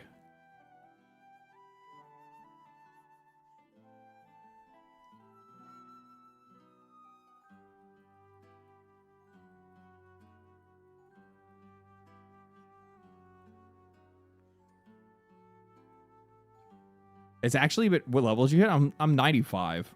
Like keep in mind that like I've never actually gone deep into the end game of Path of Exile 2, and now that they've changed the end game, it's actually a little bit more approachable for me. So I'm like now just getting into it. But yeah, LD, stop it, get some help. I'm actually looking forward to the move, just because the move will probably break my habit of continuing to play. Because I actually kind of need to. I get these tendencies with games every once in a while where a certain game will actually like crack my brain and I like can't get my ass off of it, and it fucks up everything else in my life. It's usually not that much of a problem because, well, I cover video games for a living, right? Like, so it's not that big of a deal. But right now, when I'm getting ready to move and, you know, the house situation and trying to coordinate all of that stuff, and I have to pack soon and I have multiple videos that I need to put out, now all of a sudden it's becoming a problem where I'm like, I need to work. I have to write. I have to do this. I have to do that. But man, it is very easy to put those kind of things off when you're like, I do that whenever I want to. Let me just run a couple maps real quick. Run a couple more maps. I'm also like, my build currently, because I'm playing the iShot build, I'm only like 30. I think 30. I think I'm only like 30 divines off from being able to get myself a headhunter, just buying a headhunter straight out. And then once I have that, then my build's really going to start to pop off. And then I can start like, because I'm running pretty juiced maps, probably maps more juiced than they should be, to be honest with you. And I every once in a while will get just completely ripped out of nowhere, just like, because I'm doing like 4 tablet abyss maps with delirium, and shit gets rough. Shit gets rough. I'm like, I have to lock to fucking, or I'm gonna like just get one shot sometimes. Have you seen the Avatar, the last Airbender game? It looks insane. I was never an Avatar guy, so I never really played it.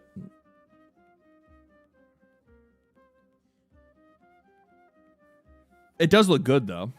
I'll just run up a couple of maps. Oh, it's 3 a.m. already? That's happened to me a couple of times. Not 3 a.m., but a little after 1 for sure.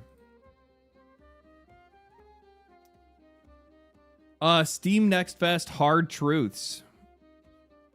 Steam Next Fest Hard Truths. It's becoming less useful. There were over 4,300 demos this year, and by our count, so standing out is hard and harder than it's ever been. And one metric that developers are chasing, hardest, wish lists, are sliding into the vanity metric territory. A wish list is not an indicator of launch sales. It never really was, but it's getting more obvious. We're looking at the top games from June of 2025 Next Fest and tracking how many of the wish listers are actually buying games at launch. Dispatch, one of the best converters, turned about 25 of its June 2025 wish lists into buyers within 3 months. It's still sitting on the other 75%. Oh, it's crazy. No, I'm Not a Human converted around 15% of its 190,000 or 189,000 wishlisters 3 months post-launch. Jump Space managed about 10%. Dead at the Disco, roughly 5%. Ball Pit was about 26% in 90 days. That's crazy.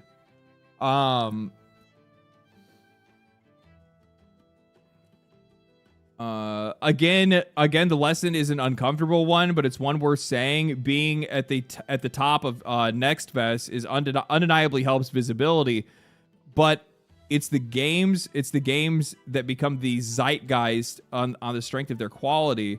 Hold on. Again, the lesson is an uncomfortable one, but one worth saying. Being a top Next Fest game undeniably helps visibility, but it's the games that became the zeitgeist of the strength of their quality and the marketing around them that actually got bought.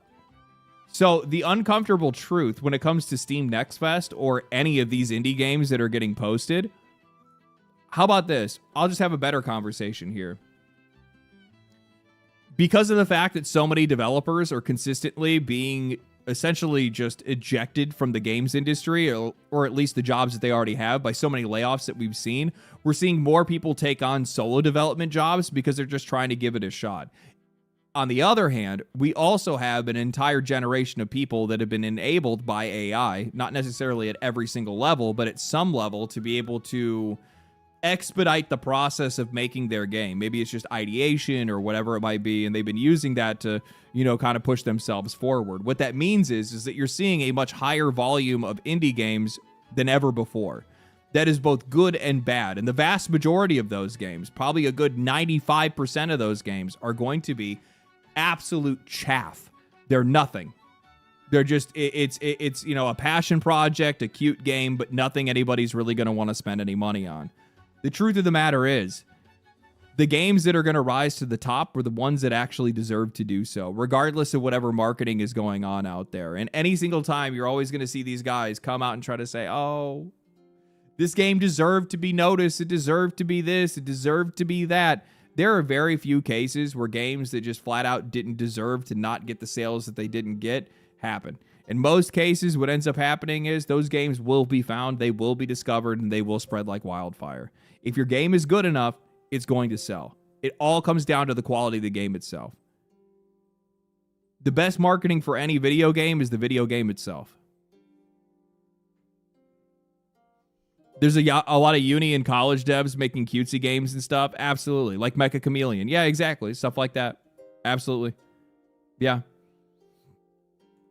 Especially within the first 3 months. Yeah, in a lot of cases, you're not going to it's not on Steam to try to effectively make itself the premier place to make sure that every single developer gets noticed.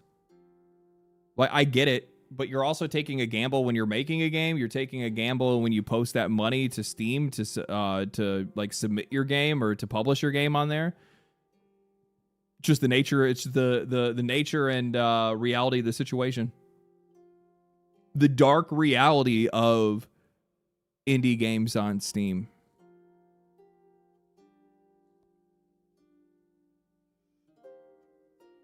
I'm gonna write that down.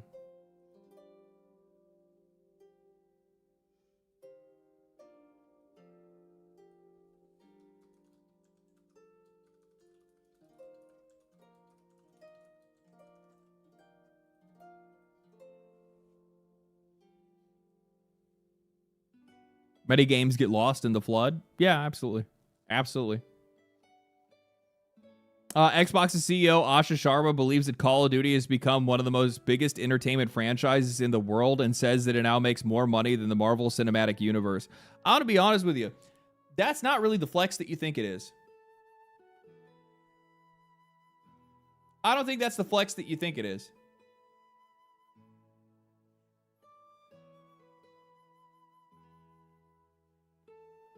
Our absolutely slop first-person shooter that's been hoed out and milked as hard as possible in the games industry is actually making more money than the similarly completely hoed out and milked into oblivion Marvel Cinematic Universe that can no longer sell tickets because their movies suck.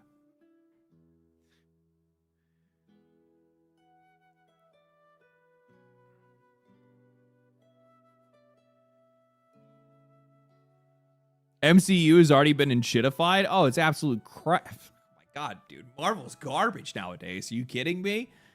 It's like garbage all the way across the board. It's like one of the, like, oh God, I can't even fucking do it, man.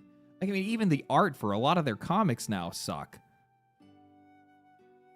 Everything in a lot of these creative industries has just been absolutely just sanded down to absolute nothing. Make sure it doesn't offend anybody other than the people that would be offended by it not looking good. Just so happen to be the people that actually buy this shit. Marvel died when Disney bought them? Yeah, pretty much. What else we got? Rogue Trader, I saw this. Owlcat Games has removed its new launcher less than a day after it went live after massive player backlash.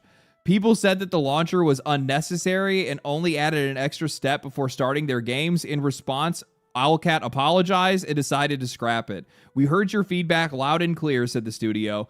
We understand that the launcher caused frustration and wasn't the experience you expected. It's a weird thing to say. It's just completely unnecessary, and I don't understand why you would have added it to begin with.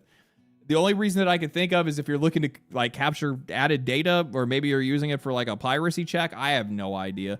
I mean, even Larian Studios has a launcher for their game too. So there's probably other reasons that they use it for. Probably for, I don't know, probably for mods that they want that aren't going to be a part of the workshop.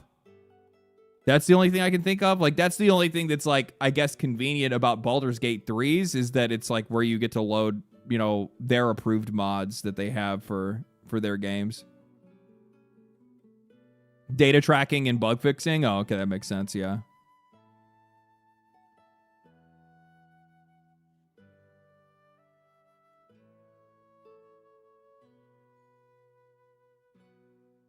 It is just really funny. I mean, I think it's great that these guys responded that quickly, but they should have saw that feedback coming from a mile away.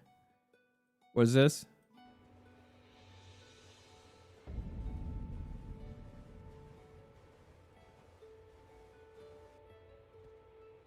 Isn't actually the reflecting pool completely clear?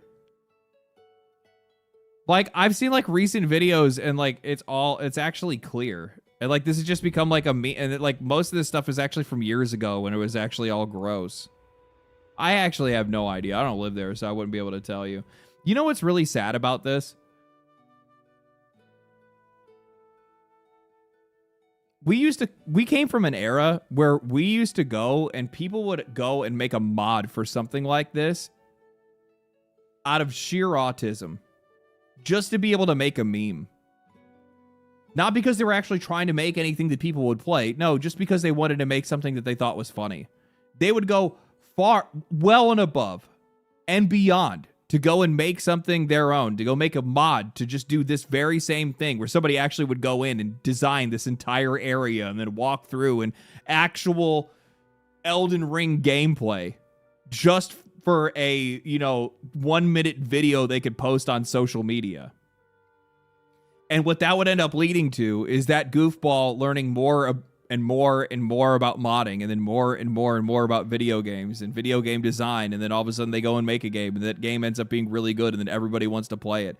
Now, your imagination is just a sentence away, and then it's out of your mind and it's done, and it doesn't actually serve any purpose for you whatsoever.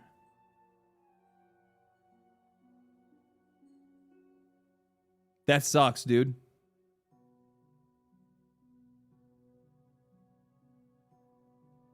I think that sucks. I really do. There's some brain drain that's connected to that.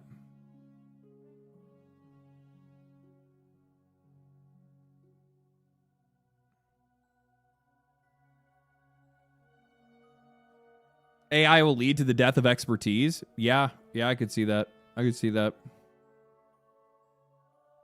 I haven't watched a single game from the World Series. I saw like no, I take that back. I think I saw a little bit of one, or like when I was playing Magic last week, because some people had like a tablet up where they had it playing.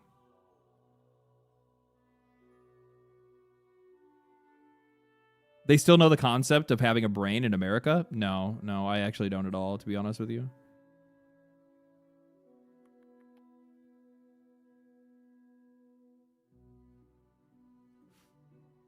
Valve's new Steam machine sold out in Japan despite its starting price being $1,175. 4 versions were available through Komodo stations, with the prices ranging up to about $1,640. Of course it did. It's going to sell out immediately. Part of it's going to be some people scalping, but for the most people, like, you know what it is, man? Like, say what you will. And like, don't, again, like I said, I don't think that the hardware is worth it, especially for what it can actually achieve. But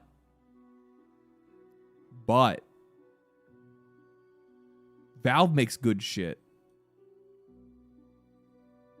Some people will buy it just to support Valve and Steam in some cases, just because they like having their stuff. But like, my Steam Deck, is it the most powerful? No. But it's really nice. It's really nice. What do you think of their anti-scalping attempt? They got to do better. I'm sure there's other scalpers that still got in anyway.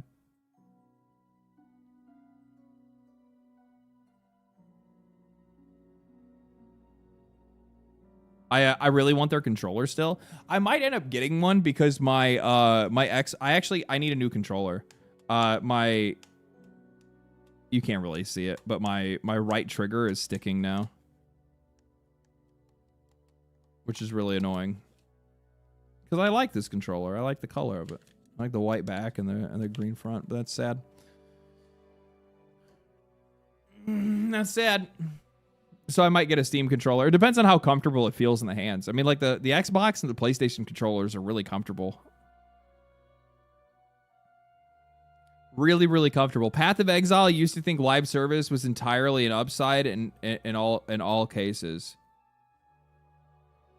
Terrible clickbait. No human signed off on this.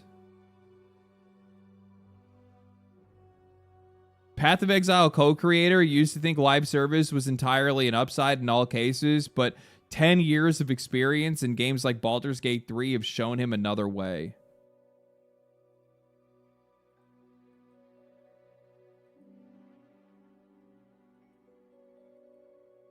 Hi, I'm Chris Wilson. Well, it's been around a year. Oh, it's a 40-minute video of him just answering questions. I'm not going to be doing that. 1 year channel update and Q&A.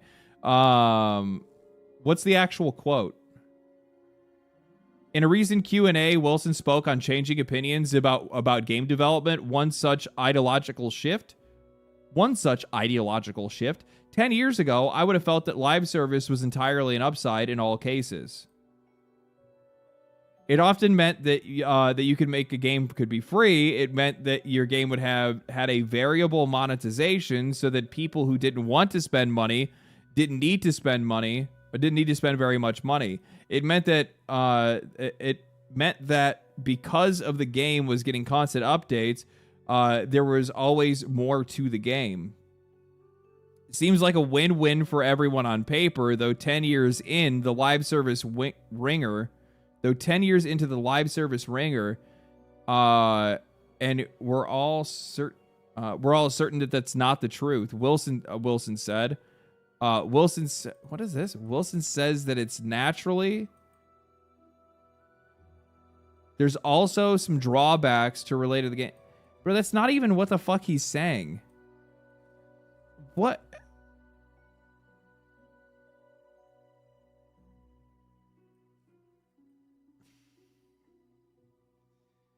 Just watch the video, the 29-second mark. Let me hear what he actually said. Hi, I'm Chris Wilson. Hi, Chris Wilson. Would you say 29 minutes?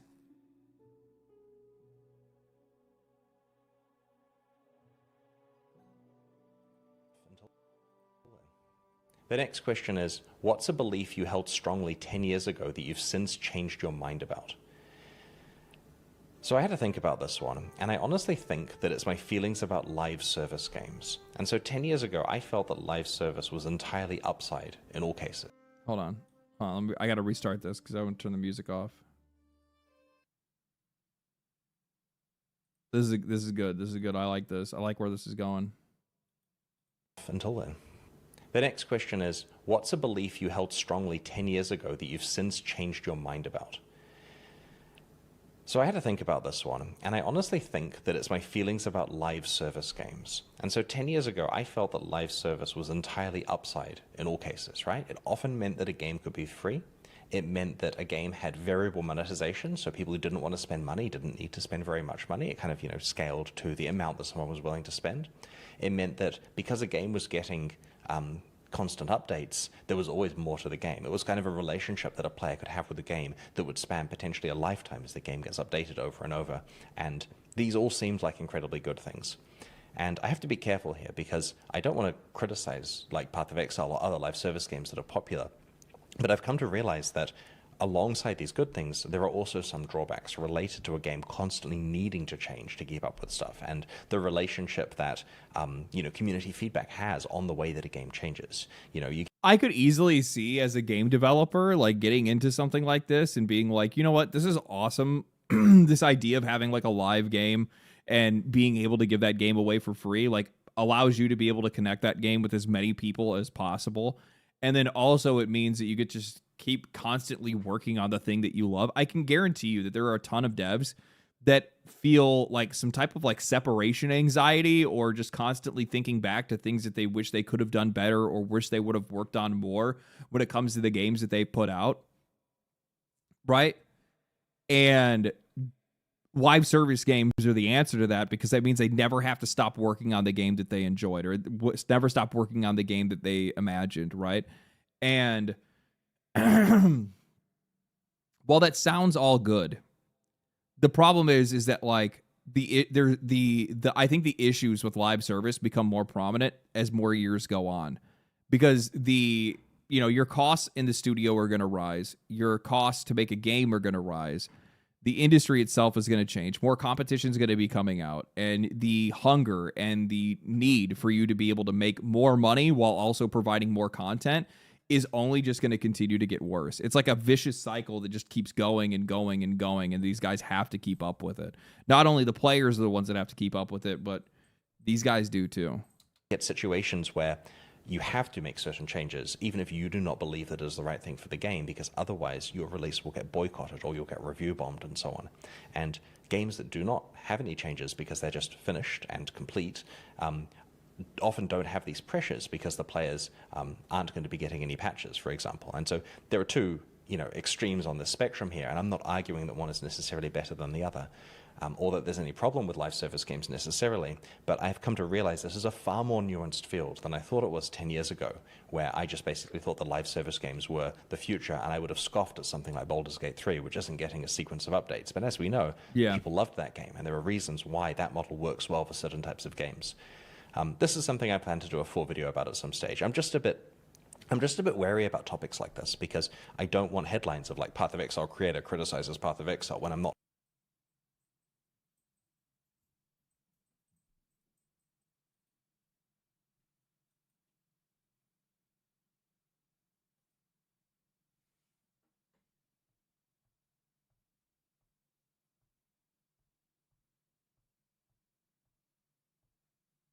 These guys should be embarrassed of themselves.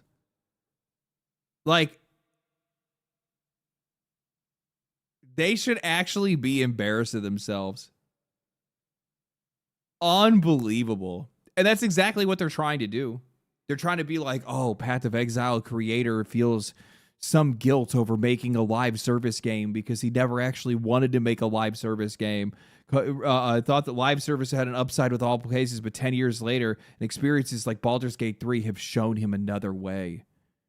It's making it sound like he is going to try to criticize Path of Exile in some way, his own game in some way. Absolute shit stirs, absolute rats. Harvey Randall, for shame. For shame. Trying to criticize the game. I love the game and think that it's got a lot of good stuff going for it in these aspects, and so much is done to minimize any drawbacks that they have. But yet, I do have opinions about the legitimate pros and cons that some of these approaches do have. Game monetization. You know what it is? I would almost guarantee when these guys call that shit out, that like very obvious journalist rage baiting bullshit, they get mad. the journalists get fucking mad. And I guarantee that journalist from PC Gamer was watching this and going,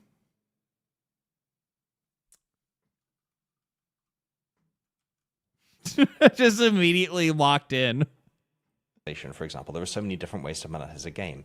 Every one of them has drawbacks, and a fair analysis of it involves going through all the different ways and looking at the drawbacks of those different techniques and acknowledging those, and then picking something that's the best thing for the game.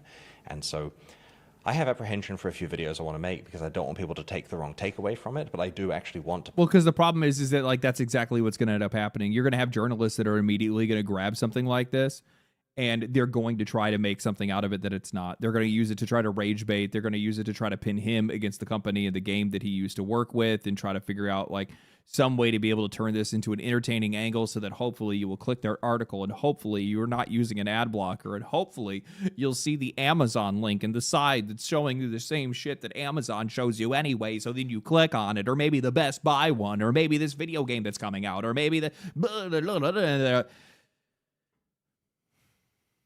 post, honest analysis of some of these topics that are used in games and talk about the pros and cons.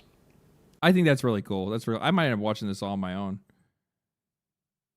Yeah, I might end up watching this all on my own. It's a longer video, so I don't want to watch it right now. But yeah, I actually really enjoy the fact that he started making videos and started talking about stuff. He has a lot of insight to be able to share with a lot of other developers and also with players in a lot of cases too. Chris Wilson's YouTube channel is goated. Yeah, I'd really like to contact him at some point. I just got into contact with I talked with Laura Fryer. I'm probably gonna do something with her at some point, maybe. But I'd really like to talk. I'd really like to end up talking to him too. Very smart dude. Absolutely, yeah. I mean, you kind of have to be to make a game like Path of Exile, right?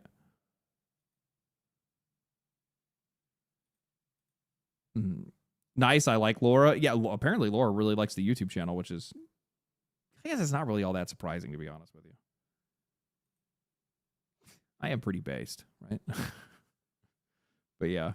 No. I talked to her just recently. Grand Theft Auto, no loading screens on the PS5. It's pretty good. Honestly, that's impressive. I think the performance is probably one of the things I'm the most worried about outside of like all the other bullshit. But like, if I'm just talking about the game itself, performance is definitely something I was worried about. You're much more heated than she is, but the conclusions are the same. Yeah, we do come to pretty similar conclusions at some point. Katakawa CEO being pushed out over Elden Ring failure.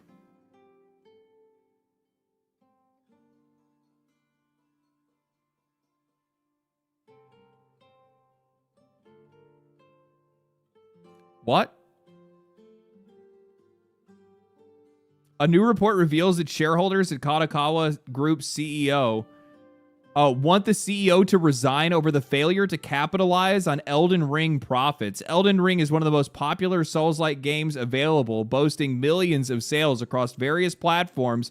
The developers also have churned out spin-off titles and even confirmed a spin-off movie, establishing the franchise. However, despite its remarkable success, the game is not translated into significant profits for the company, leading to the accusations against their CEO. A recent report by Reuters, reveals that Katakawa Group, the parent company of Elden Ring developer From Software, is currently facing pressure from their shareholders, who are calling for the resignation of the CEO, Takashi Natsuno. While Natsuno remains in his position for now, a conflict is anticipated at the annual general meeting, AGM, scheduled this Wednesday.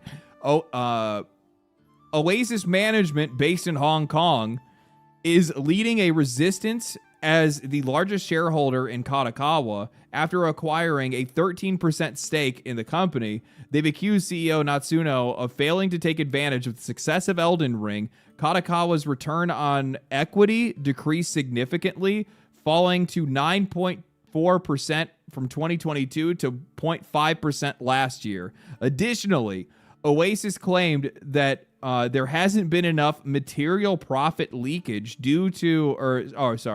Additionally, Oasis claimed that there has been material profit leakage due to Katakawa due to Katakawa managing publishing. Oh, due to Katakawa managing publishing in Japan while Bandai handles the overseas publishing. Oasis is not the only stakeholder seeking removal of Katakawa's CEO due to Elden Ring's failure. A proxy report from the Institution of Shareholder Services indicates that while it may take time to find a replacement for Natsuno, this is a challenge that that's worth accepting. Additionally, another proxy advisor, Glass Lewis, suggests that shareholders should back Oasis's proposal. These dudes are upset.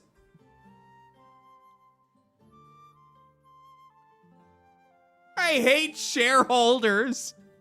I hate shareholders. They are so toxic, man. These guys are mad because Elden Ring went on to become one of the most popular games of all time. And instead of From Software and Katakawa milking it as hard as they possibly could, like they're fucking Bethesda, by releasing an HD edition, by putting out some gacha games, by putting out some action figures, by putting out whatever you possibly could to try to make even just a couple more dollars. These guys are upset.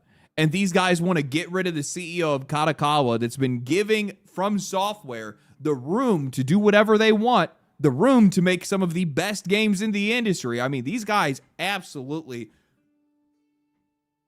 I have a hot take. It's not hot. It's lukewarm. I'll be honest.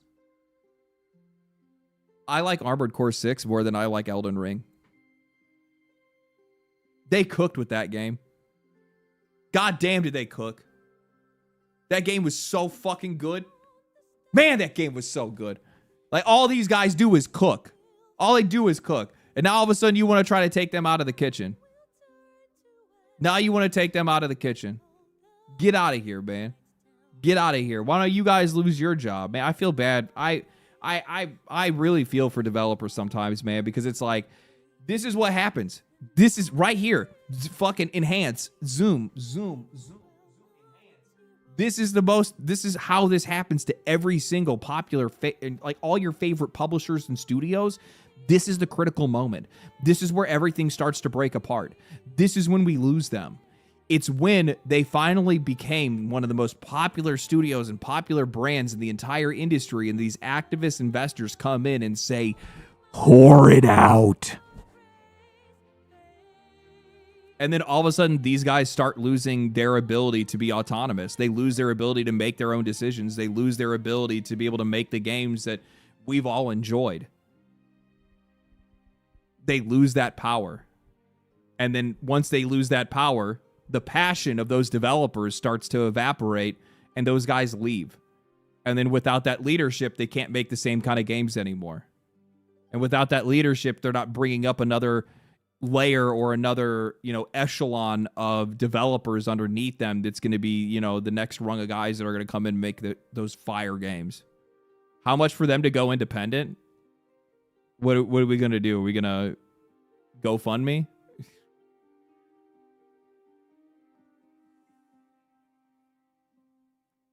I wish that those guys could go independent. That'd be the best thing that they could possibly do.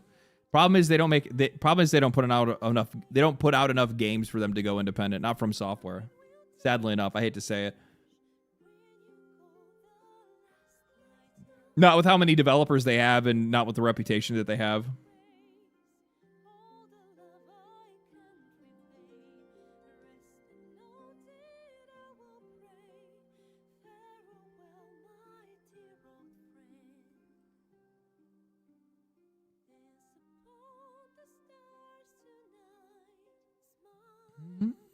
I want some. I gotta order some food. I gotta order some finger food.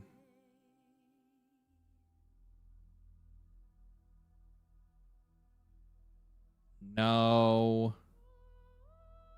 You know what sounds really good? Popeyes. That's just expensive. That's just very expensive. Popeyes is so fucking expensive. It's crazy. Sign that we're in the worst economy ever. Hungry from the anger of stupid shareholders? I am.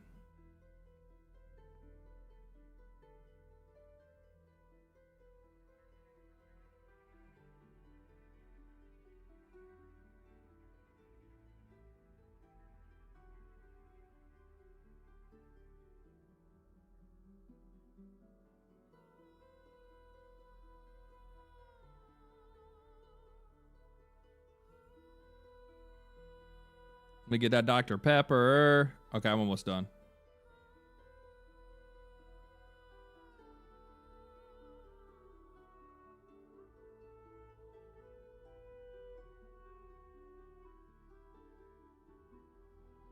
Actually, they're running a deal right now. I got it on that cheap. Taco Bell also sounds really good right now. I had Taco Bell the other day.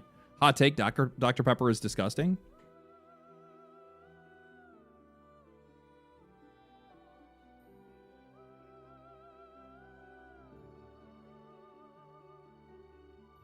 Why are you going to come in here like that? Why are you going to come in here with words like that? Why are you going to say shit like that? Who the fuck do you think you are? Who the fuck do you think you are?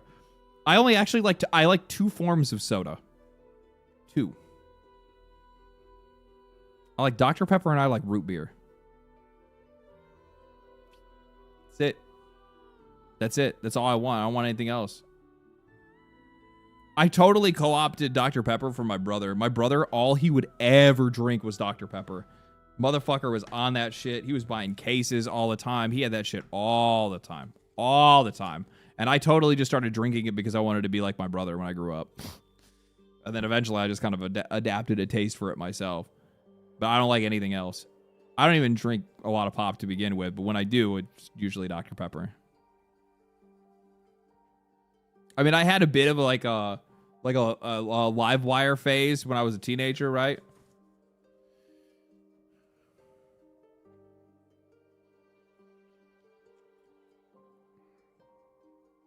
Try Jollibee.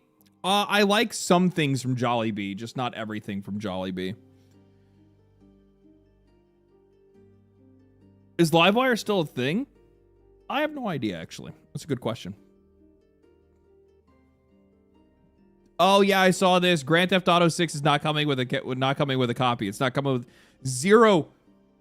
Actually, the reason I didn't bring up Grand Theft Auto 6 not having a physical disc on release, because they made the announcement that there is going to be a physical disc. It's just not going to be released until December, I think, is when they're finally going to start printing the disc. So if you want a physical version, you have to wait until then. So not only are these guys double dipping on the PC people, they're going to double dip on the console people too. Where these assholes are going to go and they're going to buy a digital edition and they're going to buy a physical edition again later.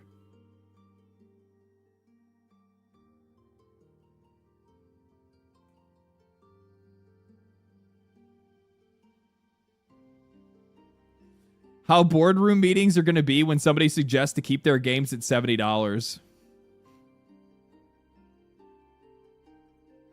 They need to. They have to. I'm going to tell you right now, there's a couple of games, maybe, that might be able to squeak by.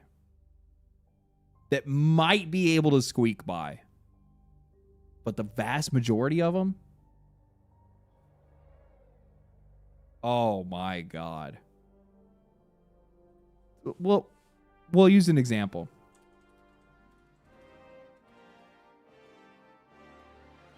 '26 video game releases. What do we got? January, February, March, April, May, June. We're in June right now. May. Let's look at future ones. Nope. What if Assassin's Creed Black Flag tried to release at $80? I think it's cooked. It's a remake. Nobody's going to want to touch it. The game's actually coming out for cheaper anyway, so I'm not even going to worry about that one. Is there any AAA game?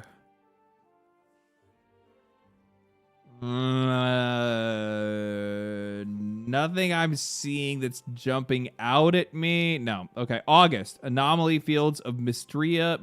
Mystria? No, I don't know what the fuck it is. Beast of Reincarnation. Unproven IP. If this motherfucker came out at $80, it would get absolutely annihilated. I don't think that these guys realize that, like, if your game is gonna be $80, it better cook. Like, I mean, you really had to have cooked. Do not be putting out some slop shit, right? And that's not to say Beast of Reincarnation is gonna be slop. I don't think it is. I actually think that these guys are gonna. It's gonna be really funny that a game made by Game Freak that isn't Pokemon is actually good.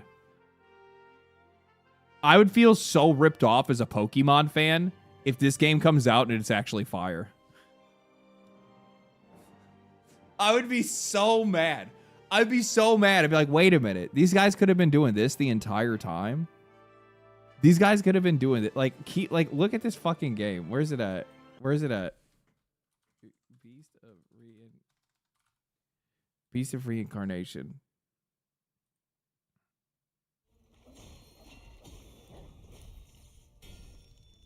Is 2026 the year of the video game sidekick?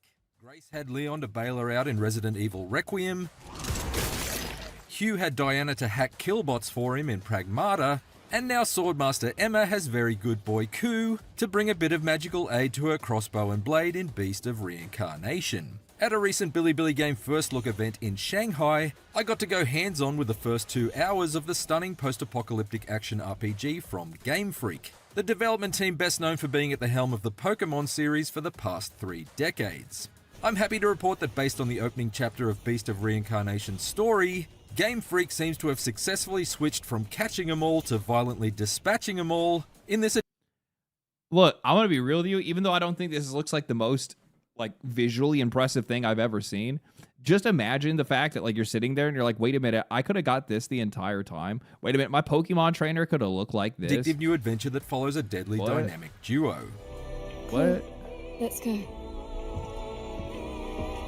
What? My world could have looked like this. Beast of Reincarnation hooked me from minute 1. My Pokemon could look like this. Smack bang in the middle of a war zone and wastes little time in introducing the core combat concepts. Faced with hordes. This is the kind of Pokemon game that they should make. They should make just like a straight out apocalyptic, all out warfare. Like, you know, like people using like Pikachus to like shock actual people and stuff like that. You know, Charizard just breathing fire on motherfuckers.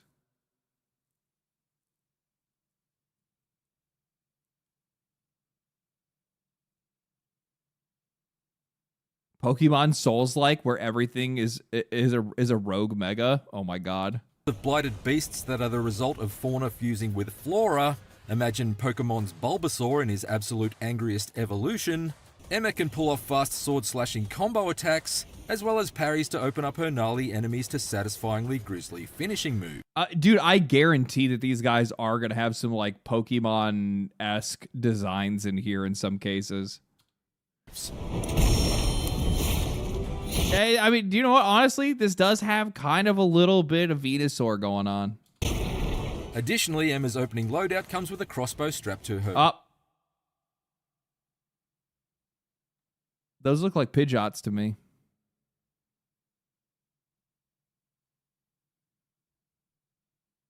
Wrist, allowing her to take out flying foes at range with rapid-fire bursts that feel supremely responsive. Fearos are long neck motherfuckers. So far, so fairly standard. However, it's the inclusion of Emma's loyal dog companion Ku that adds a satisfyingly tactical twist to Beast of Reincarnation's predominantly blade-based melee. Okay, I'm not going to watch this whole thing. I'm getting like sucked into it. It actually does look really good, but just imagine being like a Pokemon fan and all these years of paying these guys. I like how it actually shows like the performance up here as well. But I mean, I think the game like looks really impressive. I hope this game does really well. I think it'd be like really good for Game Freak to actually come out with something like this, because then like also it kind of like opens off, it kind of like takes the lid off and says, hey, Nintendo, we saw what these guys could do before. You're not allowed to peddle this fucking garbage Pokemon bullshit where it's only a half-finished game. No.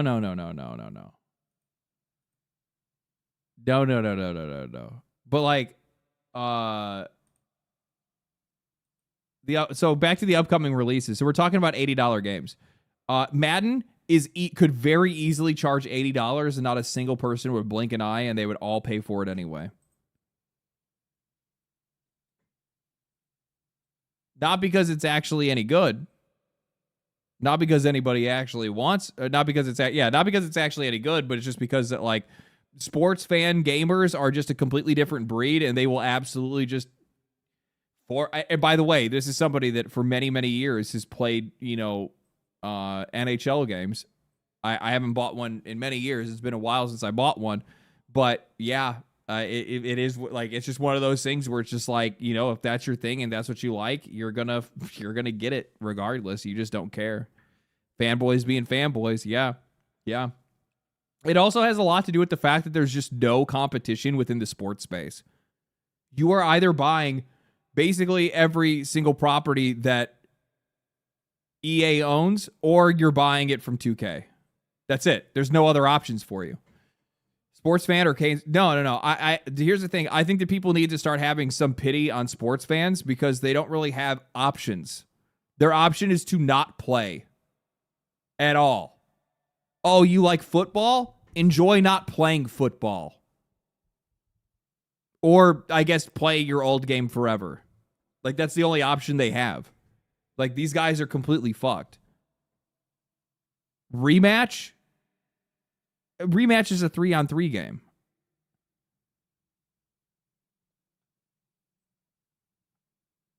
Just go outside and play the real sport. True, brother. True.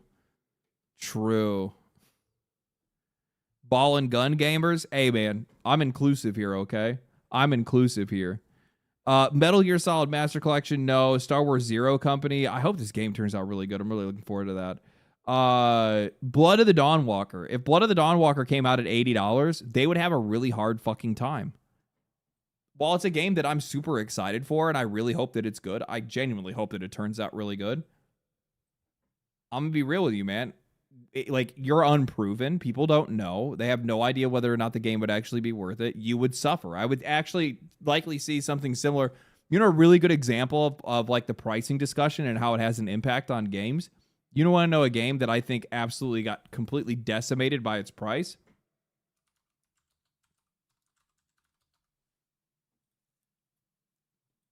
Ninja Gaiden 4 only ever hit 11,000 players on Steam. Now, mind you, this game was available on Game Pass day one, I believe. But the only reason why this game sold so few copies is because it was just too fucking expensive. There was too many other games that came out at the exact same time. This game got absolutely annihilated. And I think it's a really good game. I think Ninja Gaiden 4 is fire, dude. It's a lot of fun.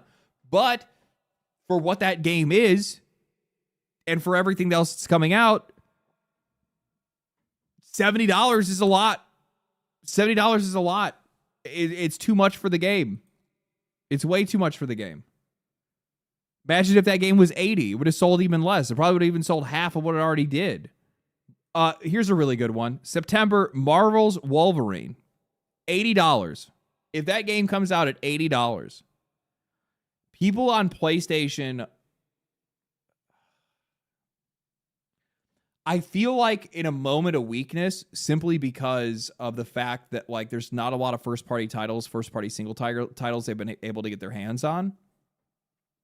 Some people would break down for it, but I think that on average it would probably sell less than they would probably assume it would. And whether or not that money would actually be made up by the sales that they do get, I have no idea. But I don't know, man. Especially when you know for a fact that those games end up being relatively short, 15 hours to begin with, right? I would talk about, could you imagine spending $80 on a 15-minute game? I can make the excuse. I can have the internal battle with a GTA, right? Because it's this game I can get hundreds of hours out of, right? The dollar per hour trick definitely could still work there in some cases, but bro, 15 minutes. We don't know if a storm's hot yet. I guess that'd actually be seconds for some people.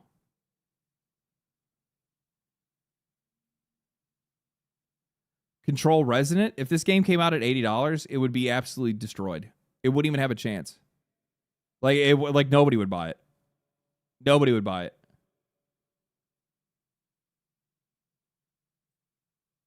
Onimusha, again, another game that I guarantee if Onimusha went out for 80, nobody would buy it. You'd get a couple of people that are like nostalgia Andes. I'll be real with you. I think Onimusha Way of the Sword should come out for 60. Personally, if I was in charge of pricing, it would come out for 60. Mostly just because it's been a really, really, really long time since we've had an Onimusha game, so it just doesn't hold the same kind of weight that it used to back in the day.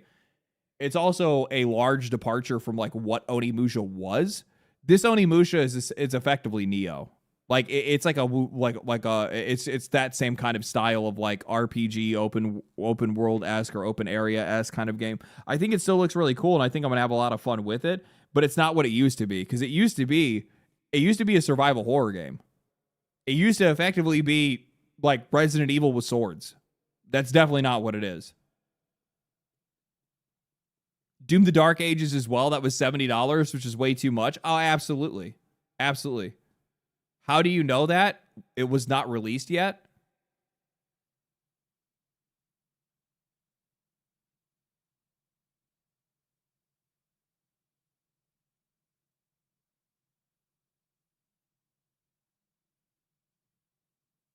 Oh,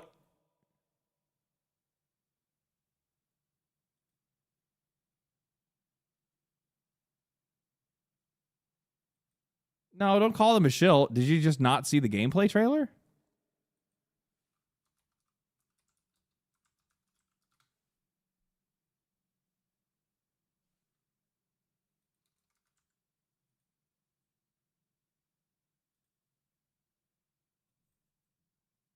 This isn't hell. Also, you don't have a chance.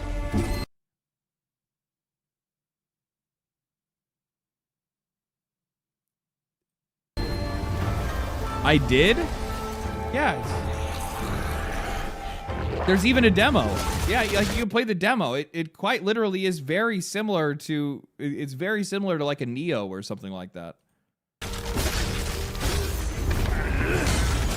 It's not the exact same. I'm not saying it's the exact same, but yeah, it's very similar. Not enough. It's not a survival horror game. That's the point that I'm trying to make. The older Onimusha games are kind of like survival horror. They're basically like Resident Evil with swords. But this is not the same. I see your point, but did you not enjoy Neo? Did it sound like I didn't? I'm confused.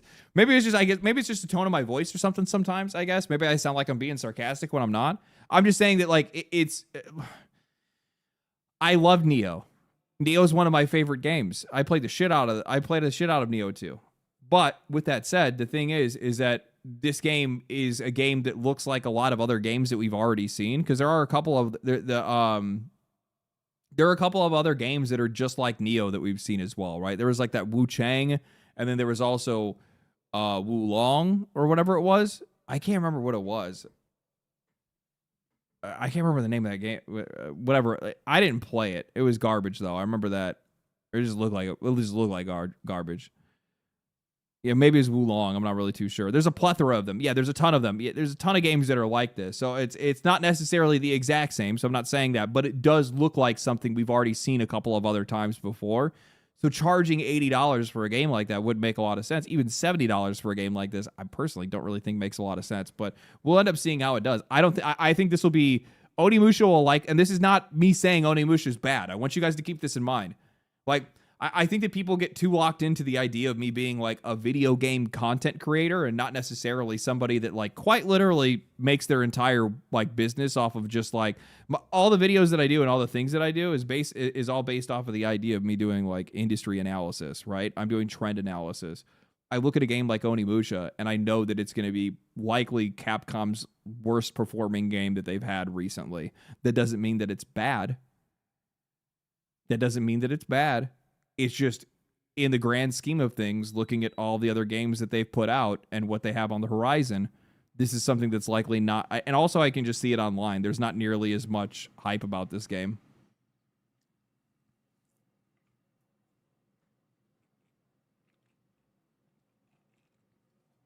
You're just concerned. It's not a concern of mine. Like, I'll play it and enjoy it myself. I don't care whether or not a game does good or bad. I mean, in some cases I do, but in most cases I don't.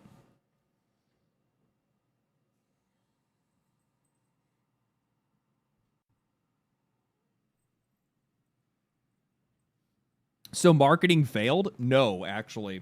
A lot of people immediately go to blame marketing on the failure of a game. I don't think I've ever seen marketing fail a game.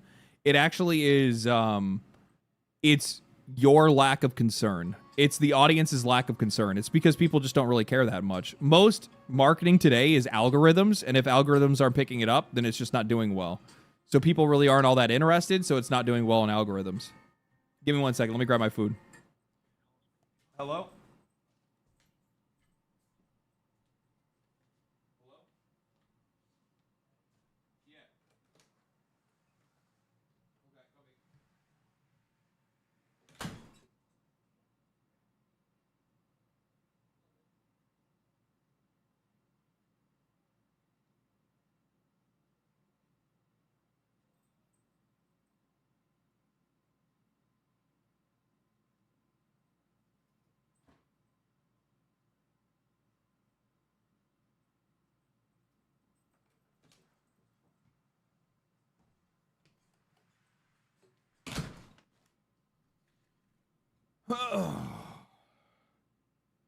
Haven't even heard of it until now. Yeah, that's largely what I mean by that. It hasn't come across your radar because it's not in your algorithm, so you're not getting fed the trailers, you're not getting fed videos talking about it or anything like that. As a result, people aren't really making videos talking about it themselves because they don't really see a point in doing so, right? Because they're not going to get any views off of doing so. And some people do it out of the passion, right? They just do it because they want to do it, and they're like, hell yeah, I'm going to talk about Onimusha. Some people just like to make shit, but yeah, for the most part, that's really... That is the reason, my friend. That is the reason. The audience is not hungry for games like Onimusha. It's not that they're not hungry for games like Onimusha. It's just that there's nothing... Maybe it is something about the marketing that they're not doing a good enough job, like showing... It could not even be the marketing. It actually could end up being the game itself that for whatever reason, like its narrative or the way that they're presenting it just isn't making it like exceptionally enticing or like, oh man, I need this. Monster Hunter was a pretty massive letdown. That also plays into it as well. Some people are going to be a little bit more like cautious when it comes to the game because they're not really going to be sure like how it's going to do. And it's not even just Monster Hunter. Keep in mind it was back to back. It was Dragon's Dogma 2 and Monster Hunter that did the exact same thing, that both came out with absolutely abysmal performance. Now, mind you, I think the experience was better on console. At least that's what I was told by some people. That's what some people believe, but yeah. Let's see here now.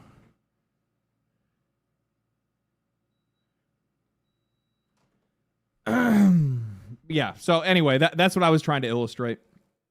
Some of these guys are really going to have to get into the idea of variable pricing. I think we actually need to start seeing more games that come out that are just comfortable with not feeling like they need to be just one price. That's really what needs to happen. I think if we saw more price competition, more people trying to charge, $50 and $60 or $70, depending on like what their AAA game is actually offering and what it's competing against, we would see a lot more success in the games industry. I think in some cases, people have to be kind of okay with the fact that they're not really going to profit crazy off of something. You got to have realistic expectations for how these games are actually going to do. Oh, I saw this. PlayStation had originally put out an advertisement saying that Grand Theft Auto 6 launches November 19th with pre-orders starting June 25th. Learn why it plays best on PlayStation. And then they took it down. Can you see why?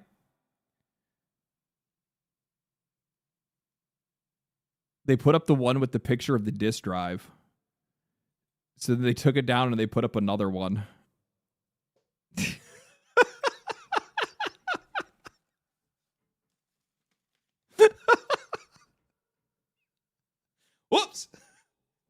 Whoops. That's so funny. That's so funny to me.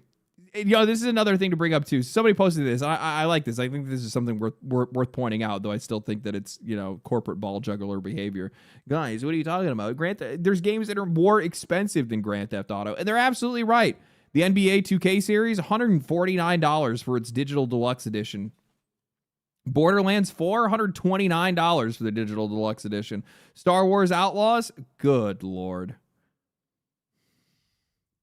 There was some sucker that bought this. There's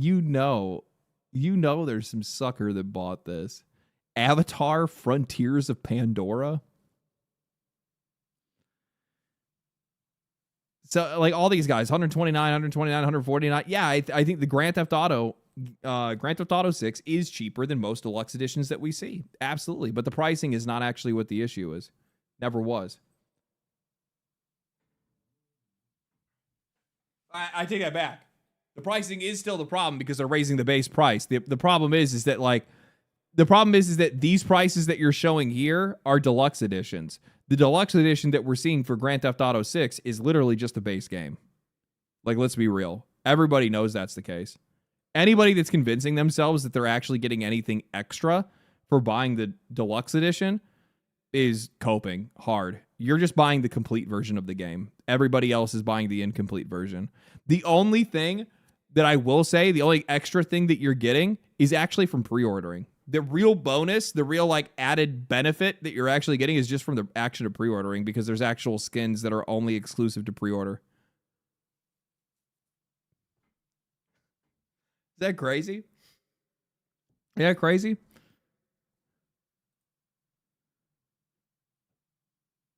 Oh, look at this guy. Former Epic Games, Harmonix, EA, Madden NFL, Platinum Games, and Capcom official. Video games are not a charity. They aren't art that you hang up in a museum. We don't have billionaire patrons who pay $200 million for a vanity project. This is the perfect example of you had me in the first part. You had me in the first half. Because I was like, yeah. These things have to be commercially viable. True. But too many enthusiast media influencers among them have spent too long tearing down things like DLC, microtransactions, loot boxes, AI, and etc. That has created a huge rift in the economics of the industry and player expectations.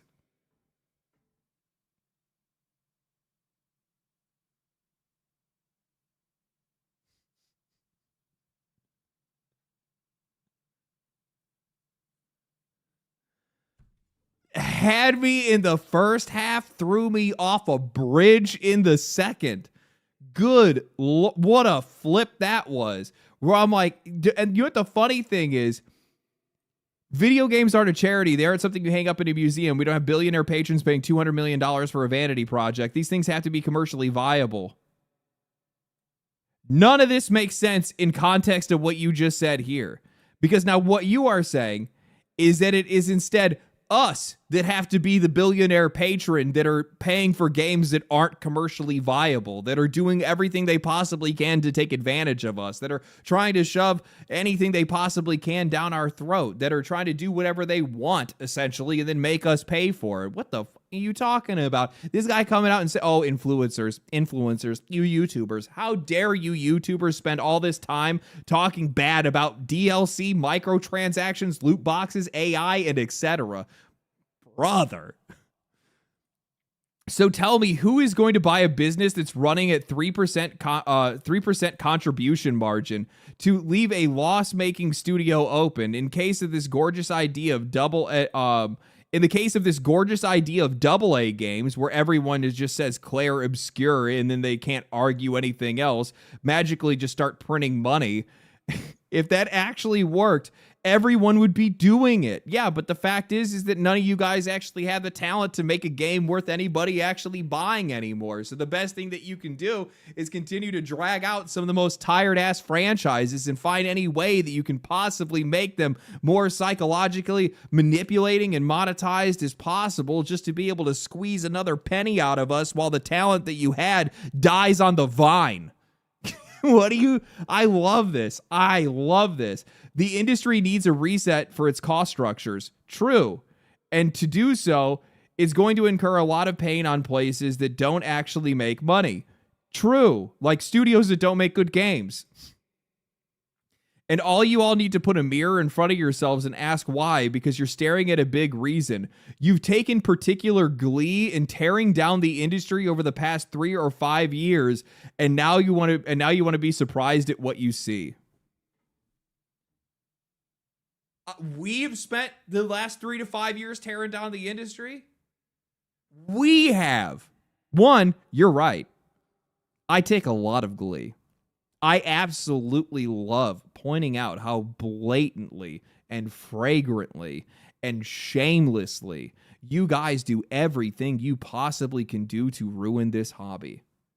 I do. I have no problem looking in the mirror, bud. I have thank you. Absolutely. You know what? Thank you for recognizing my contributions to the games industry. And I'm glad that you seem to enjoy them so much. And I have absolutely no problem in being the loudest and most obnoxious voice possible every single time I see you guys do anything that I don't like. And while I don't think that I am anybody special, to be honest with you, and I don't even really think I have that much of an impact, if I can be a loudspeaker for something that pisses a lot of people off, I'll be as loud as I can. I'll be as loud as I can. And I will keep tearing them down. And I will keep talking about these games, and I will keep complaining and whining and crying and shitting myself the entire time until I get better video games. And while I do that, I won't spend money on yours. That's how it goes. Try to blame this on us. Try to blame this on us.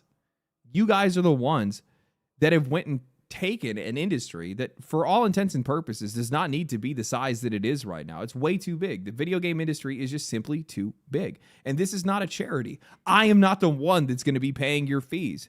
You're the one that thinks that that comes down on us. You think that because you guys make terrible business decisions, because you guys don't know how to hold on to talent, because you guys don't know how to make good games, because you guys need this industry to grow far bigger than it actually needs to be, and you spend so much money making these games that we need to be the ones that have to absorb the costs of all of that. And how do we absorb that cost? You think it's going to be by things like DLC, microtransactions, loot boxes, AI, and etc. You guys feel like the best way to be able to make the money you need is to take advantage of the customers that you already have. You don't deserve your business. You don't deserve your business. You're fucking nobody. This shit is pathetic. That's all this is. This is just straight up pathetic. That you can't run a business normally. That you have to be able to find some of the most scummiest tactics possible for you to be able to make a profit. Maybe that's a sign that you're doing business the wrong way. Maybe you're making games the wrong way. You want to tell us to look in the mirror? How about you try looking in the mirror yourself? Absolutely pathetic. Absolutely pathetic, dude. I read shit like this and it's just like, where the fuck do you come off from? Where, like, oh, I know, EA. EA. That's where you come off from. We have another MMO has hit the towers.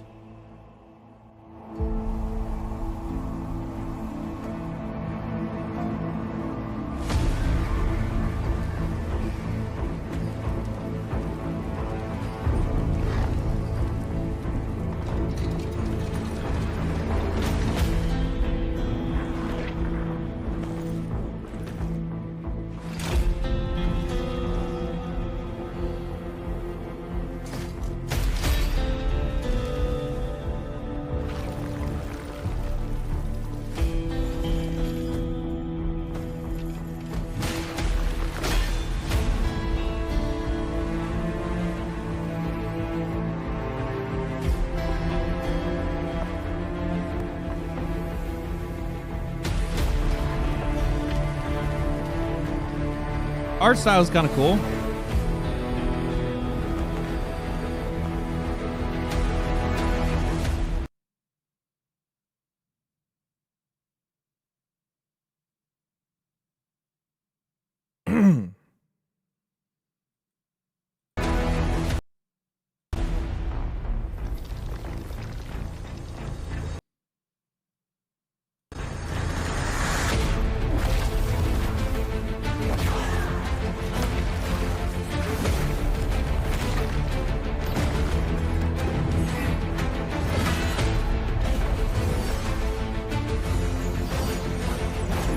Okay.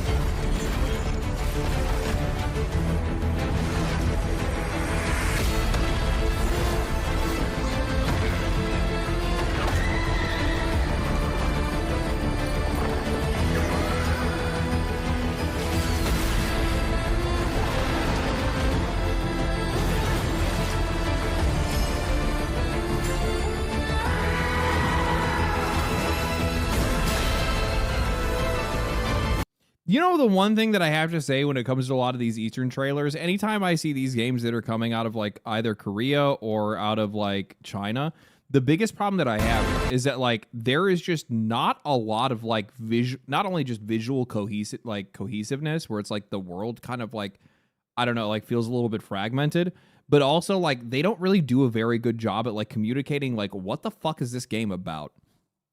And then I realized that this game is Lord of Mysteries.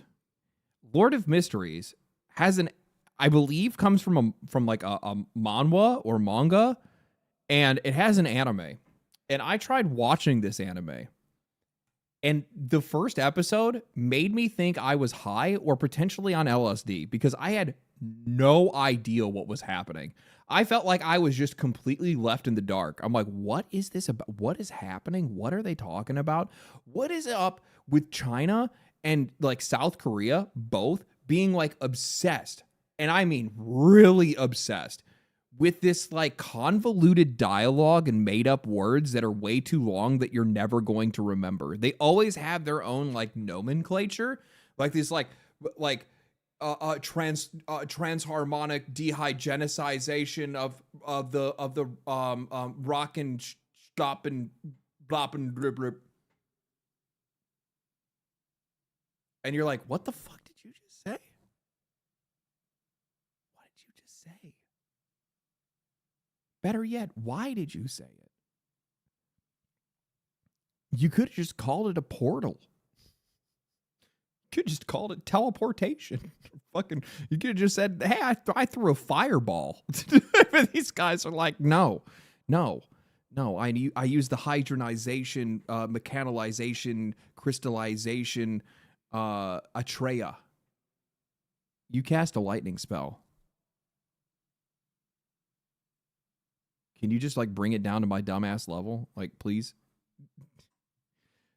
Takes a bit, but Lord of Mysteries is the go. I've heard nothing but good things about it, but it's just like I watched like 2 or 3 episodes and I was like, I had to stop because I was like, I don't understand what the fuck is going on with this. I have no idea. And then while I was watching this trailer, I was like, this makes a lot of sense. By this makes a lot of sense that it's Lord of Mysteries because I still have no idea what the fuck is going on.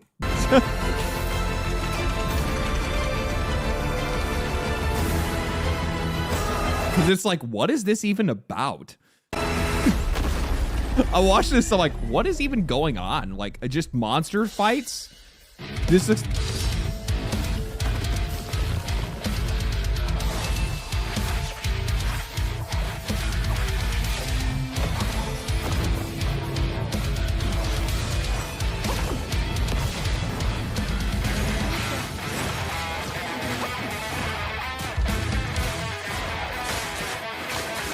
This actually is pretty good now.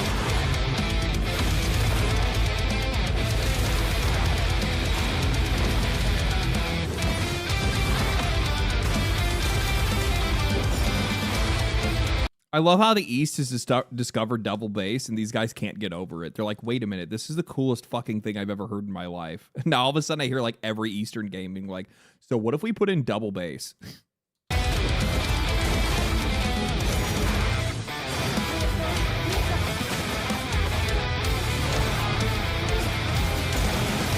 I can't wait to hit the paywall in this game. I actually really do enjoy a lot of these games that end up coming out. Like, I straight up dig Where the Winds Meet. I think that game is so dope. And I just play it like here and there as like a casual game where I just run around and like fight bosses and shit like that. Like I don't really take that stuff too seriously. I think it's the people that really want to play these games like MMOs are the ones that end up like probably being disappointed by them the most.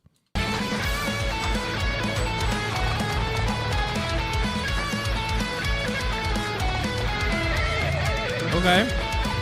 All right.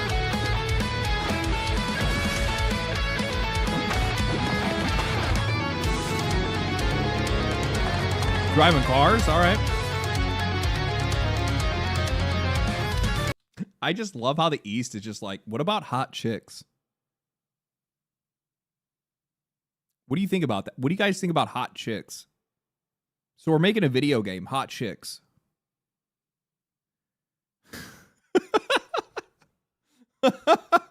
Every single time. Never disappoint. Never disappoint. They're like, yes, you can run over people in this.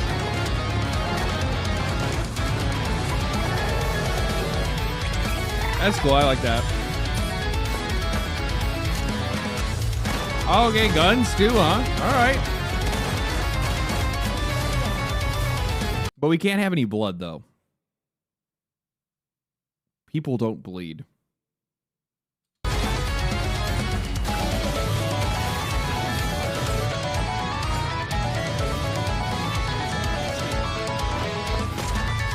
Raid mechanics, all right.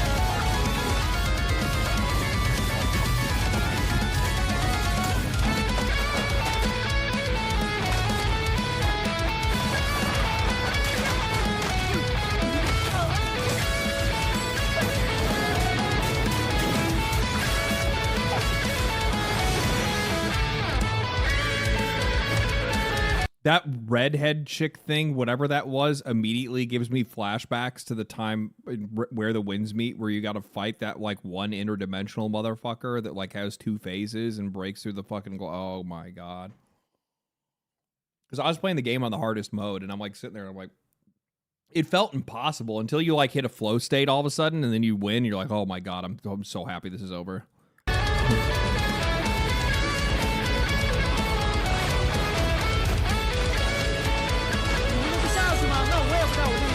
This is cool. I like this.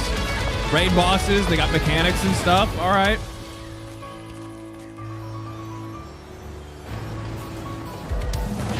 I like how they just straight up show that character's ass. They're like, "What do you guys think about ass? Do you guys like that? Do you like just flat, just absolute, just ass out? What do you think about that? Right?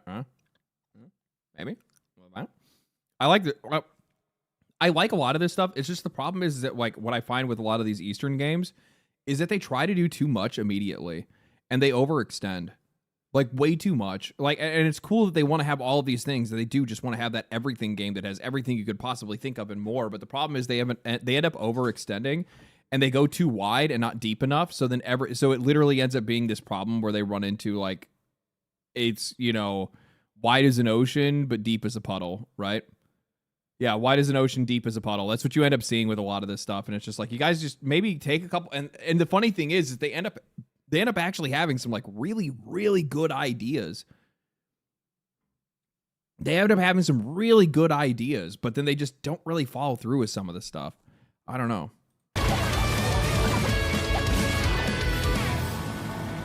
Cool, man. Cool. I'm interested. I'll definitely check it out. Yeah, I dig these kind of games. I always try to give them a shot when I get the chance to. They're also going to probably, anytime I see stuff like that, I'm like, man, I'll probably get a sponsor out of that, which gives me another opportunity to play games like this, which I always really like. They're like, hey, do you want to play?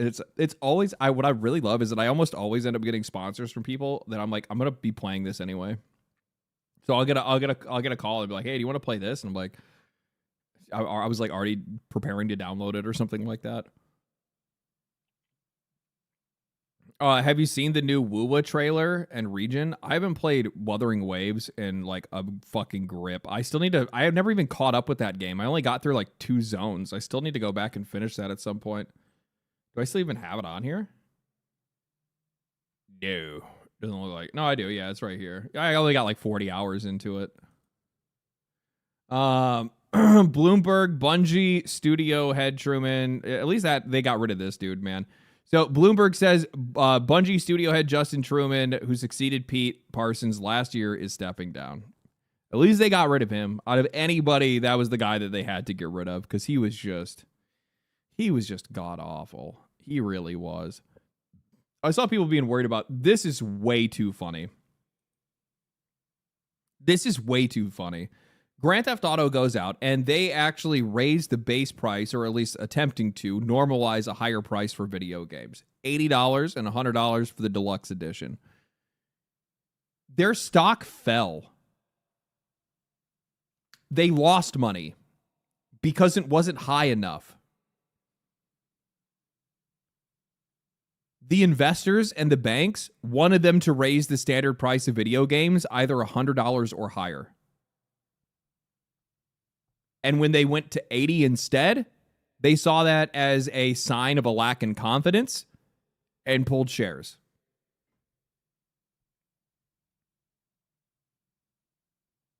As I've said, and as I will continue to say, the biggest and greatest threat to video games is investors.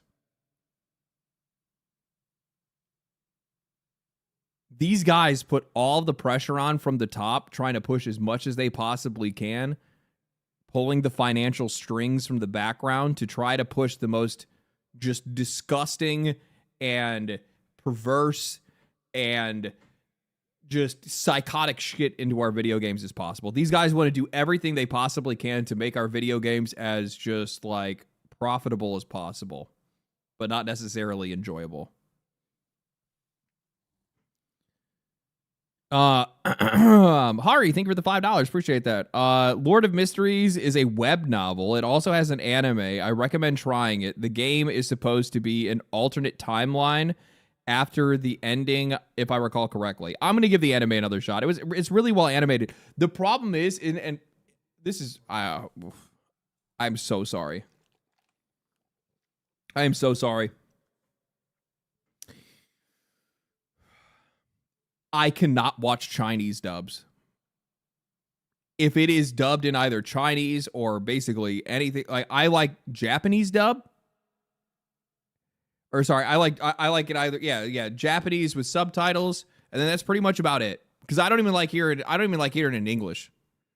Well, and I'm gonna tell you the reason why. Very simple. Japanese voice actors are fucking legendary. They are unbeatable.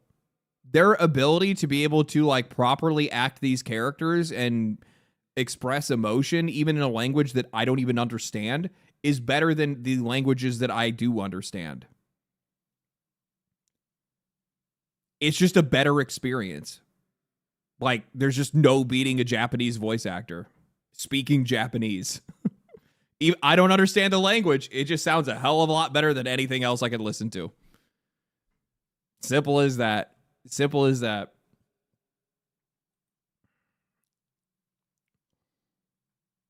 Let's see here. Oh, we already covered the Micron thing, right? They locked in the prices. We saw that already. This is bullshit. I'm getting rid of that. That was a leak. Look at this, dude. Oh no, the most expensive video game ever created from a developer that is known to make incredible products is pushing the limits of technology with unprecedented attention to detail that will undoubtedly be payable for hundreds of hours and cost $20 more. Leave the multi-billion-dollar company alone.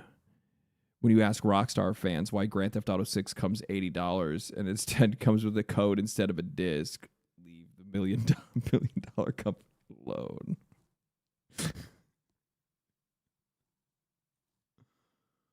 This is the kind of shit that I saw that I was just like, and like some of this stuff is rage baiting. This wasn't though. This is literally just somebody that just has like shit opinions. And it's not even just them. There's a whole group of people that have been saying shit like this that have just been like, guys, you don't understand. Like, I don't give a shit. I don't give a shit. I don't care. I don't want the price to increase. I don't think it's worthwhile. I don't think we're actually getting what we need to out of the games that we're already getting. Most of these guys don't even take the time to finish the games that they make right now. Most of these guys don't even take the time to optimize the games they put out right now. Why would I want to give these guys any more money than they already do? And even if Rockstar can make a better game, and even if they do make a game that's worth more money, the problem is that the precedent that they set by putting out this game at that price fucks over everybody else because, yeah, awesome. You only had to pay for one game for the next decade. Now the rest of us have to pay for your fucking sin for the next 10 years. Like, how do you not recognize that? I just don't get it. Xbox consoles. Yeah, we already saw that stuff here. We already went over this. We already went over that. Oh, I've seen, so PlayStation hardware crashes the lowest it's ever been. We just saw PlayStation is doing layoffs. Xbox is doing layoffs. Everybody's doing layoffs except for Nintendo. Raising the employees' base salaries by 10%. And actually, the funny thing is, if I'm not mistaken, if I can find it somewhere... No, I didn't save it. So I guess actually Nintendo is not necessarily having the best year right now. Their stock price is actually lower than it's been in the last year or so. They've lost quite a lot of money. It's been really difficult just because of the hardware market and people just aren't spending very much money and stuff like that. Now, I throw some shade at Nintendo all day. I can throw shade at Nintendo all day. And I think that, like, they cut some corners. I think that they put out some really rough games in some cases, but at the same time, I can recognize the W's where the W's are. And I'll be honest with you, out of any of the major publishers that we see, so we're talking like outside of Capcom, I think Capcom is king for sure, and I think there's other ones that are pretty solid as well. But like out of the platform holders, we're talking Nintendo, Xbox, and PlayStation. Nintendo is the king. They take care of their people. Sorry, losing my voice here. They take care of their people. They do what they need. They do what they know needs to have happen. They just make sure that they keep the talent that they have. They bring up younger talent as they come up. They try to teach people the right way. And for the most part, well, I know that like some of their games end up being weaker, mostly looking at something like, I don't know, Pokemon or something like that. Donkey Kong Bonanza was really good. It was a very good game. I had a lot of fun with that game. Most of the games that Nintendo puts out, I have a really good time with. Do I think that they're overpriced? Absolutely, in some cases. But in most cases, they just straight up put out pretty solid games that are just fun, cool video games. Nintendo's not out here trying to milk everybody with live service. That I gotta show respect where respect is due. I'm just gonna be straight with you. Nintendo is a toy company. Well, maybe more of these companies need to be toy companies because video games are toys. They're meant to be for fun. And like, while I can shit on Capcom for being as litigious as they are, trying to sue everybody under the sun, and how, you know, heavy-handed they are when it comes to things like piracy and ROMs and emulation, the one thing that I can't shit on these guys for is that they largely stay out of the way of most of the trends that the games industry has been chasing after all of these years.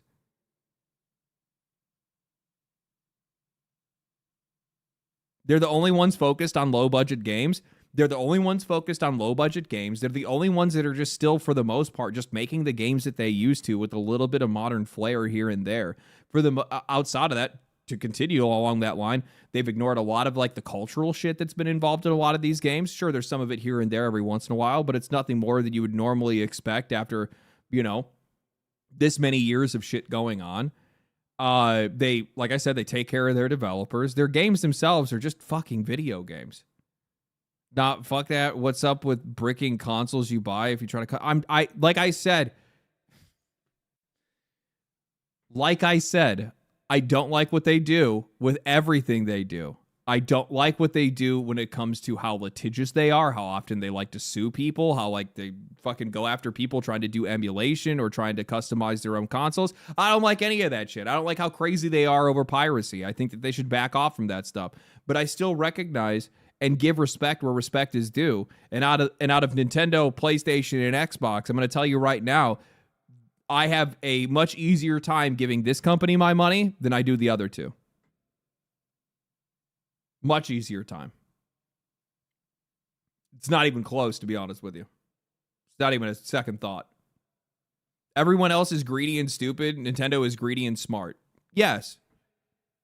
Nintendo is greedy, smart, and I think that they still, for the most part, at their upper leadership, still love games.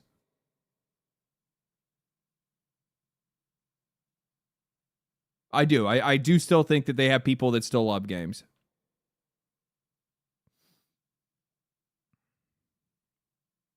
Nintendo is the gatekeeper of their IP, and releases they refuse to let us play that. I don't. You gotta. That might be like a English as a second language kind of thing going on there. I don't know what you mean by that. Nintendo was fine until the DS. After that, luxury product.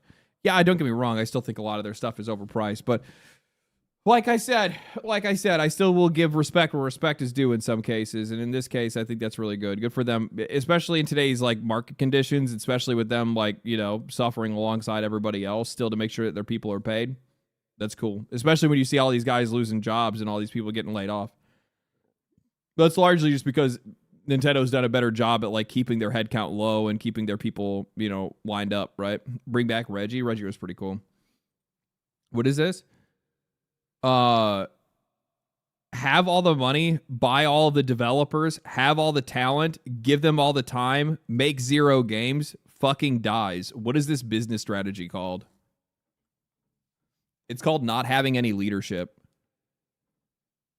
This is quite literally the biggest problem that Xbox has had and has continued to have for many, many years. They don't have anybody holding the reins that actually needs to know what direction they should go in.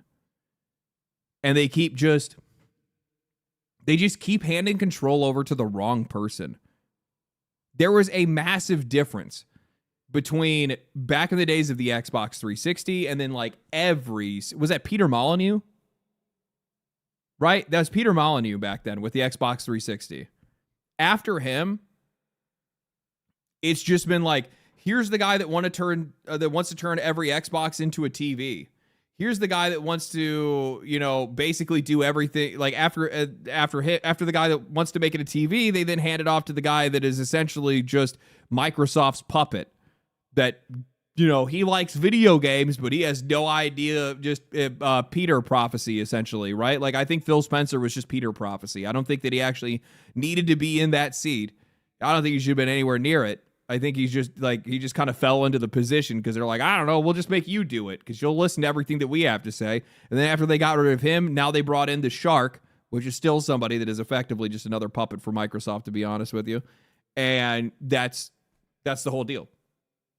That's effectively how it went. So like they used to back in the day have a guy that had vision, that knew what he wanted the hardware to look like, that knew what he wanted the games to look like, that knew what he wanted the spirit of the company to be. And then after that, they just continued to hand it to people that just wanted to look for ways to either extract from it or just be a mouthpiece for Microsoft.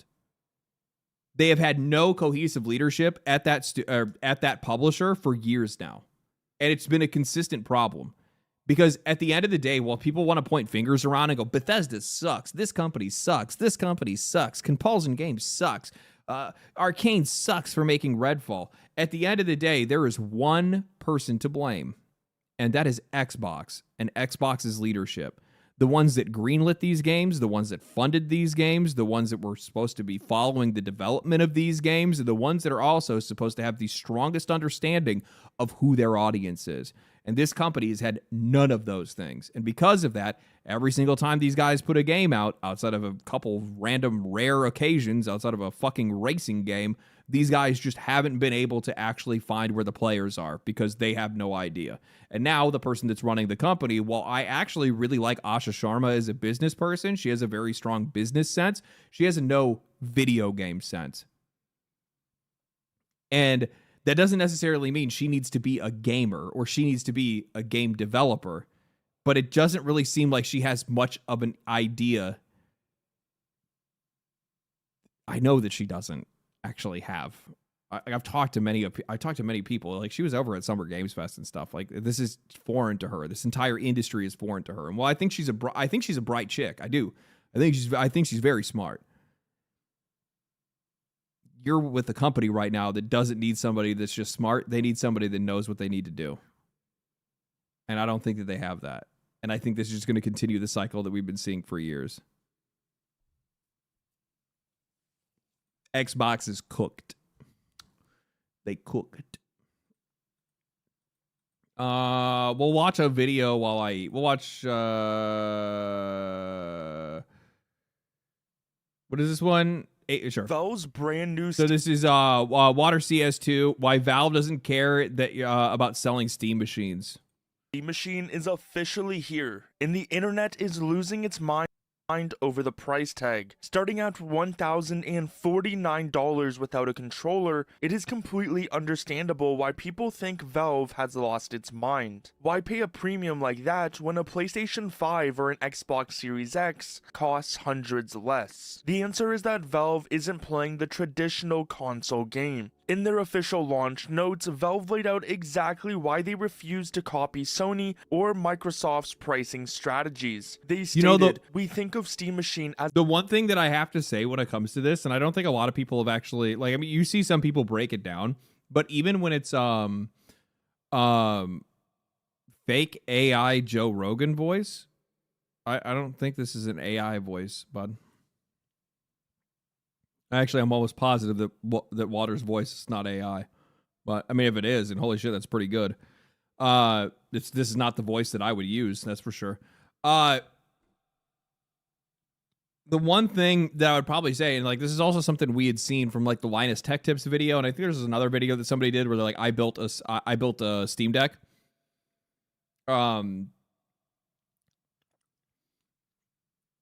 It's not like the parts that these guys use are very far off from this thing just flat out costing $1,000.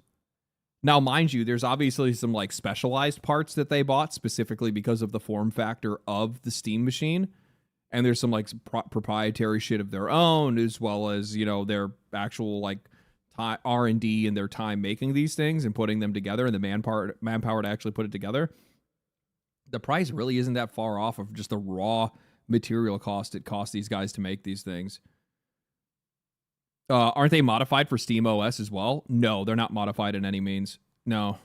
an extension Not of that I know PC of, at least. gaming, not as a console. The traditional console model is to sell hardware at a loss and make up the revenue with subscription services or by selling games that are locked into the hardware. We think this can make sense for a single business in the short term, but that open ecosystems are better for customers over the long term. Yeah, The strength of PC gaming is the ability to play games you want on the hardware you want. Steam Machine is a solution to these problems, and we think it's a great one, but it's not the only solution, and we don't want it to be, because they refuse to trap you in a locked ecosystem with paid online multiplayer subscriptions. Valve has to build these machines at cost, and right now the global memory market is at war. AI tech giants are swallowing the supply chain whole, leaving Valve with You know, the funny thing is, I don't even think that's necessarily the case anymore. I think most of these guys actually have their contracts, and there's only so many of these places that are actually going up and actually expanding.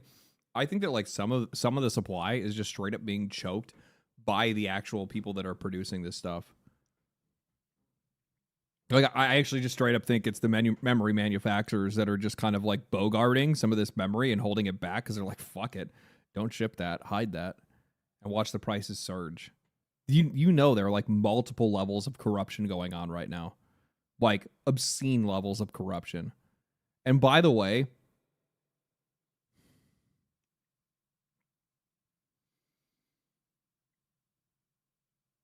I'm not going to say it. Never mind. I'm not going to get into it. almost zero bargaining power. Valve's own engineer exposed this reality to Gamers Nexus, detailing how brutal the negotiations are with memory suppliers. Look, there's no contract, there's nothing. Like those guys, they give us a price every month or something, and they say you can buy that many, and it's yes or no. And if we say no, then they never talked to us again. That monthly ultimatum forced a baseline price that was originally tracking for $750 all the way up to past $1,000. But the physical hardware isn't the real product here. It's a template to show you what you can do. Because demand is so high and supply is so limited, Valve is running a randomized reservation queue to fight off scalper bots. If you don't get your name in before the June 25th deadline, you are automatically kicked to the back of a massive waitlist. But the problem is that like, so I like part of the idea that you have to have an already existing Steam account with a decent amount of time of your account being in good standing. I think that that's smart because you're having people buy off of like accounts that actually have like a history of buying stuff through Steam. They've been buying games through Steam or whatever it is. Those are the people that you want to be selling to anyway, right? Like this is the people like you want your most valued customers, the most dedicated customers to be the ones that are actually buying your hardware because, well, you're also the more likely to be able to make money off those guys because they're probably going to continue to buy games using your platform. So those are the people that you want to give those are the people that you want to get this stuff to. But like scalpers are so incredibly resourceful. It's crazy. Like these guys will wait outside of places. They will hide inside of potted plants. They do not care. They will drop down out of a ceiling tile and snatch something up if they get the opportunity to. These people are absolute scum. They are disgusting. They are monsters. And I cannot stand them, and I wish they would stop. It's the one what did they call the COVID stuff, like the after effects that people would get? There was a name for it. I can't remember what people would call it. They called it like long COVID. That's our long COVID. Yeah. Our long COVID is actually scalpers. That's the real long COVID that we got along the way.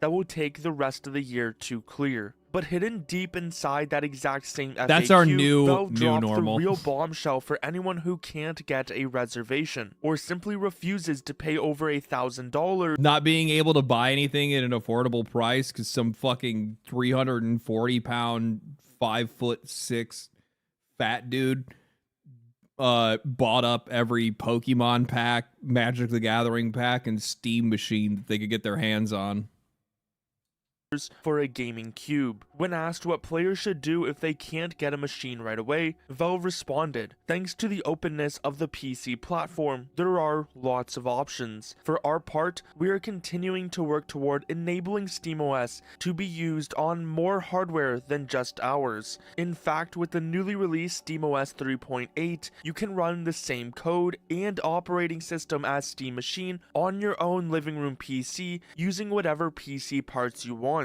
Historically, trying to install SteamOS on a standard..." And that's honestly, like, this is the biggest deal, and this is the one thing that, like, nobody should actually ignore here, right? Like, thanks to the openness of the platform, just make your own. Who else in this industry would ever say that? What other company in this industry would say, hey, you know what? PlayStations are way too expensive right now. Could you fucking imagine? PlayStations are way too expensive right now, so you know what? We opened up our operating system. If you want to make a PlayStation, go ahead. If you want to make an Xbox, go ahead. If you want to make a Nintendo, go ahead. Not a single one of these guys would ever do that. Why? Well, because they simply want to make more money. Because they have their business that is formed around what they do themselves, and they can't compete based off of their service. They have to compete based off of their hardware. They don't have a choice. This is the point that I tried to bring up before, where I said, I wish that these companies, these like platform holders, would actually compete based off of the quality of their service, their stores, their games, etc., rather than just trying to compete off of the basis of, you know, walled gardens by locking games behind closed doors and also by, you know, selling whatever hardware or whatever. Like, it's just boring, dude. It's boring, it's lame, and it's just weak.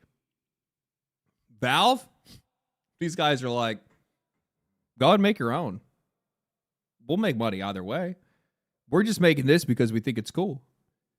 They already know that they're going to make money, by the way. Like, Valve knows for a fact that they're going to farm the shit out of people that are Valve fans. There's a lot of people that are Valve fans that are going to be buying this hardware regardless. Like, keep in mind, like, the Steam machine, keep in mind that the Steam Deck, while also being an incredible device, has been, like, perpetually sold out for, like, ever. Like, it's really difficult to be able to get in to get one. It always has been, historically.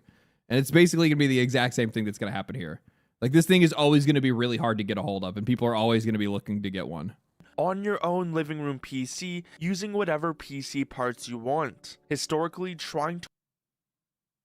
I'm a Steam fan. Fuck Valve.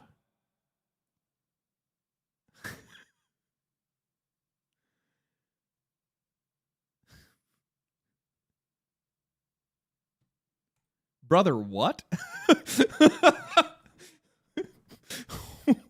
Brother, what? To install SteamOS on a standard desktop PC What was a an massive odd thing to headache. say. It was technically possible, but it wasn't the optimal experience. You had to download a raw Steam Deck recovery image, deploy messy community workarounds, and hope your system didn't hard lock. It was a boutique operating system built for a single AMD handheld chip. SteamOS 3.8.10 changes that entirely. Valve has launched a newly modernized, dynamically updating general PC installer page. You flash it to a thumb drive, plug it into a custom rig, and it auto-configures the system environment. But What? What? That's fucking crazy. So you literally just download the entire thing to a USB, and then all you got to do is just plug it into your USB, boot it off of the USB, and console experience. That's nuts, man. The only thing that's like the downside of this is that you're not going to be able to get like some of the more like creature comforts of like having the like full console experience, like turning your system on using the remote and stuff like that. But still, it's sick. Still really cool. NVIDIA users will have to wait. It's just going to take a little bit of time. Unless you think for whatever reason that Valve is just never going to make it for NVIDIA.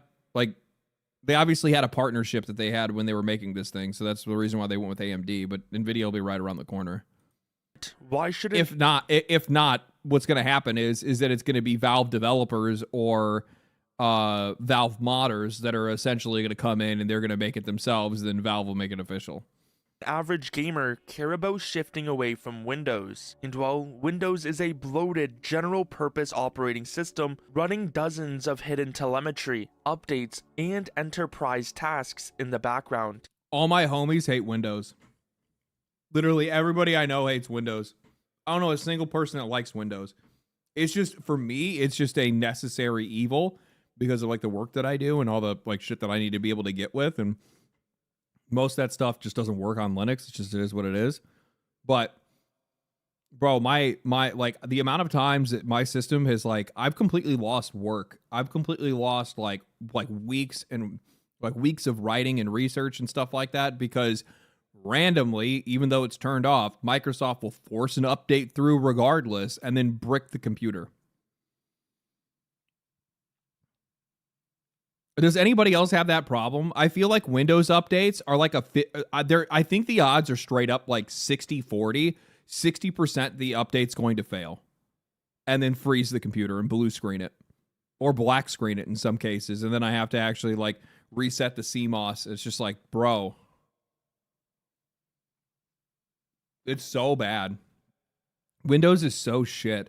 All they do, Windows is the same experience that you're getting from Xbox. It has nothing to do with the actual user experience. It's all about figuring out more ways that they can shove a bunch of shit that you don't want inside of the operating system and the computer that you paid for just to be able to try to make money off of you. Like, I'm looking at it right now and there are like, I hit my start menu and there are multiple ads in my start menu. Like, isn't that fucked? I own this thing. This is mine. But I have to run an operating system that shows fucking ads to me? Like, it's so cancerous. It's so bad. SteamOS is Arch Linux stripped down to do exactly one thing: feed system resources for your games. When you boot into SteamOS, you're I wish I could go back to Windows 11, but I can't.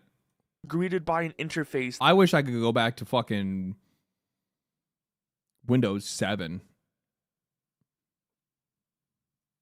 7? I don't think it was Windows 8. XP was also really good too, yeah. that gives a seamless system with zero desktop I clips. still think that like 7 was probably like the best one that I like. 95 was goated for sure, absolutely. Vista was horrible, but Windows 7 was actually like that motherfucker sang. God damn, that motherfucker sang. It was so nice. Seamless cloud syncing, and instant platform navigation. But historically, the biggest barrier preventing SteamOS from going mainstream was hardware support. Because Valve built the Steam Deck alongside AMD, the operating system was fundamentally locked to Radeon graphics drivers. That Yeah. barrier is actively dissolving. In an interview with The Verge, a Valve employee confirmed that Valve has deployed an internal engineering team dedicated to bringing full native compatibility to the rest of the market. We Nice. have a growing team working on NVIDIA driver support for SteamOS. We are collaborating with NVIDIA very closely. While full consumer-ready NVIDIA desktop execution is slated to mature later down the line, the structural foundations are being laid right now. This thing is going to absolutely dominate the entire games industry. I actually probably might have to make a fucking video about this. I don't know why I didn't even think about this. I didn't even think about it this deeply. Like, you have to keep in mind, like, who right now, out of curiosity, who makes Steam Decks? No, that's not what I meant. Other companies that make Steam enabled handhelds. The fucking gnat. Following Valve's massive success with the Steam Deck, the portable PC market exploded with tons of alternatives because Valve's native OS operating system is to third-party manufacturers. So Asus, MSI, INO, GDP.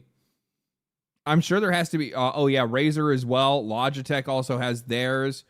So there's like that's 1, 2, 3, 4, 5, 6. There's 6 different companies, at least that I'm counting with Google right now. So effectively, that's like 6 other companies coming out and competing directly with Xbox, PlayStation, and Nintendo. While Valve, essentially, all they have to do is just continue working on their OS and working on their storefront. While also already having a piece of equipment that's out in the field that is likely going to now be the worst version of that technology that people are going to be able to benchmark their games against and optimize their games for. Just so they can get verified on the machine. Just the same way that they did with the Steam Deck. These guys are going to farm. They're going to Steam is going to spread faster than it ever has before because of this. It's going to be absolutely wild. Hayden Wayne, thank you for the $20, man. Appreciate that. Holy shit. If the Windows update doesn't break the whole PC, it will at least reset the settings, change your default mic, change your camera, and then break some apps. Windows sucks, but man, it's easy to use, to be honest. Yeah, it is easy to be used. It's just the most convenient option in most cases. But that's exactly what it does. It fucks up my microphones. It fucks up everything. Like I'll lose an entire day trying to get back to work when when a Windows update fails. The goal was never hardware with Steam. No, it never was. These guys are like I realize that people just call me a Steam or a Valve shill at this point, and sure, like to some point I absolutely am. Like I do really enjoy their stuff, right? But like one of the reasons why I am this way is because it's like I fucking love the business side of the games industry, and every single time I see these guys do something, the thing that always blows my mind is that there is always another layer of strategy that I didn't see coming, and then it happens later, and I'm like, holy fuck, these guys are so smart. And you're just like, you just can't, like, It's as somebody who just loves the business side of this industry, it's really exciting, man. It's just really cool. SteamOS 3.8.10 updates crucial stability patches for recent Intel and AMD platforms. This translates to initial compatibility rolling out for Intel Arc desktop GPUs alongside mobile architectures like the Arc G3 chips found in upcoming handhelds. The performance gains of this software migration are even measurable today. Look at third-party manufacturers like Lenovo, who are actively moving away from Windows by launching devices like the Legion OS preloaded with SteamOS. When you run AAA titles on an That's right. That's right. I mean, if I'm not mistaken, even doesn't the Xbox ROG Ally also launched with the Steam OS? I can't remember. Was it Windows or was it Steam OS? I think it actually ended up being Windows, but that'd be really funny if it was Steam OS. operating system custom tuned for gaming hardware, the gains are immediate. These tests show clear frame rate jumps of 10 to 15% compared to identical hardware running Windows. Under the hood, SteamOS 3.8 introduces 3 massive architectural shifts that make desktop mode feel modern, like the Wayland protocol, as Valve has swapped out X11 display system for Wayland, integrating KDE Plasma 6.4.3. This finally enables flawless per monitor fractional scaling. That's, by the way, what he's saying right now here, per monitor fractional scaling. In that Lord of Mysteries anime, that's what they called the bathroom. And native HDR support on external home theater displays. There's also Like right now, when he starts talking about this tech shit, that's what it feels like when I watch that show. I was like, what the fuck? I don't understand what any of this means. for the input latency miracle. The entire controller input stack was re-engineered and input lag plummeted from 5 to 8 milliseconds. Jesus Christ. Off of one OS update, they were able to take handheld controller input latency down from 100 to 500 to 5 point. Or no, it's less than that. No, from 5 to 8 milliseconds to 100 to 500. What is US? Seconds down to nearly 100 to 500 microseconds. Oh, that's microseconds. I didn't know U stood for micro. That's crazy. Holy shit. Holy crap, dude. Priest, thank you for the 5. Appreciate that. The Ally runs Windows, but you can fully make the Steam OS run it like how I did with the OG one. It's pretty good from what they are. Yeah. I have a LED. Yeah, I have the LED Steam Deck. I love mine. I don't have any reason to get rid of it, right? And I got, part of me kind of wishes that I got like one of the, like one of the more like fancier versions, but I like mine for what it is. unlike typical rolling Linux builds that can break when individual packages update, Valve utilizes a frozen snapshot ecosystem, so packages are locked, optimized, and heavily verified by Valve engineers before they ever reach your device. So when you zoom out and look at the macro environment, it becomes clear that Valve's strategy was never about dominating console hardware sales with a niche $1,000 cube. The console exists as a blueprint into what is possible. If you want to build your own living room PC and take advantage of SteamOS, you are perfectly capable of doing that. Yep. Gabe Newell saw the trajectory of the industry decades ago. Microsoft has been slowly turning Windows into a closed, service-driven ecosystem complete with forced AI tools, Yep. heavy tracking, and shifting store architectures. If Microsoft Eventually, they're going to move everything off of hardware to begin with and move everything to the cloud, and then they're going to sell you that instead. Everything like Microsoft's entire strategy is move everything internally. That's what they want because that's where you get the most control. ever decides to close the gate on third-party application installers to protect its own ecosystem, Valve's entire business model would vanish overnight. But Valve's entire position is make things more open, make things open source, get more people involved, make everything a collaborative effort, and it just works for these guys perfectly. like Gabe's ability to do business is just, it's not even just Gabe. It's Gabe and every person that he has hired. Every person that he has put into this company all run like clockwork, man. These guys are just absolute sharks. It's crazy how smart they are when it comes to some of these things that they do. But like, this is going to work out so well for these guys in the long run, because like, keep in mind, I wonder like how many people Evil Hobo, thank you for the 2, appreciate that. Like, okay, how many people own Steam Decks or Steam enabled handhelds? What if there's a number you can get?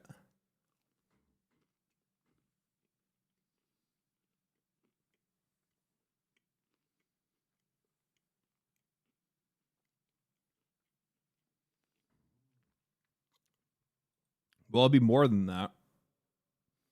So the latest survey showed 6 million, but that was a year ago. So I'm sure that's come up a little bit. Probably not as much as I would like. It'd probably be like 7 million or something like that by now. 6, 7, right?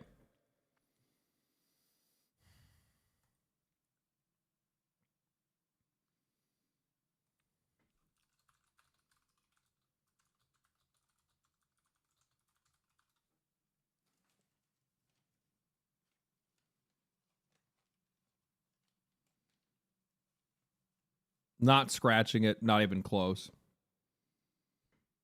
But it doesn't really matter because Steam didn't even make most of those consoles. Or most of those handhelds. I think that's like probably the most important point to look at, is that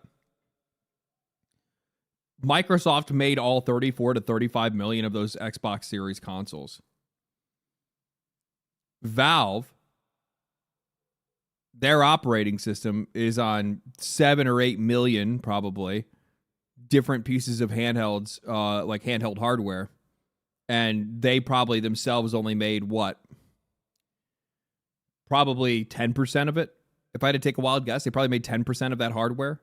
Meanwhile, their operating system is on everybody else's stuff, and these people are using their stores anyway. It's beautiful. It's perfect. Absolutely perfect.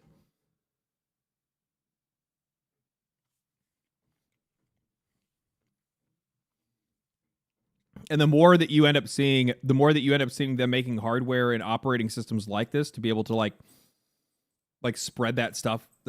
What the fuck is wrong with this dude?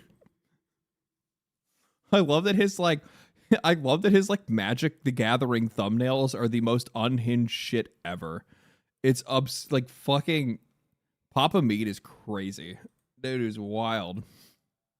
I want to go on his YouTube channel and play Magic sometime. By transforming this software into an accessible, universal operating system that can drop into Lenovo handhelds, custom mini living room builds, and eventually mainstream NVIDIA desktops, Valve is making sure the future of PC gaming remains completely open source and independent, and that itself should be enough to want to support Valve. Are you planning to test SteamOS on your own custom hardware, or are you looking at picking up a new Steam machine?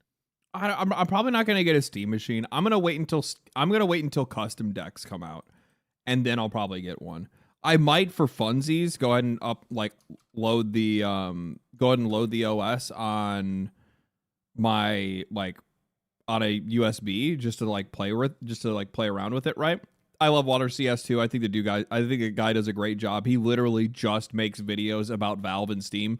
He doesn't really do much of anything else. Guy's content is peak. It's really good. Give him a sub. Give him a like. It was a good video. Was thinking about buying the GameCube just to be a stylish Linux server box. It's kind of cool, but I think it's a little bit overpriced for doing something like that. What I'd probably do instead is what are you planning to play on the Move on the Steam Deck? I'm driving. I'm not going to play shit. I might play something just before I go to bed when I stop at a hotel, but yeah, probably not a whole lot of anything. To be honest with you, I've actually been playing my Nintendo Switch more lately because I've been playing Xenoblade Chronicles X. Trying to get through that.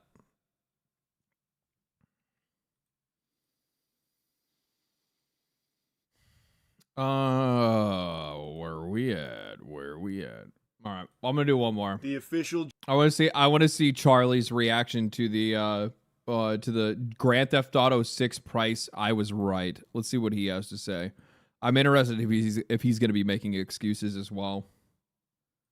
I kind of like assume it from everybody now that I see like so many people online that have been like, it's fine. GTA 6 pricing has finally been revealed. This has been a subject of more speculation than the fate of DB Cooper. For a long time, there was a lot of people spouting a bunch of hoopla about how it's going to be $100 or more for just this fucking dude, and he's like just like absolute random, like off the fucking cuff,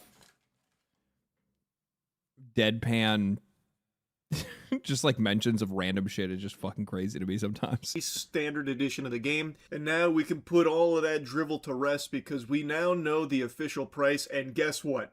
This is a historic moment for our species. Not necessarily because of the price, because of what it represents.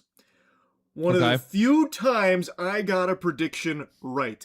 This is a more important moment in the history of this planet than the Wright brothers' first flight. I feel the exact same way when shit like this happens, and I was like, I fucking knew it, and I made a video about it.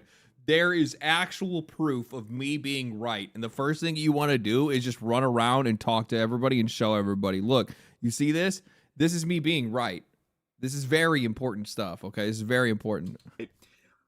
I got this. How are correct. you? I'm good. I said from the very beginning, bah humbugging, slapping down to the Shadow Realm the notion that the game was going to cost $100. Hey LD, I didn't catch streams often because of work. I hope you're doing well and the move goes smoothly. I appreciate that. Thank you for the membership, Orion. I appreciate that a lot, man. I'm hoping the next couple weeks go pretty well. I'm hoping so. $100. I always maintained that GTA 6 would be either $70 or $80. Yeah, that's what I kind of thought. Nintendo blew the ass wide open on $80 price tags, and I figured that would be the highest that they would go. I would actually, in this case, probably blame Nintendo being the initial trigger, because this kind of goes back to the conversation we said before, where it's like, oh, it's always one company that does it first, and then another company that does it a little while after because everybody's afraid of it, and then after that it becomes relatively normalized. And you're going to see a bunch of people that are going to jump in line and try to do, and basically try to, push the exact same thing. Missed a super chat, did I? Steam makes OS for PCs. Would Microsoft be fucked? I think that Microsoft would probably be in a little bit of trouble, to be honest with you. Yeah, there's a really good chance. Really, really good chance. Thank you for the 2, man. Appreciate that. The Ally runs Windows, but you can make the Steam OS on your device. Yeah. Oh, no, I read Priest already. I just missed the other one.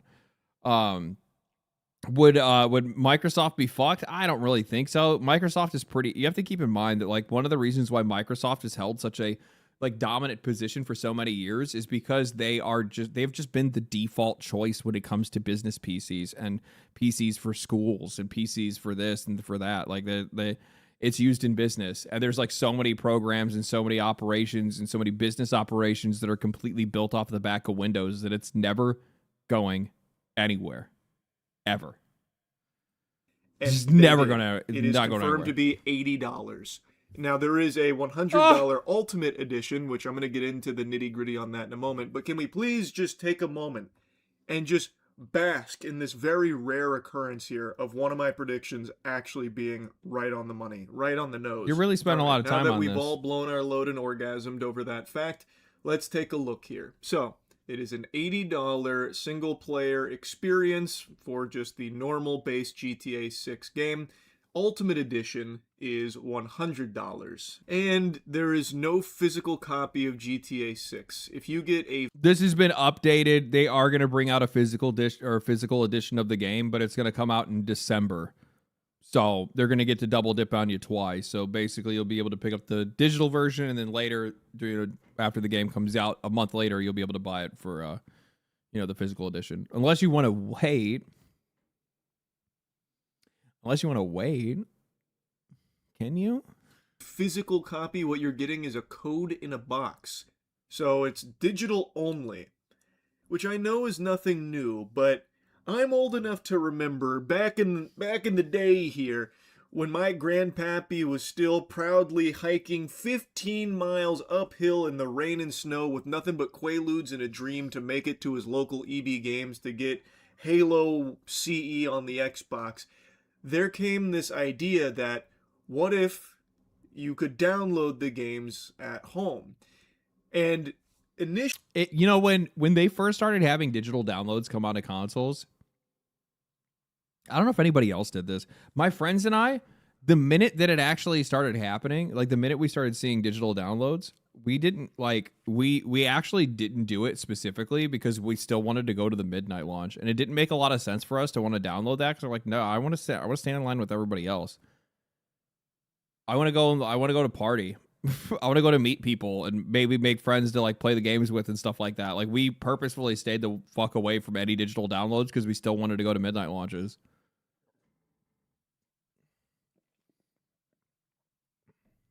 People need to face the reality that Grand Theft Auto 6 won't be a good game.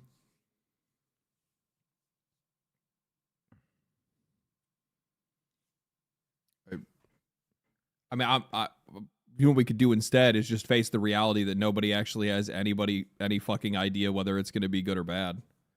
I have no idea. Not until I can actually see the game myself. That's what I would wait to do, personally.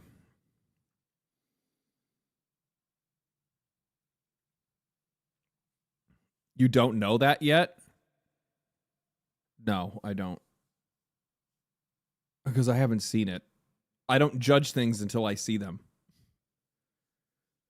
I can't say that something is definite when I haven't seen it. That's just not how my brain works. I want to see the map size. Well, I want to see everything. I need to see all of it before I have any real opinion on the game itself. It won't be as good as it could. Also, don't really care for GTA. Actually, when digital games started to take on, it's not going to be very good. Also, I don't even like Grand Theft Auto to begin with. the big selling point was the convenience and also the price. Sometimes because you guys, downloading man. the games, just digitally Sometimes getting you them was motherfuckers, I cheaper swear. than physically getting them, because the idea was they no longer had to spend a ton of time and resources developing the physical media for it. So it reflected in the price where you paid less for the digital version, and it made sense because they're saving money by not manufacturing the discs and all of that. Yeah. That is completely gone Yeah, it's in never the happened. current climate of the... Did anybody actually think that we were really going to save money on our games because these guys were going to stop printing discs? Fuck no.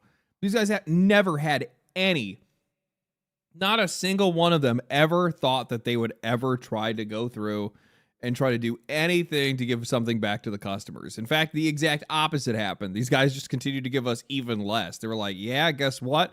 Well, the physical editions that we are going to print no longer have books, no longer have physical pre-order bonuses, no more keychains, no more t-shirts, no more hats, no more stickers, no more pins, no more patches, no more fucking nothing. You get absolutely nothing. Where's my...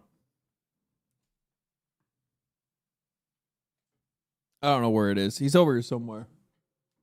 I have another one over here, like, because I have the Marcus Phoenix one, but also a pre-order bonus that I had gotten, I think, for Dante's Inferno came with like the Dante action figure, like really fucking cool. We're just like, this is just like random. What the fuck?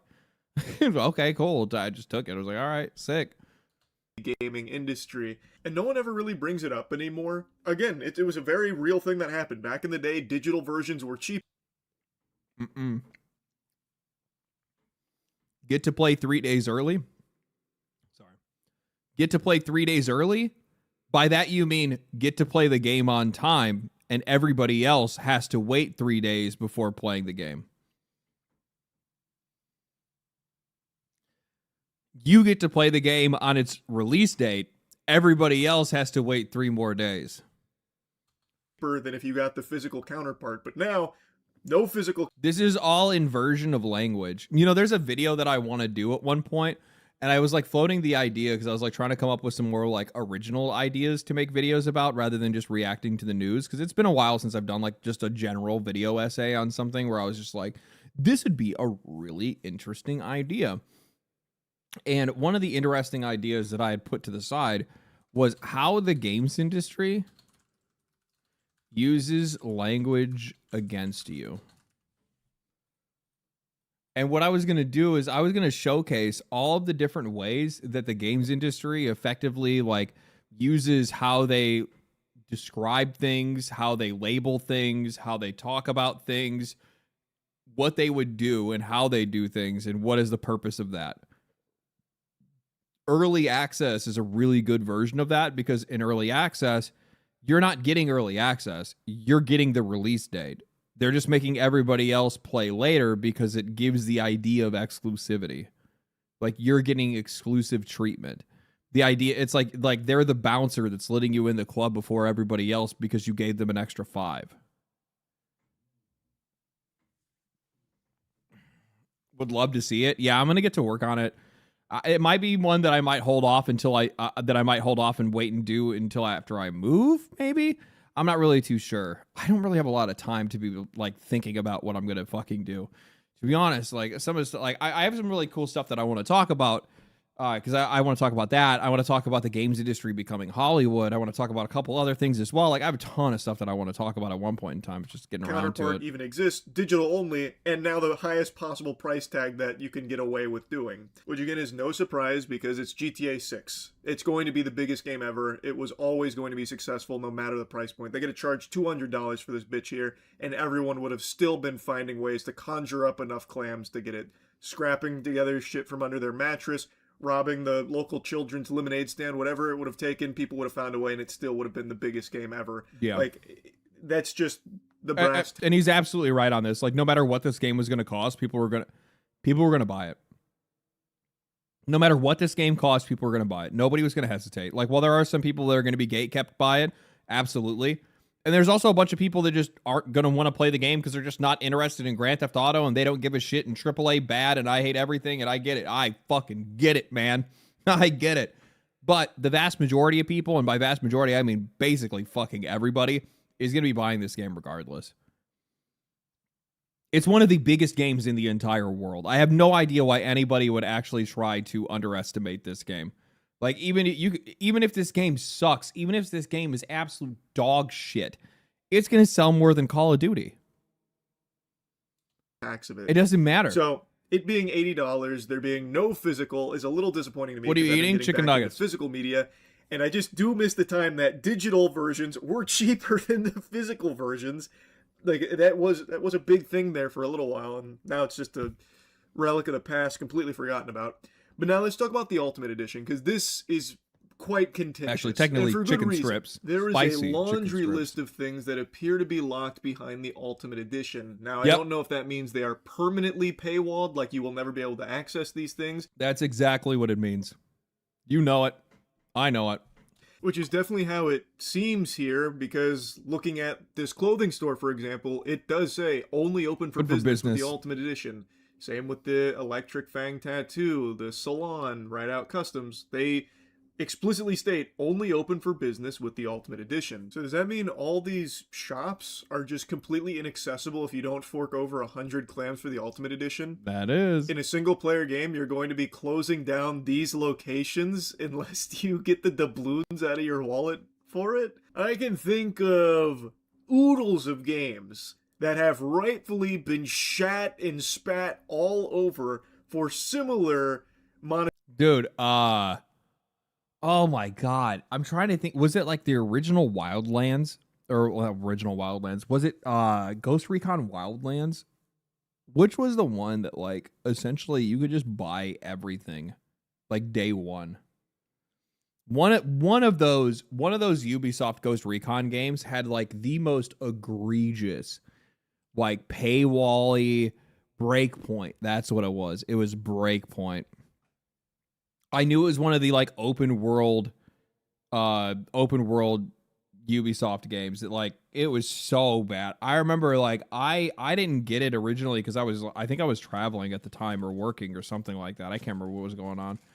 But I do remember that I think I had watched like Skill Up's video, and he had absolutely just completely annihilated that fucking game. Like, he was just like, this raging hot piece of shit.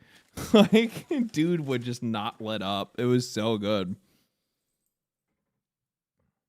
I think it was dead on arrival. No, it was not dead on arrival. They made money off of that game, sadly enough. Not enough, but they made money off of it. Monetization practices of paywalling single player content. Get away. Because this isn't just like you can't have any shit. chicken. This is content. It's spicy. These I are don't want to have to deal with the shops. These are consequences. I'm not going to deal with the consequences of you gonna eating be... spicy chicken, cat. It's not going to happen.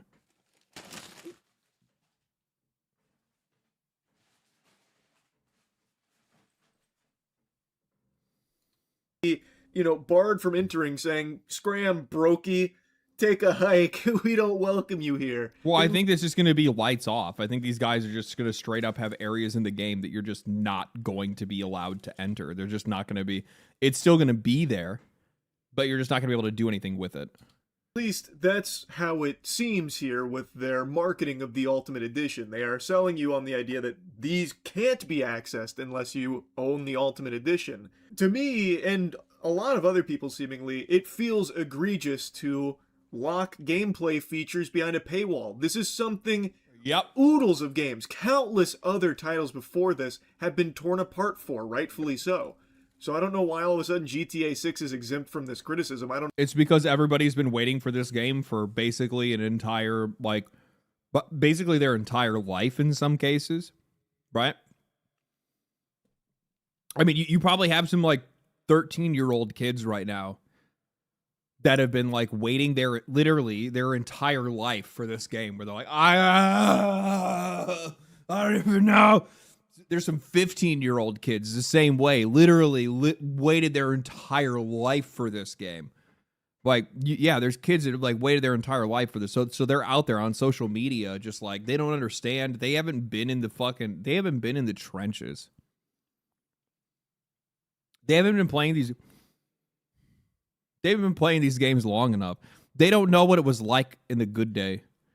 Back in the days before the apocalypse. Before the men in the black suits came with their pens and their dollar-signed eyes. They don't know. They don't know what it was like back in the good days. That's really what it is. So they're just stop complaining. It's only $20. It's only $20. And it's just no, we've heard this before. We've heard this before. This was talked about in the ancient texts, written as a warning. Those are words that must not be uttered. Where was Gondor? Where was Gondor? I don't know why it gets a pass. Oh. I'm just as excited about this game as everyone else is, but I can recognize that this isn't really something that I love. I don't think you should have to pay the Ultimate Edition price to get the full experience of the game, which to me, shops and everything are an integral piece of the GTA experience, and if you can't access all of them for your $80 game, your $80 product that you paid for, then I feel like there's an issue there. You shouldn't have to bump up to the next tier, the highest level, to get the full game. And that is something I've always said in the AAA I like how he didn't even because this isn't how he didn't even bother taking down his fucking essentially Magic the Gathering dildo cam here, where this is where he opens his cards in front of it. New to GTA. This is just that fucking Broly statue in the back is sick though. I just noticed that. I haven't noticed that before. Just again a symptom of an already greedy industry that's found ways to brainwash people into being okay with it. I still just don't like it. And I've seen some people coping and saying, just spend the extra $20 if you want the whole experience, or it's all still just skins, it's inconsequential skins and cosmetics, which maybe it is, we don't know what these shops have, but even still, it's I'm getting fucking PTSD. It's just this, it's just $20. It's just skins, and it's oh god, we've heard this before. You just immediately start getting World War II flashbacks, and you're I know exactly where this leads. Oh my god. And you're what's gonna happen now? We're just literally just gonna walk off of a cliff into a new black hole of monetization that nobody has any idea. And this is just the tip. This is they're right now they're just playing Rockstar's just playing just the tip, and these guys are I don't want just the tip. I'll take the whole thing. Rockstar is going to be like, okay. Okay. Wait until the first expansion.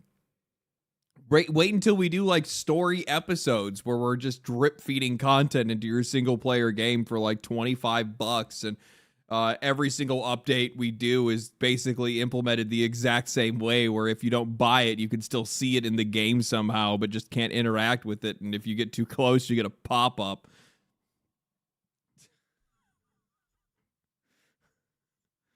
Oh no. Wait till we start charging you $5 to reload.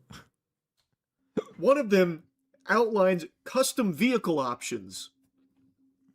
Feels like a gameplay feature to me. It feels like these are gameplay features that are being paywalled, which has always been a big problem in the AAA gaming space when it comes to their greedy monetization models to get people to spend significantly more on their product. Yeah. The whole idea behind these more expensive variants of titles like the Turbo Arcade Gamer Gunk Gladiator Edition of Call of Duty is you get like some skins, or you get like a physical collector's piece, like up there, the Modern Warfare 2 thing where you got like night vision goggles type shit.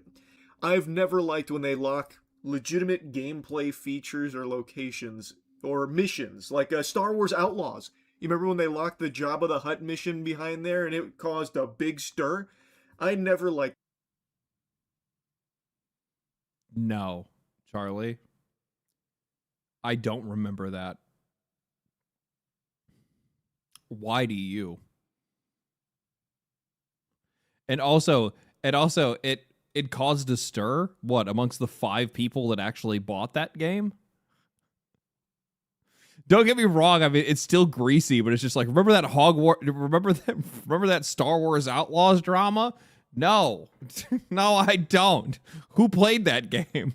I actually forgot it was even a game up until this point. He mentioned it and I was like, oh, that game?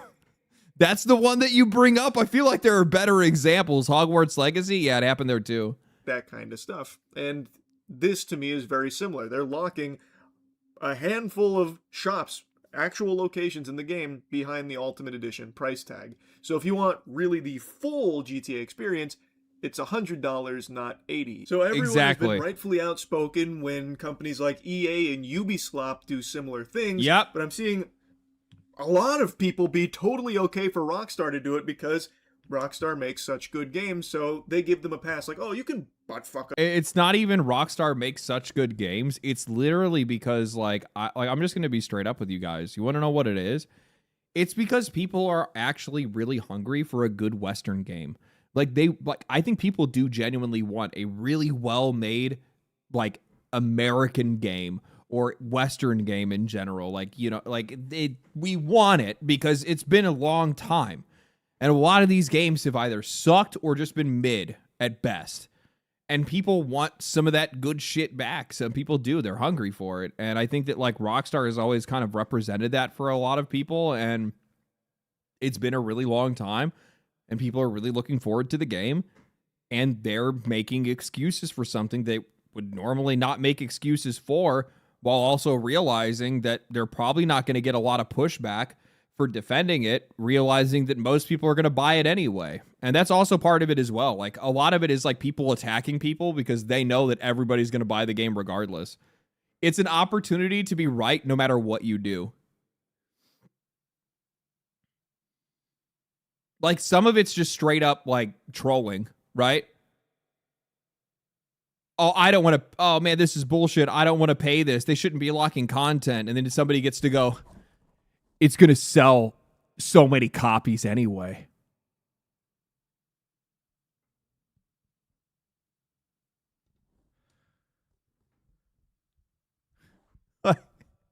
That's what and they get off on that. They're like, oh, I got him. He doesn't have anything to come back with that, does he? You're going to buy it anyway.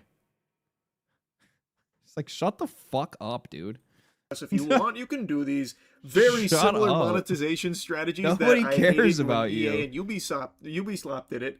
But the funny thing is, you guys can do it. The funny thing is, when it comes to some of this stuff, and I think this is probably one of the most important things that I could possibly communicate, Guys, it is okay to be completely impulsive and uncontrollable at times and buy shit that you want just because you want to have fun and it makes you happy or whatever it is. And guess what? I'm here to tell you, you're allowed to be a hypocrite. You're allowed to buy something you want because you want it, but also fucking hate it because of what they turned it into and hate it for all the things that they did to it. You are able to have both of those things. You can absolutely, I'm going to tell you, you can have your cake and eat it too. Whoever went out there and tried to make this entire thing about like, oh, being a hypocrite is like the worst possible thing you could ever do in life and you deserve to be crucified for it, fuck them. They're hypocrites.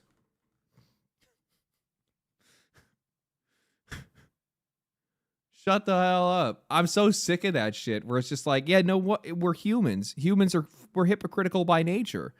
We often do every possible thing outside of our own best interest every single fucking day, basically, right? Like, I mean, all of us do the exact same stuff. We say one thing and do another. It happens all the time. I mean, there's some principles that you want to stand by, of course, but in a lot of cases, you're going to bend the rules here and there because guess what? You could die tomorrow. Right? So, what's the point? Humans are emotional and opinionated by nature. There's no such thing as pure objectivity. No. And there's also no such thing as like pure moral purity, right? Like almost everybody ends up like bending on their own morals from time and time again, right?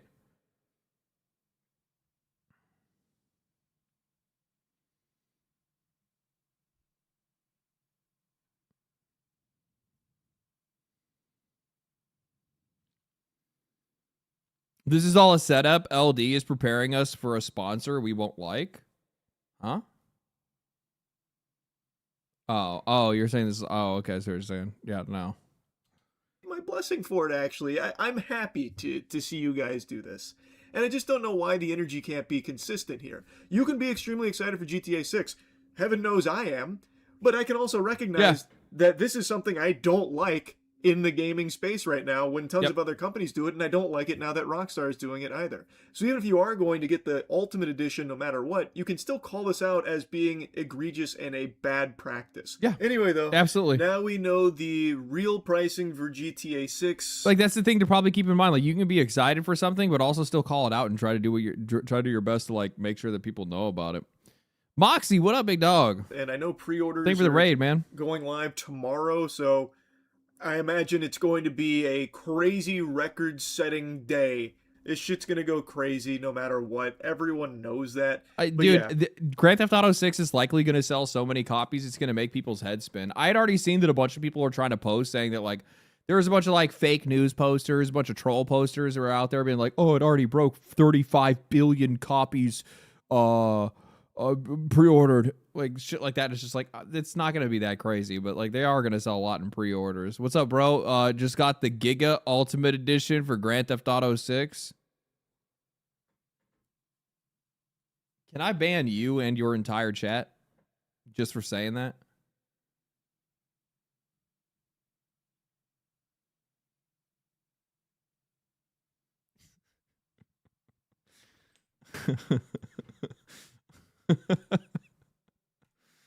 Oh man.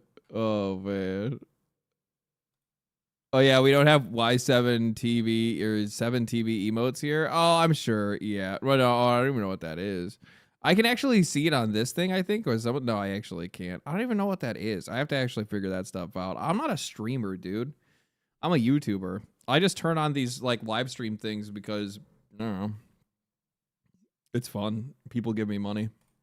I'm not super thrilled about the no physical copy, and I'm not super man. True. To see this kind of greedy monetization practice that they're ham-fisting into this title. $80 should get you the full game, no matter how you spin it. Your base version should... Like, it's like I said before, I think like the best thing that they could have done, I mean, we looked through all the stuff that was in the pre-order bonuses. I would have had no problem with any of this if these guys just did the normal thing and just made it all a bunch of just like cosmetics, and that was it, and there was nothing else. There's no other added layer of stuff that, oh, here's all these missions and here's all these stores that you can't access or go into or whatever. Like, why'd you have to take it that far? You could just add in a couple more cosmetics and then call it a day, but there's something else they wanted to do. There was a new precedent that they wanted to set. And it's that they wanted to create an experience with barriers because they want to test you and they want to see if it works. And they're going to learn that it will. And then they're going to use it again. And I don't really know exactly what you can do against that, because as much as I can sit here and say, like, hey, try to do your best to just not buy it, don't play it, don't do this, don't engage with it, it's not going to happen. Like this is one of those fights that we're set up to lose right from the start, because the game itself is so massive and the audience is so huge and it has such thick plot armor because it's Grand Theft Auto out of every game, that like it's just completely unavoidable what's going to end up happening with it. Like people are just going to cook on this game. Like they're gonna spend all their time and all their money and anything they possibly can on it because it's Grand Theft Auto and they've been waiting this long to play it. They're just gonna interact and do exactly as they've been trained. The mice are gonna find their way through the maze, and then it'll release on PC and we'll all get it for free.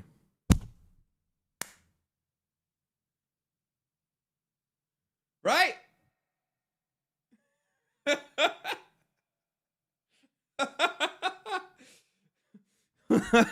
Right? Well, yeah, I think that's exactly what's probably going to end up happening. We'll release on PC and we will all get access to it for free. So, motherfuckers, fuck you, console boys. I'm just kidding. I'm kidding.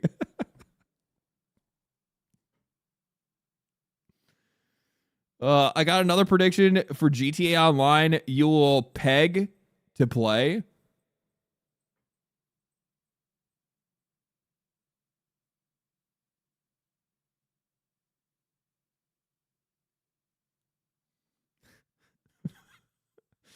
You will pay.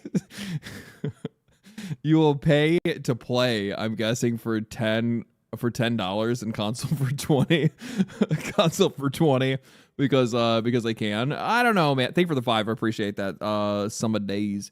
I don't think that's probably going to be.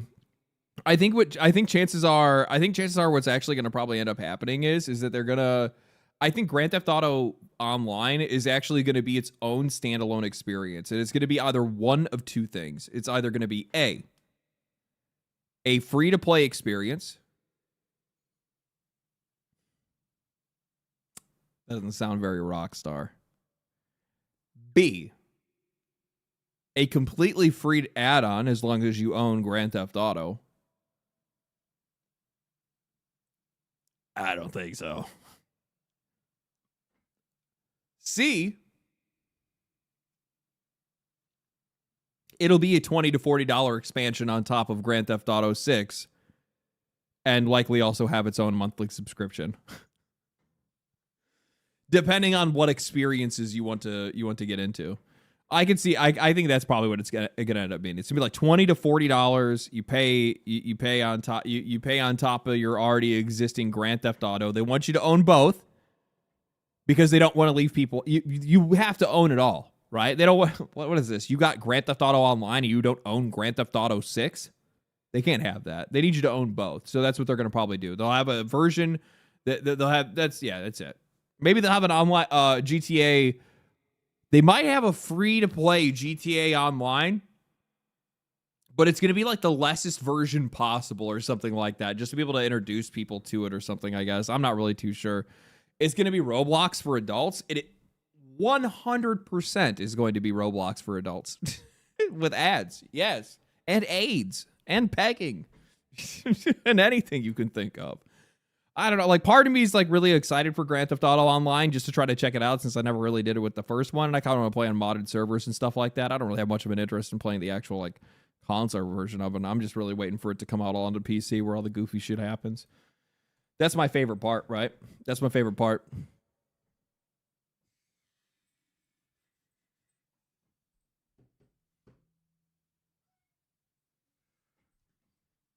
What? Let me throw this in the fridge real quick. Is your favorite part the pegging? Isn't everybody's? Isn't it everybody's?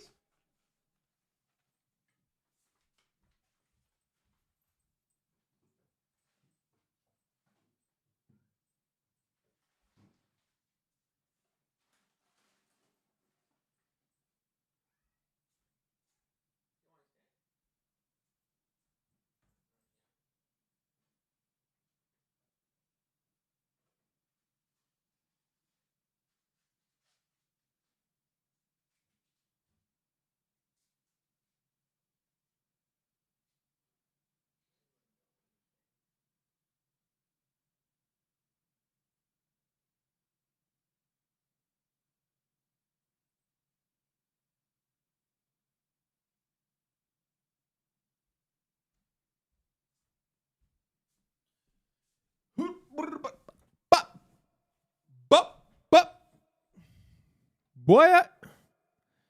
I'll wait for Grand Theft Auto 6 to be released on Steam and on sale for the Suckers Edition.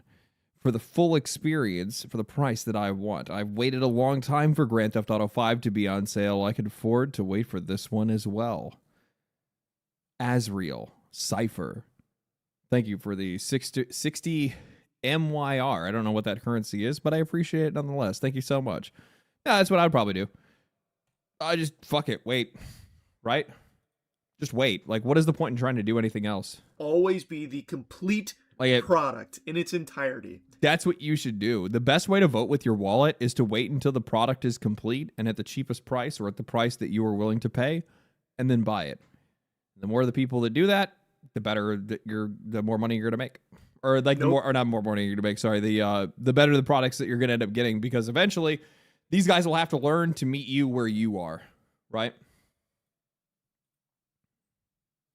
Questions asked. Anyway, though, just wanted to yap about it. That's it. See ya. Cool. Good video. Charlie, you guys know who Moist Critical is. I'll share the video. It's a good video. We've got some things to talk about, guys. No, we don't. Kind of sifting through all. No, we don't. I ain't ready for this yet. We'll get it. I'll get into some cross shit later, maybe next week or something like that. I'm gonna run a couple maps for Path of Exile, I think. So for you non-gamers that just like to hear a yapper, that's your cue. Get the fuck out of here. Oh, man. We need some tunes. This is what I fucking hate about YouTube, is that like I basically am like just relegated to playing A-Tension's music because it's music, because he's not going to copyright me. It's like the only option that I have. It's so sad. It's good music. The first step in a dream takes you further than 1,000 in this world. The veil may not be pierced so easily as flesh. Greater nightmares yet live. Death is but a chance for rebirth. This is the... Let me switch my category. Path of Exile. I'll show you guys where I'm at. You guys can watch me get absolutely fucking dominated in one shot by maps that are way too fucking juiced for my own good.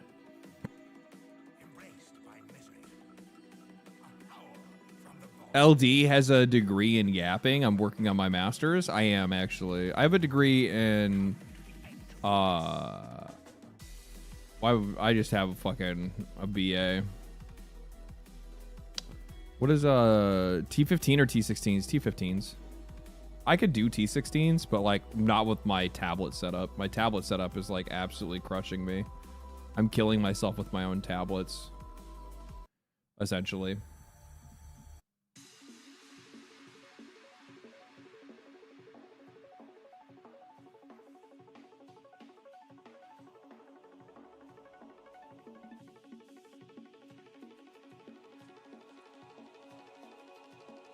Are you using Eventide Pedals vertical chain unique? No. I'm playing the iShot build right now. And I don't know what the fuck that is that you just said. That's not even a word that I understand. I want a headhunter. That's the only thing that I know right now. That's where my brain has been locked on. I'm trying to save up a few more divvies, and then I'm right there, and I got it, and I'm good, and I'm chilling. That's where we be. That's who we be. He's a fub gooner. I am a fub gooner. 100 fucking %. It's been the best choice that I've ever made in my entire life. My last leagues, I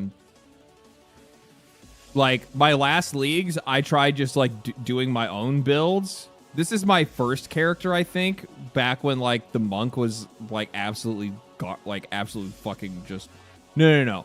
This is my first character. And then I tried to do tits out.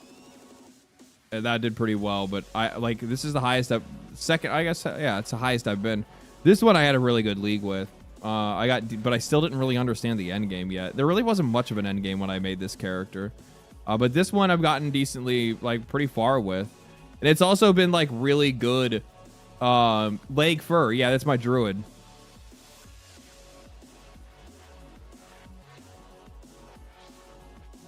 Does your cousin still sell that stuff? I can't reach him. Nah, dude. He's in prison.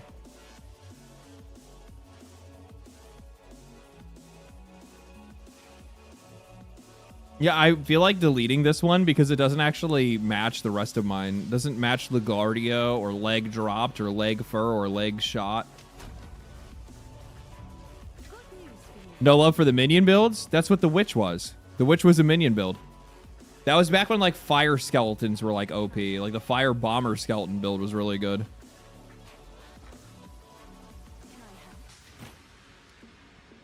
Money. We got money. Yeah, I'm like 30 dibs away. All right, I'm going to go get my ass fucking completely handed to me by running a map that I probably shouldn't.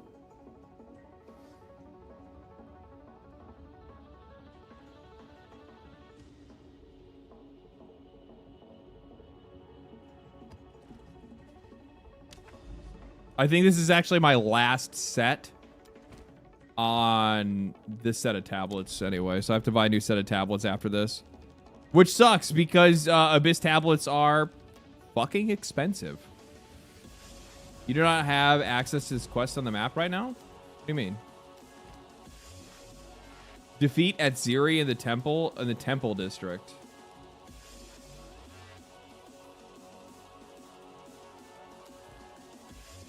Oh, I'll do this one instead. Grand Expeditions are juicy, by the way. I have not done Expeditions whatsoever. I might do that after these maps, after this tablet expires.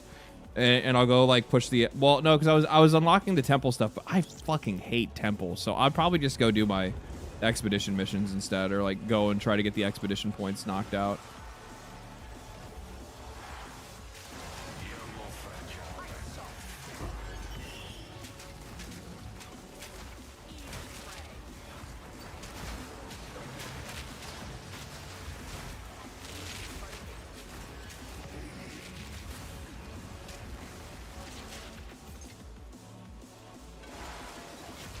Ow.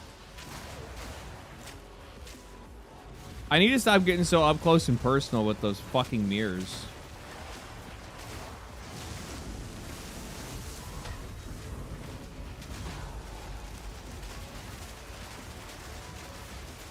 Ow, ow, ow, ow. I have no idea what's going on.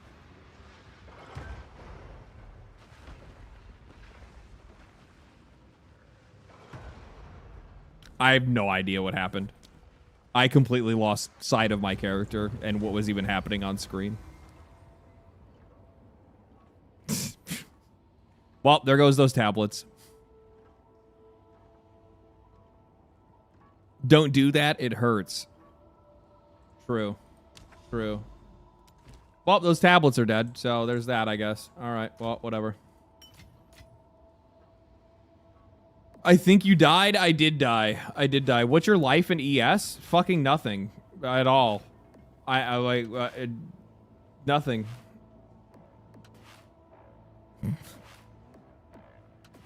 Far lower than they should be.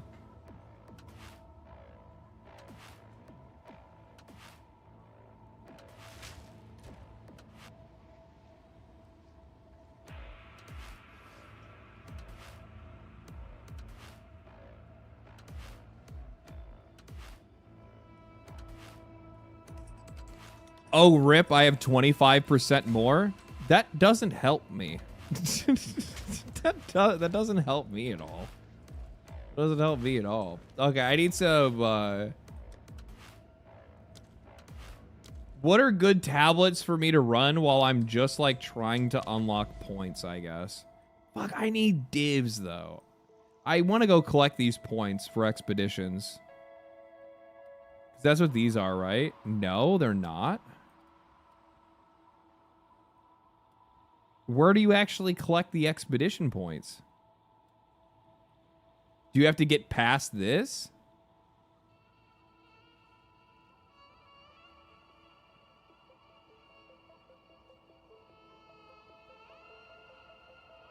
You have to kill the bosses? Yeah, but usually the maps show like the little icon underneath saying that you get like a point. Like these.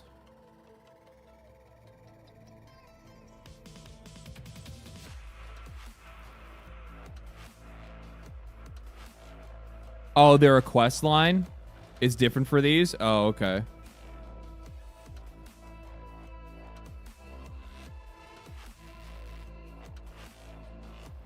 Okay. What kind of tablet should I run if I'm just doing general shit like that? I don't know. I don't really want to run Delirium tablets. These ones are actually like not that bad. These are all actually pretty decent tablets. These I definitely don't want to get rid of. I sold one already. I crafted a 20 div Abyss tablet. And I sold that bitch. I ain't using that. For general, it's Abyss, Delirium, and Dealer's Choice. Okay, I could run one Abyss tablet. I'll run the cheaper one. I'll run this one.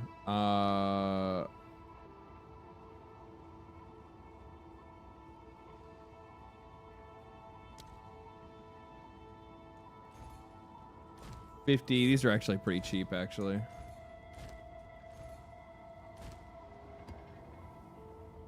And then any of the unique ones worth running? Not really. I'll just run an irradiated tablet.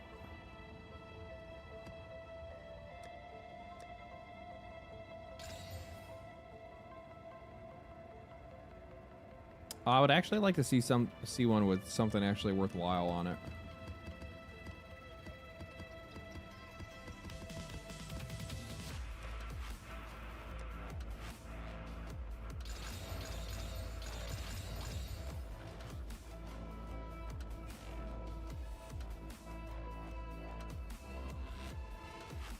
Yeah, I'll take that. Oops.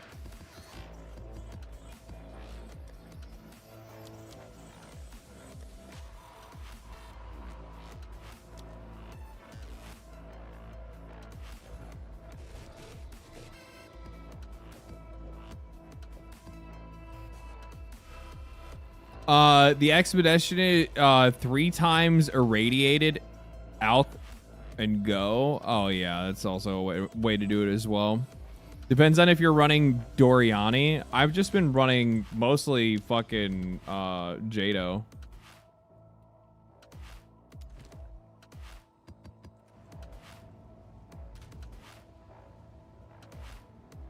Also, I need to burn some like junk maps anyway.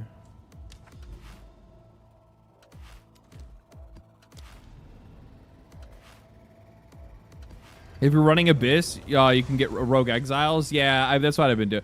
Well, actually, that's not what I've been doing. I've been doing the strat to get Omens of Light. That's how I've been farming Divine, and I got like a shitload of them. I had one map last night where I got like 3 Omens of Light and 4 Divine off of one map, and I was like, holy shit, I feel like a god right now.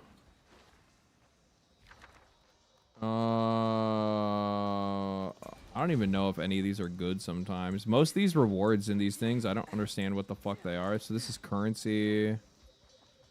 What's in this one? Anything good? That's a good one.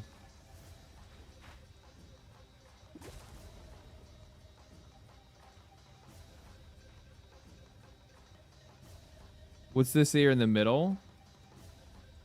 This is like an Asmeri Spirit or a dungeon or something. What's this one over here?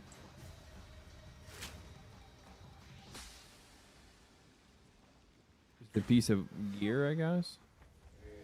And there's a summoning circle over there. All right.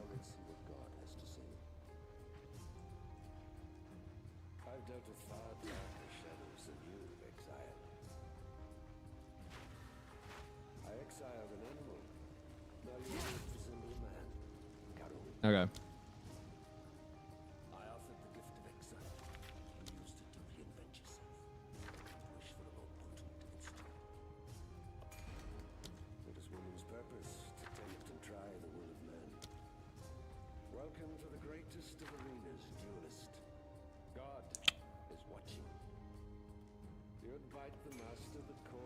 I guess gem cutter We'll take this, and we'll probably wrap around, I think. Yeah, we'll take that Greater Chaos.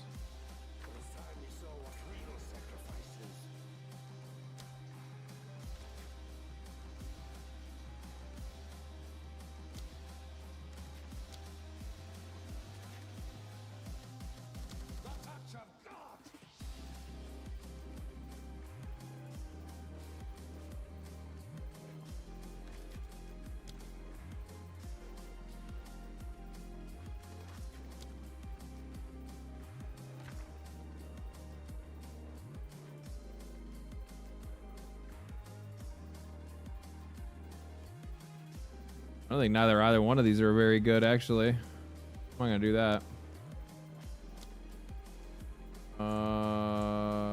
Is there anything else that this can hit? No, I guess we just take it to take it, I guess.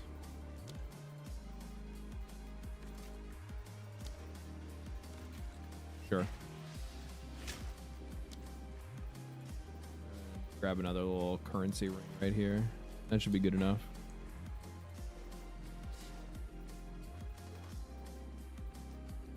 Still sane, Exile? I mean, is about as insane to the membrane as I can already get, to be honest with you. This game has already done irreparable damage to me.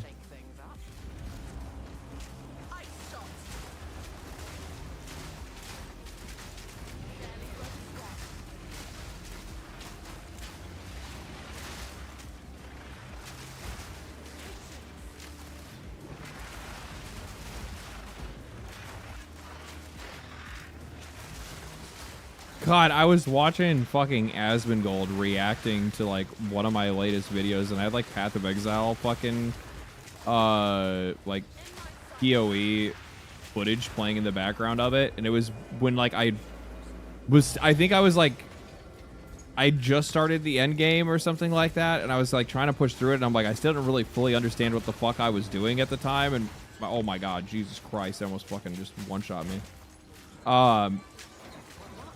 And my build was absolute trash at that moment. Like I was very still like fully relying on whatchamacallit. I was still relying on snipe to kill bosses and stuff like that, and it was rough. I was like, what the fuck? And dude's just like frying my fucking build in front of like 40,000 people. Like, chill, dude. Fucking chill. I'm working on it, okay? I mean, it's much better than it was then. I can tell you that right now. Much better than it was then. Ooh, shit. Shit, what you got?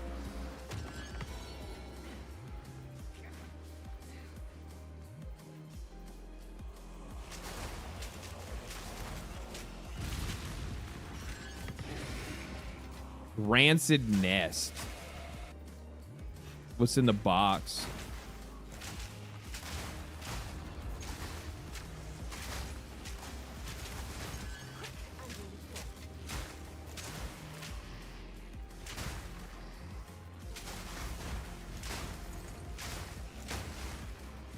Evasive is such an annoying ass mod. And so is intangibility or proximity tangibility or whatever the fuck it was. God, that one sucks too.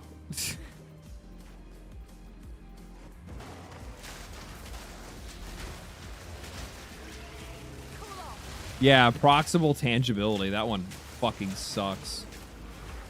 Especially when you're playing as a range class where you have no business at all getting up in front of something.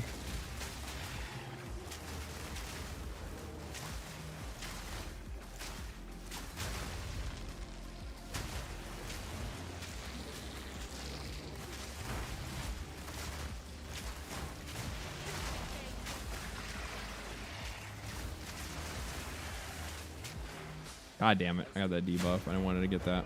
Not want to get that.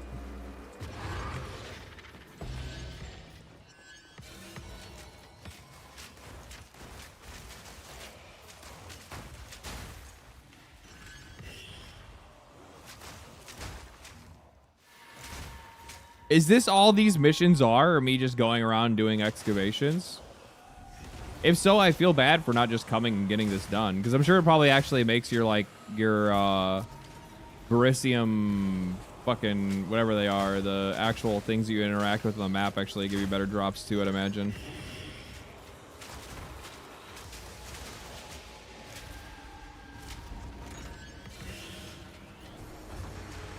Which I can tell you right now, these things right here are, these Verisium shards are like way more convenient to fuck around with than doing like a whole ass expedition during a map. It's one of the reasons why I don't like Temple at all. Because like Temple is like so fucking involved and takes so fucking long in comparison to like every other League mechanic on a map. Like when I'm mapping, I want to get that map done, dude. Like that's the one thing that I just do not want to do Temple at all, because it's just, it's annoying, and it makes maps take like way longer to complete. I don't know if other people feel the same way, but that's how I feel.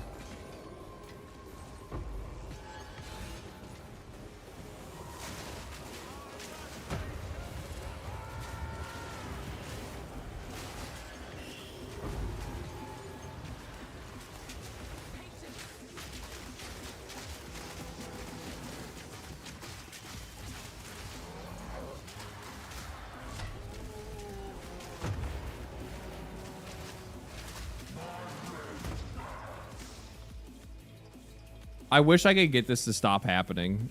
This like just straight up freeze that I get sometimes. I see that, but I love Temple. I get it. I don't know. I guess I just like, I like being faster with the maps, I guess. I'm not really too sure. It's so annoying. It's so bad.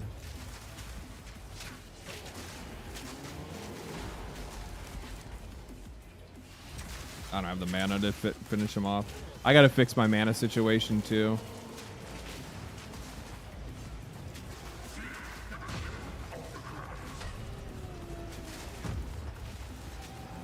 Ow.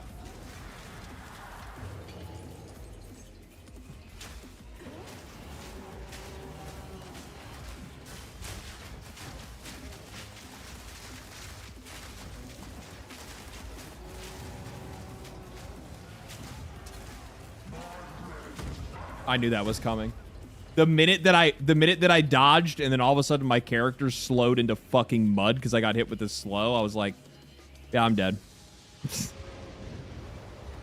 I have like no fucking survivability. Like maps will go like relatively fine, and then if I get caught off guard even once, if I even slightly get distracted, I'm dead. It's so fucking bad. That's 2 failed maps. And I gotta do it over again. Bro, I've rage quit so much from this game recently because, like, yeah, that's a FUB gun build for you. It's really fun in the mapping and stuff like that, but yeah, now it's kind of gotten to the point now where I'm just like, I waste my time so frequently now when I play this game that it's just like, fuck, man. That's the standard experience, yeah. Mana situation will be fixed when you're able to put on mana remnants. The transition to evasion to hybrid crit is brutal. Yeah. I guess like the problem is that I run into with games like this. Like I really fuck with this, man. I really enjoy playing PoE. But like as much as I fucking love this game, man, it's such a fucking time sink. Like it's such a massive time investment that it's just like, man, I don't know. The one thing I do not like having happen in a game is like loss of progress.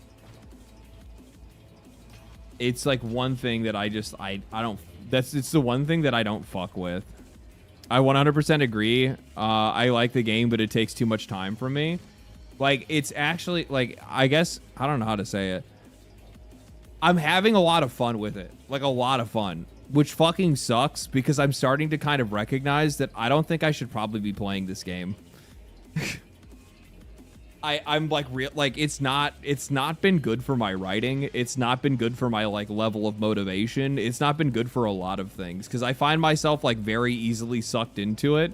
And then like you stack like loss of progress on top of that where it's like, oh, I just watched like half of my fucking XP bar just disappear. And it's just like, oh, fuck. So bad.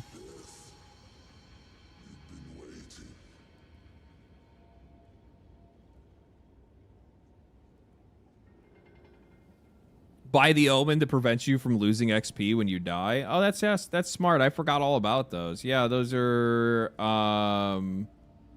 these guys right here. No, these guys down here. Yeah, resurgence in your inventory, fully recover your life when you get to low life. That's actually really nice to have in there.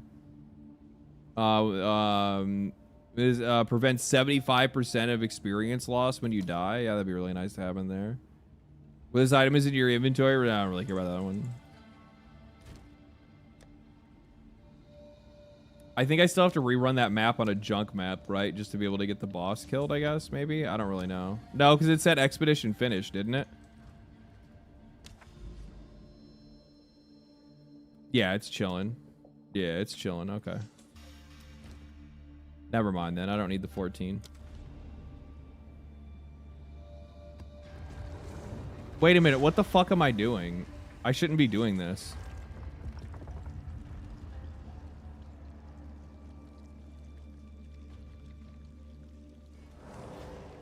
I'm burning fucking tablets for nothing. Now all that remains is their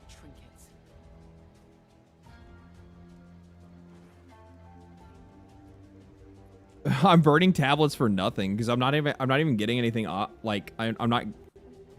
Yeah, irradiated only. Well, everybody told me like whatever. I'll change it after this one. Whatever. It is what it is. Too late now. I didn't realize it until after that map.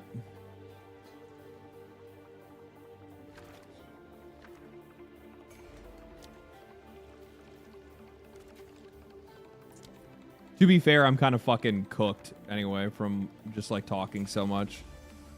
Nature of the beast.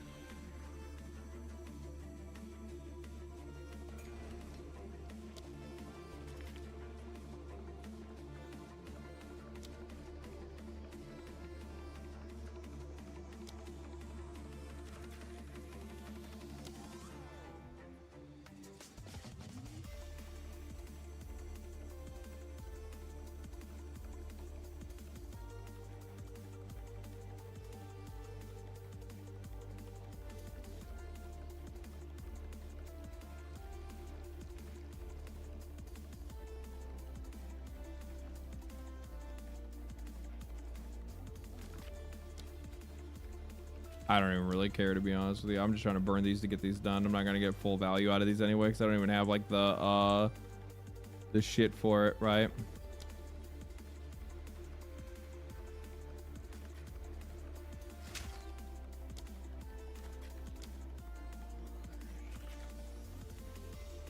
Got 4 left.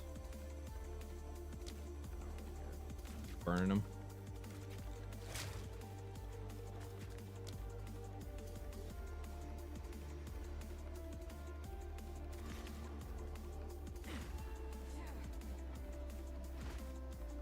Goal for the gold currency nodes, yeah.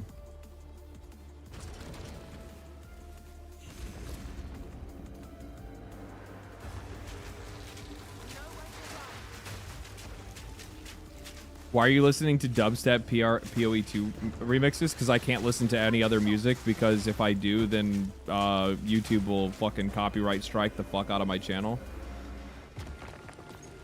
One of the greatest benefits of it's just to have background music on.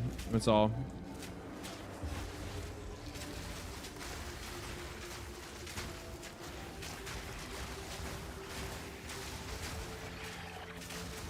If I was primarily just streaming gameplay on Twitch, then I could play whatever music I wanted to, but I can't do that.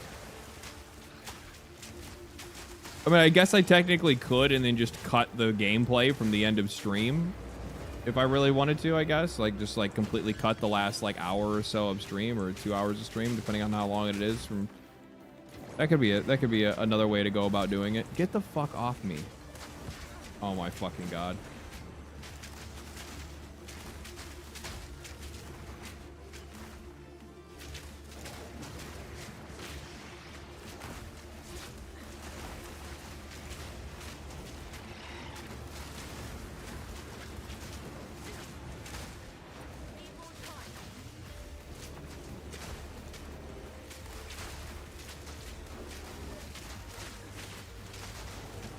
I think I think the problem is that when it's like all of these like mostly like elite and magic monsters, I'm not or like they're small packs.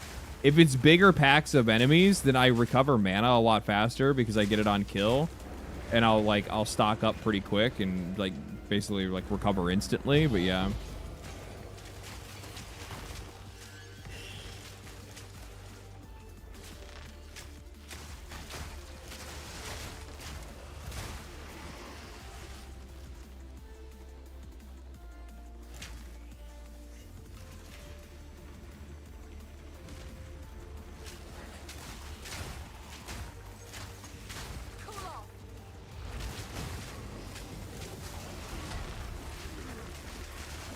Tukuhama.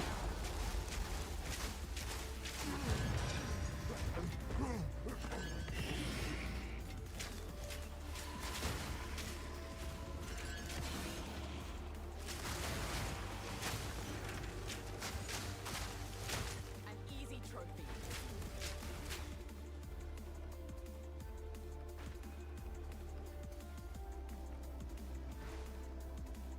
Did I miss something?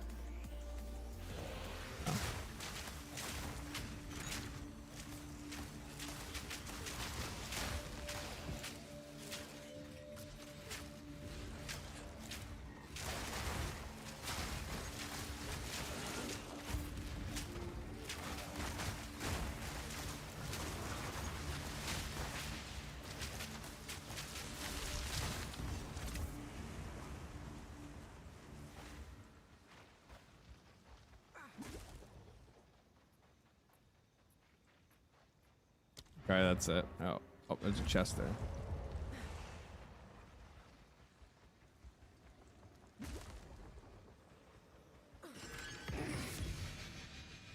Easy.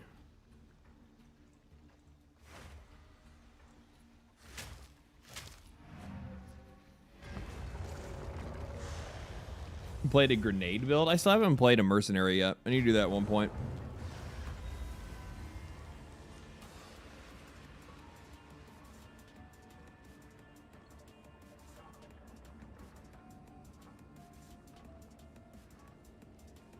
Doing the campaign again makes you feel like shit. I actually, I'm actually a campaign enjoyer.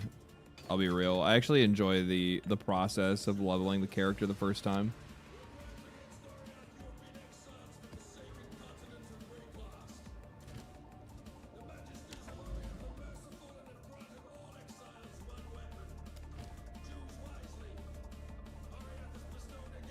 Is this just a normal one and not an expedition? So I can just run this like a regular map, right?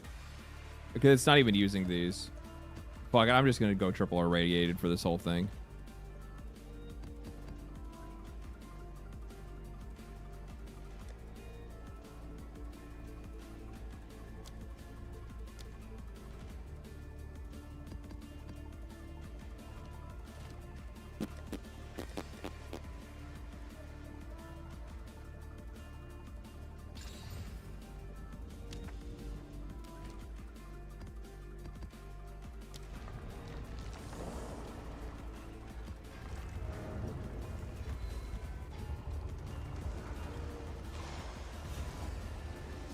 Gave away 2 mirrors to your friends? That's crazy. What a good friend you are.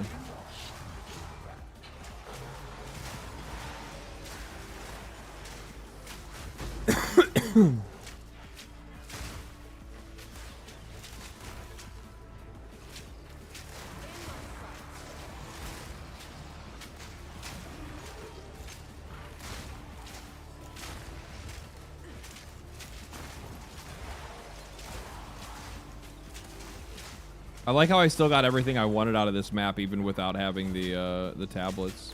How do you like that?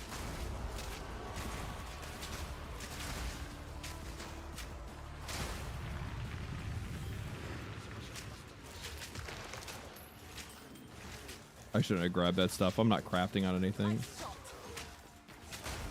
If anything, anytime I actually craft something, I only ever craft it to fucking magic, and then if it actually has like stats that are worth a shit, then I go ahead and I just flip it and say go ahead. Somebody else can actually try to craft it the rest of the way, because I'm not gonna brick this thing, which I would.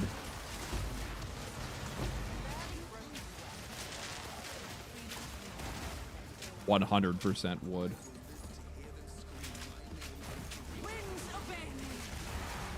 I'm stuck.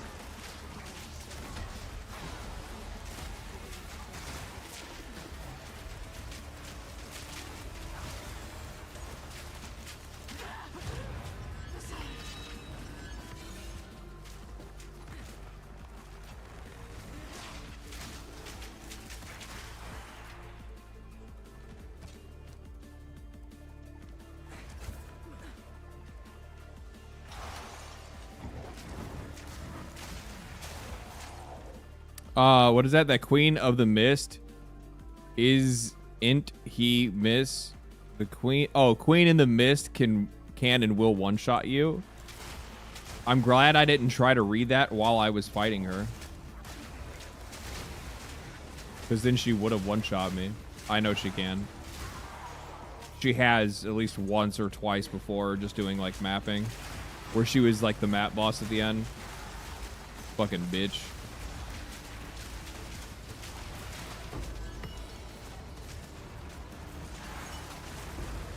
Ah, fuck, didn't mean to do that.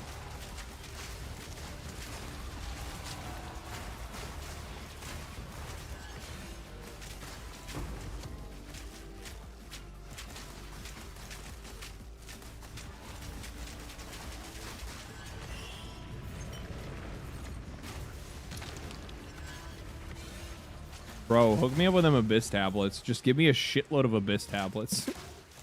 The amount of money I've made off of Abyss tablets specifically is fucking crazy. Absolutely crazy.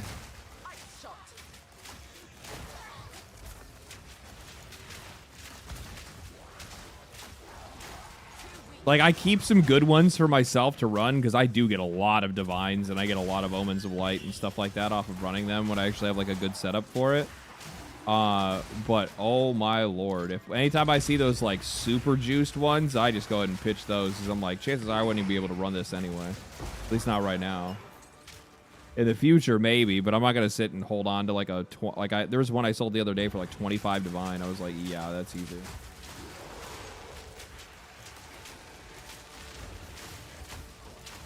I ended up buying me like upgraded rings and a couple of other things. I was like, yeah, I'm gonna need that. I literally offered you to give you some. I don't really want like freebies and stuff like that though. Like I've taken a little bit of help here and there. For the most part, I try to avoid it, because it's like I wanted my like first true end game experience to be like relatively, you know, vanilla, to get a better feel. Otherwise, I wouldn't be able to learn much of anything, and all that would end up happening is I would just like get handed everything, like, which can happen to me in games like this a lot. Like, I remember like the first time I was learning how to play fucking Warframe, and the amount of time that people like, that's why I like purposefully did not stream Warframe, I think for like my first 150 hours or something like that, if I'm not mistaken. And it was all just because I didn't want people to hand me shit. So I just didn't tell people that I was continuing to play or anything like that. And I made like a whole video series about Warframe, and I just tried to make sure that like I stayed out of it for a while. Oh, fuck. I didn't even realize I was running there. Instinctive.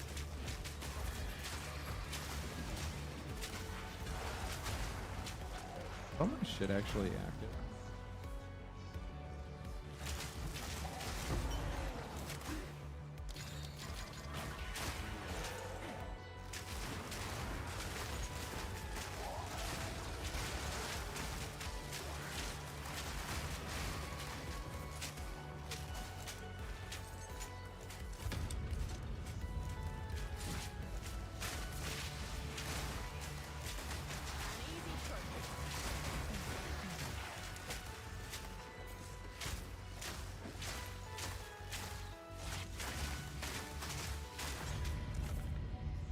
Never worth it.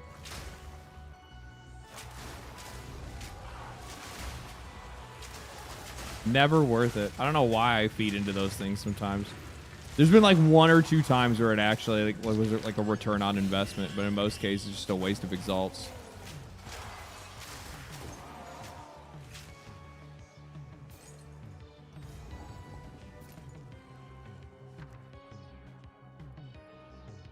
I don't know what's better here. I don't know. Like, I'm sure it's probably the greater exalted orbs.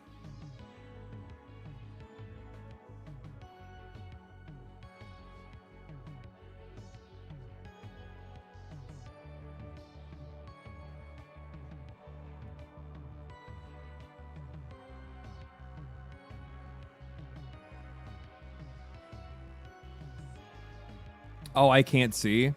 Sorry, I'll move my shit down here. Let's put myself here. I don't even know. Like, where the fuck do I even put myself when I play this? Shrink myself and put myself in the middle, probably, I guess.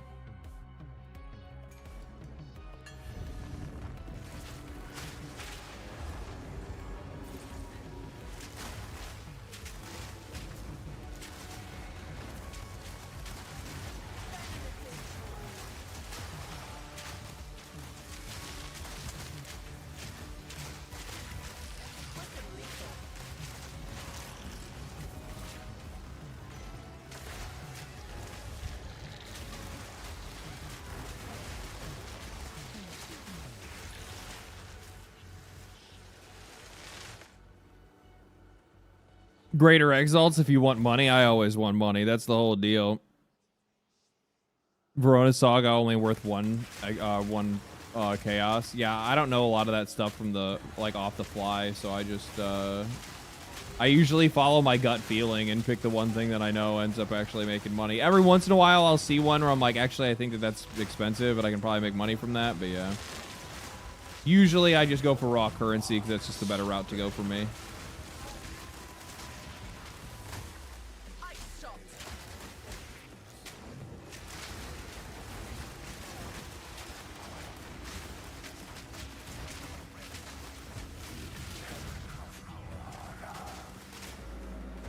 I love how this motherfucker's always talking shit. You're out of mana. You're out of mana. Why don't you shut the fuck up?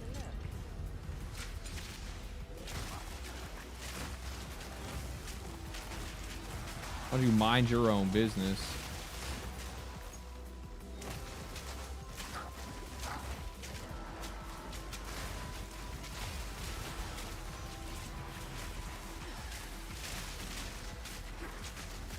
God, the one fucking delirium thing that is the absolute most toxic one. The ice one's not really that bad. The fire one, oh my God, is that absolute. I love how I didn't put any fucking exalts into that and they gave me a divine. And the one I put 3 fucking exalts in was like, how about I give you nothing?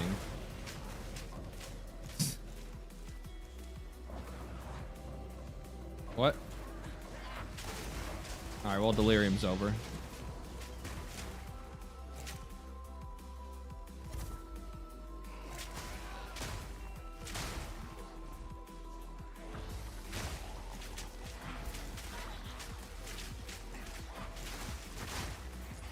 Where is... Oh, it's all north of me.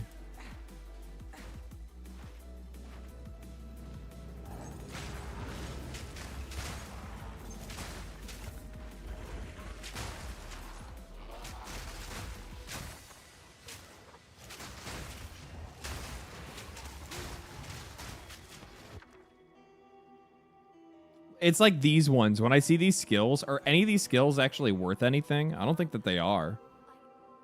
Why would you do this? Imperfection must be reshaped. I only give them an alk and then run usually. Yeah.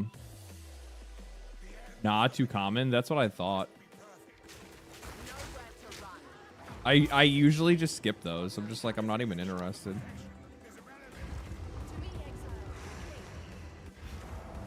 My monkey build is unkillable. 350k DP. I'm not that strong. I'm not even close. I'm not even close to that strong. I'm fucking weak. I'm weak.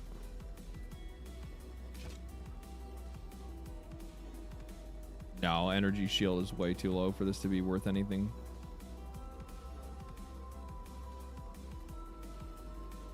Unless it rolls another prefix.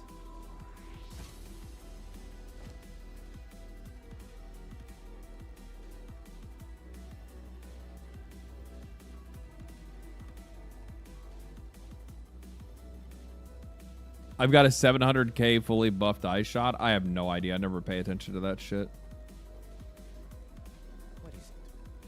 Mage blood is broken. Yeah, I bet it is.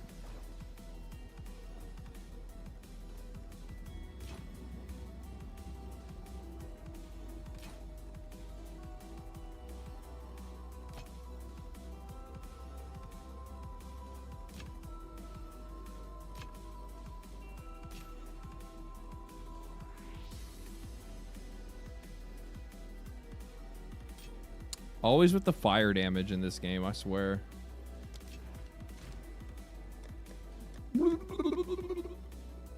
Get lucky. No. That was tier 5. I don't know why I rolled on that. That was stupid.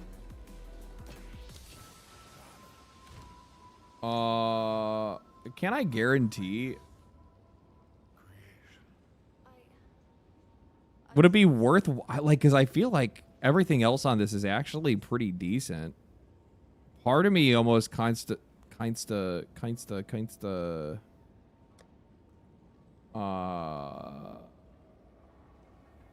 would it be worth me like ribbing this? I don't know if it would be or not.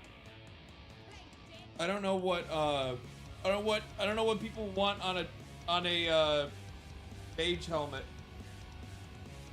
Ugh.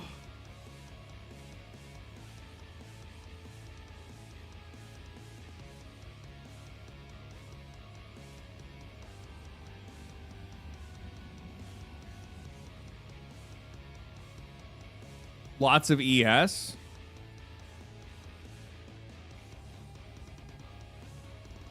Yeah, but it got hybrid ES on it right now. Hybrid mana ES. You just need ES on it? If that's the case, then what? Omen of I want the prefix, right? So like Sinistral Necromancy and a rib and see if we get lucky.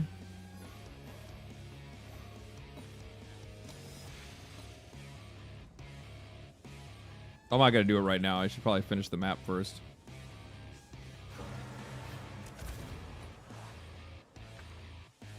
Do I want any of this shit is the question. No.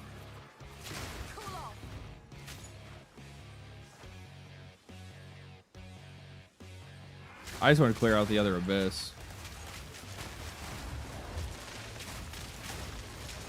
And see if I actually get the fucking lichy boys.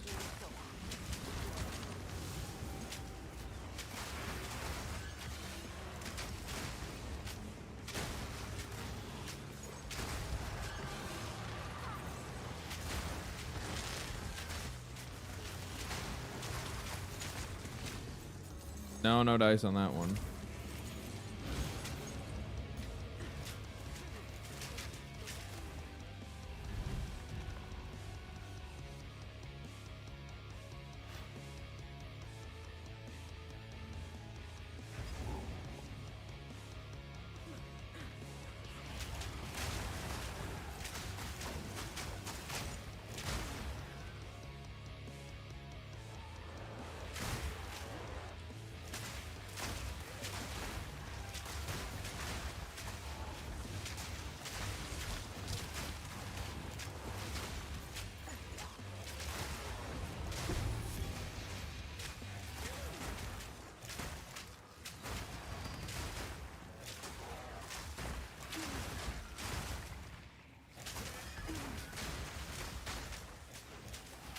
Those like fucking these things, those little fire pit fucking things, those things hurt so fucking bad. They hurt so bad.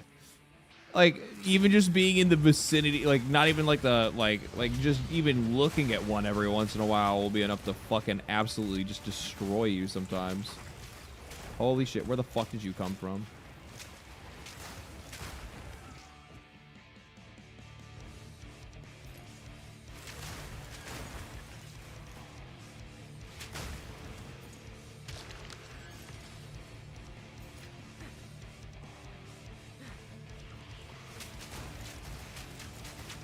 Pretty sure Dark Domain and Lightless Void are bugged for me. They must be. I have not seen a single Dark Domain or Lightless Void, period. I've been running nothing but Abyss. I have not gotten, like, how do you go and fight the fucking Abyssal Lord ever again? Like the fucking Kulamok or whatever? Is that a thing? Because if so, I have not gotten a single way to be able to go fight him again. I actually fully think that it has to be like bugged or something because I haven't seen anything.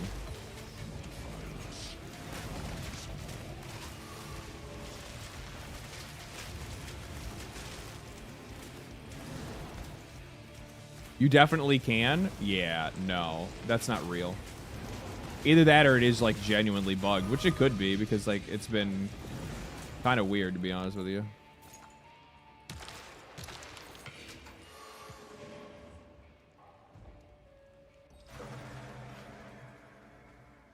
Well, it was worthwhile to come back here. Not real. Not real. Not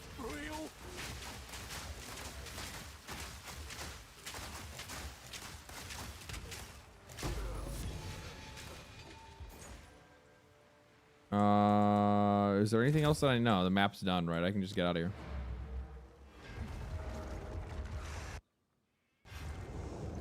You can buy an invitation. That's the point that I'm saying. Like, I quite literally my entire endgame career so far have been doing nothing but one thing in this game, and that has been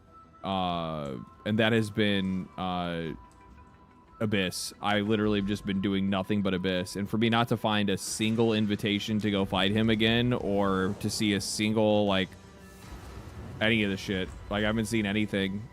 I get the same abyssal depths every single time. I don't get nothing else. And I've been doing some pretty juiced maps to be honest with you, and been getting away with it. What a piece of shit.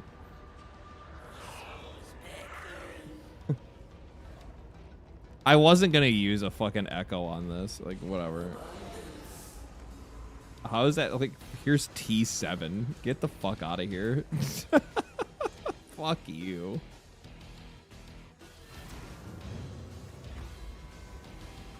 I ran a few Abyss and found 3 of 4 invitations. I haven't found look at my Abyss tab. Nothing.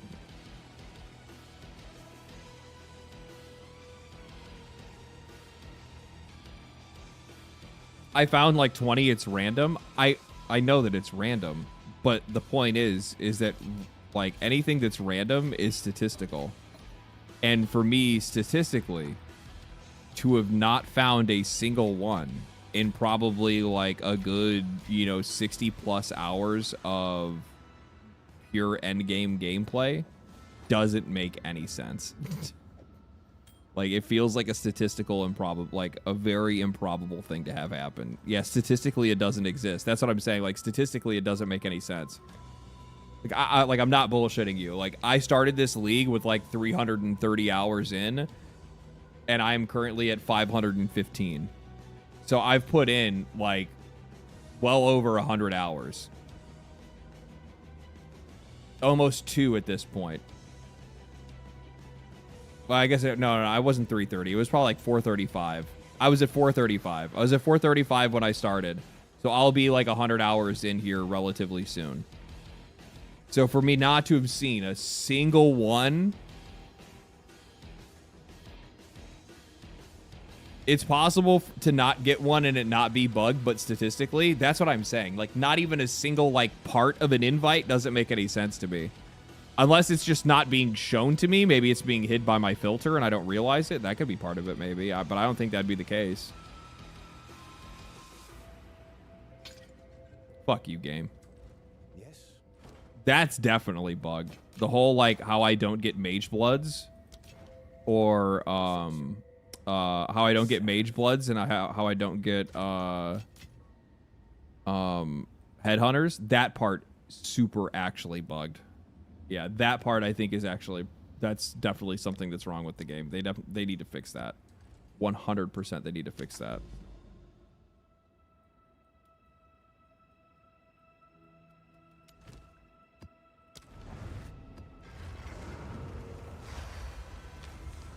When did they add an Abyss stash? Oh, I don't know. It's been there for a while.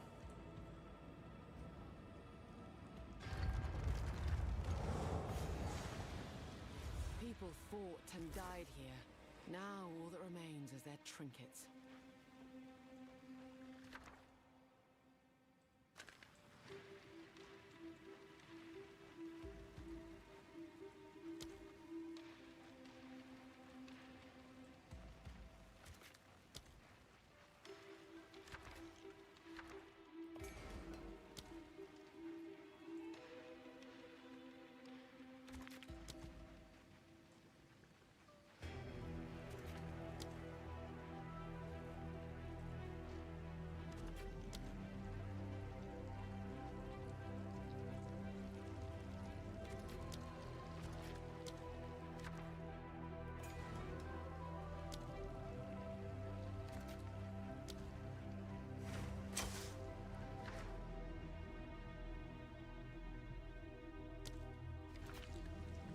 Greater Chaos, right? I think Chaos goes for more than Exalts and Regals.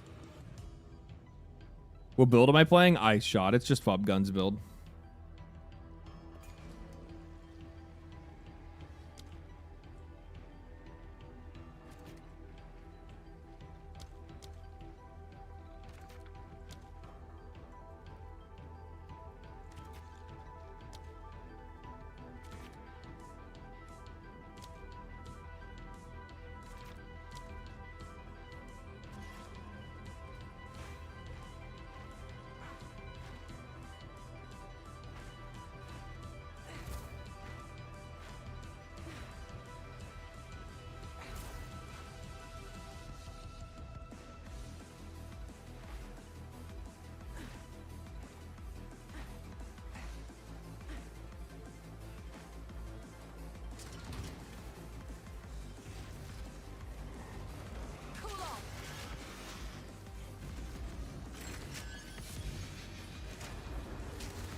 I always feel like chances are I'm gonna get like the rarest shit doing like the dumbest shit in the game, like running the worst map possible with like the least amount of modifiers and like just absolutely just complete fucking like garbage throwaway shit.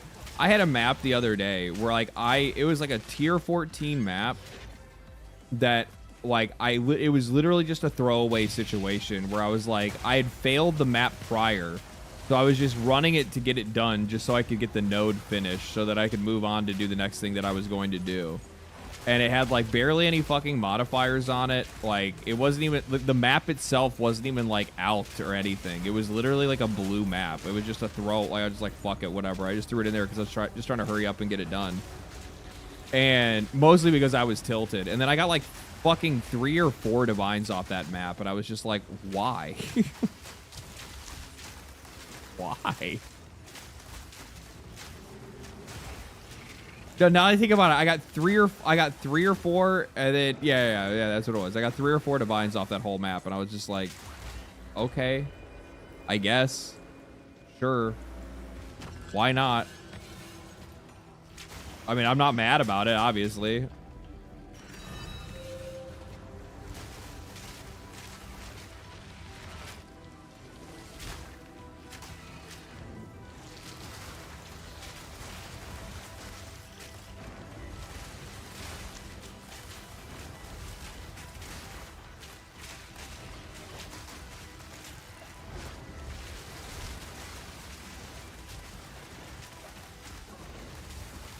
Fuck off. Why are you fast and also invincible? That's such bullshit.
I mean, like, that was actually not bad for me just, like, haphazardly throwing a bunch of shit around.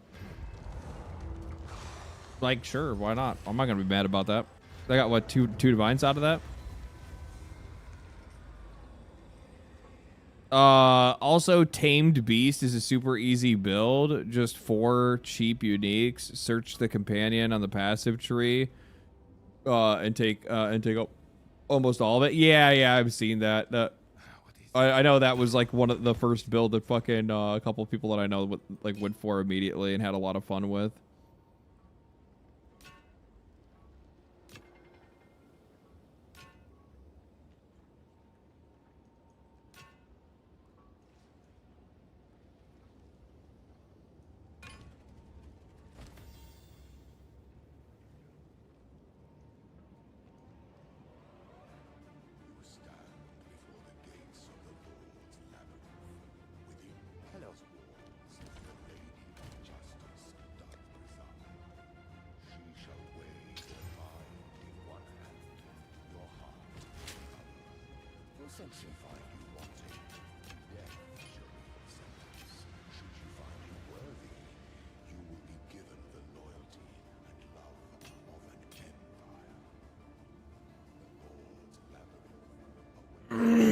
Go back to Monkey, yeah.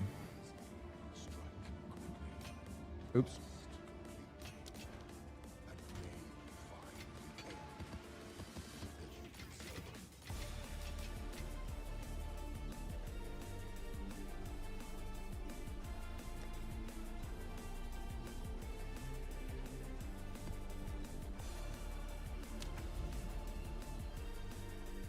So close to a headhunter? Yeah, I know, I'm getting there. It's pretty close. Only like 20 some odd div away, right? It's probably less than that by now. The other night they were going for like 195.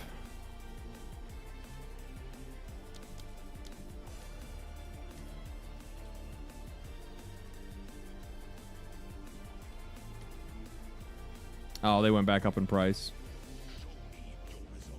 Never mind. Yeah, they were 195 last night. They jumped by another 30. Holy shit.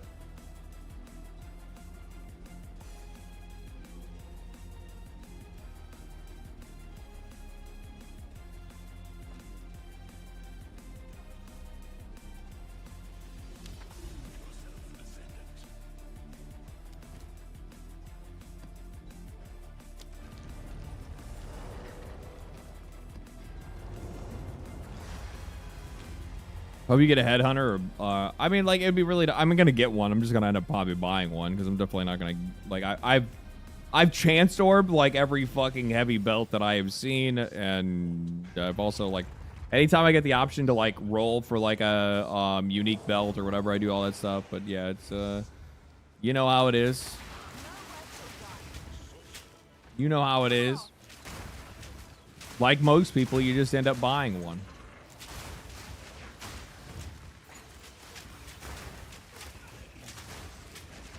I mean, there's more like deterministic ways to be able to get one, but yeah.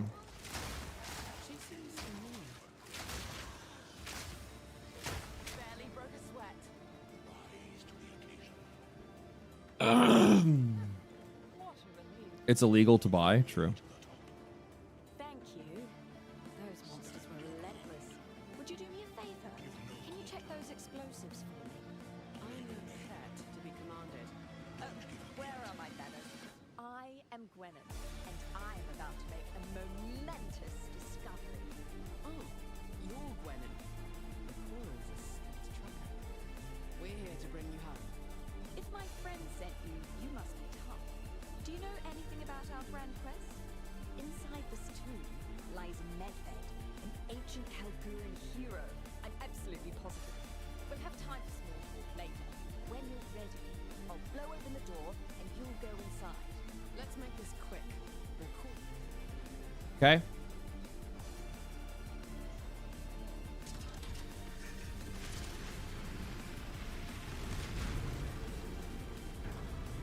Let me just jump into this bottomless pit real quick.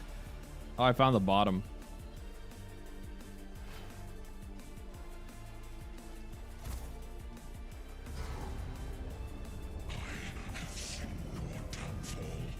Is that a motherfucking dwarf?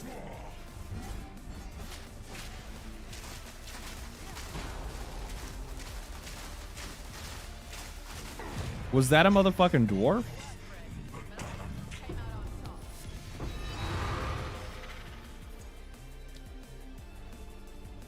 You survived. Good work. Sounds like you two had quite the battle. Wow. Recycled boss? I mean, it's a game in early access. I don't know what you expect. They're probably going to recycle some stuff from PoE1 when they can. That's what I would do. Fucking kidding me? Kill him for you. That's not what I wanted to happen. But I knew it might be dangerous. Medved is my ancestor. Over 1,000 years ago, he died and rose again, as one does on Ray class. I knew he'd been trapped in here for a long time, but I wasn't sure what guess the undead just keep kicking. Which is a terrible fate. Anyway, let's have a look around, shall we? Maybe he was trapped with some treasure.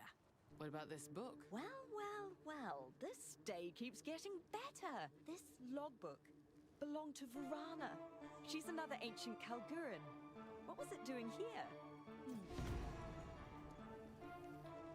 Return to the ruins of King's Match. Anything that I want to grab first?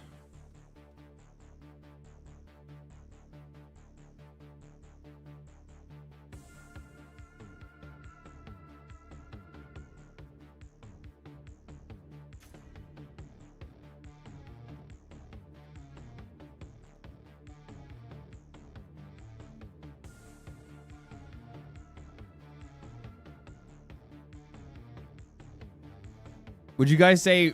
I'd probably say the Verisium ones, right?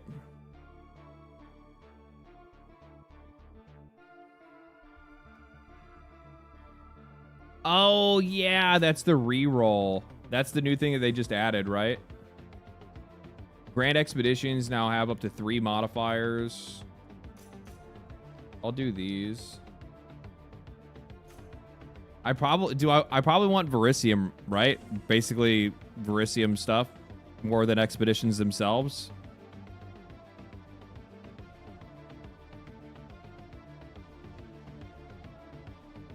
What's more profitable right now? I'd imagine it's probably the Verisium.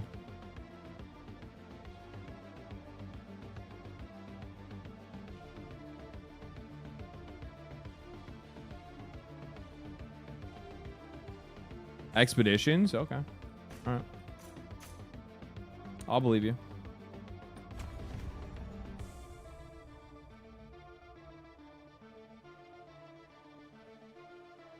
I like how Asmund was dogging on your build last week. Yeah.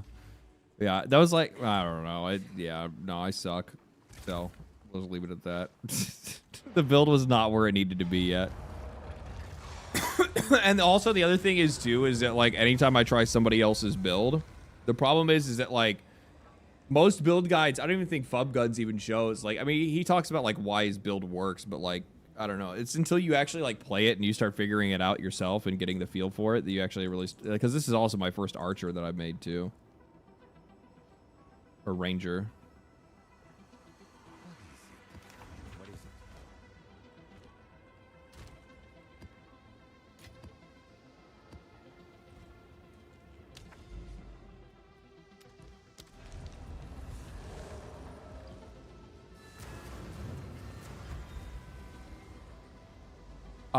Fub Guns, I shot build is what I'm playing.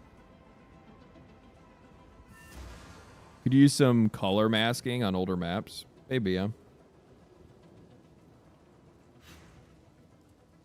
Oh, it's been too long. I'm so happy to see you all. I knew you were alive. Never doubted for a second. Oh, darling, what happened? Are you hurt? I'm fine, Rob.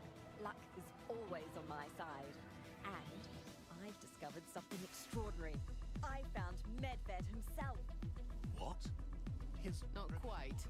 Unless you count being... That doesn't bode I well. uncovered writings of a remembrancer who was trapped. After many failed attempts, I finally found Medved's tomb. I hid, couldn't reach my boat, couldn't reach the tomb, surviving on rainwater and hope.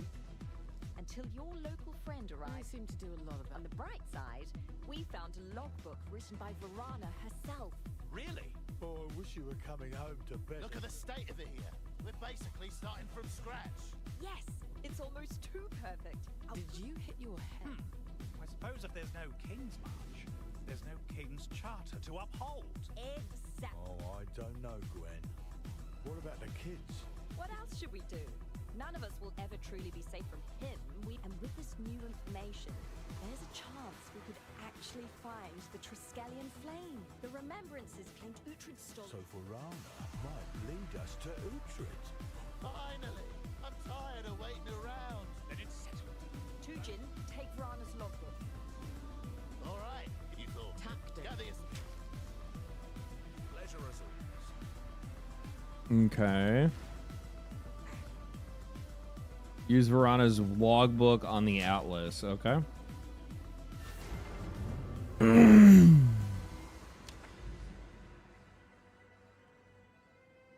Does it really matter?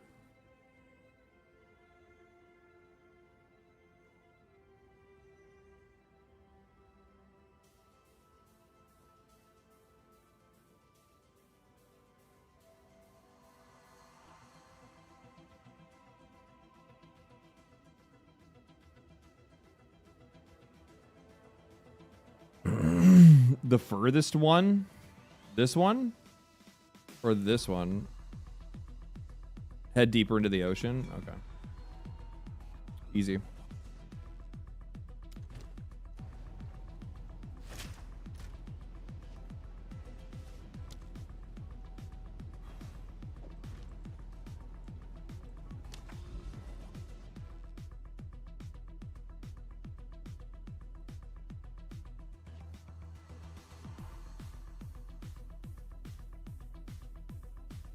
This is where I'm headed right here.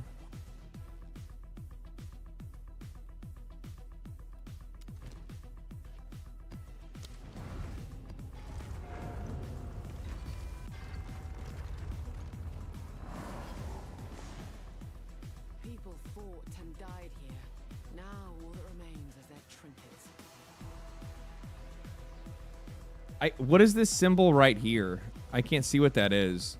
These like gold, they kind of almost look like the it almost looks like the exact same thing as the currency chest, but just like more gold. Currency? Oh, it's just like higher rarity currency or something like that.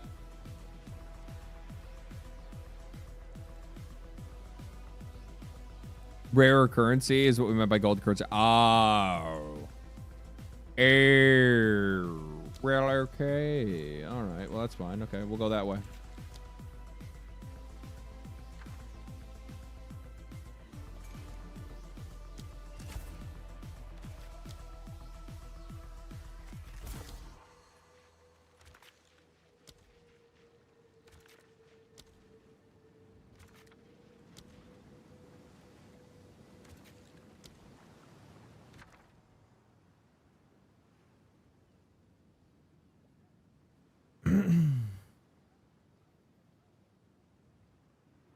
Should I just take the Vermisium pile, I guess?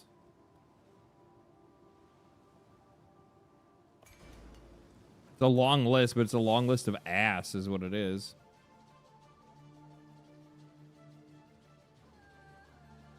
Always check through the rune stones. Yeah, I know, because like sometimes every once in a while you get the ones that'll actually have like divines on them. This is really good.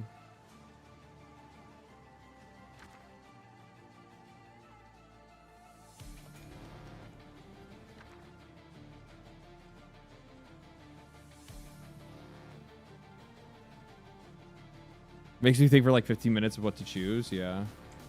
I might end up having to rethink this because...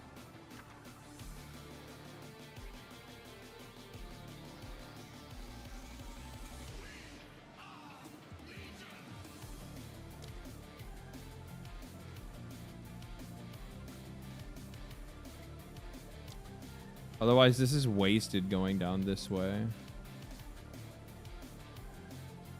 I don't know what this symbol is. I feel like instead I should go this way.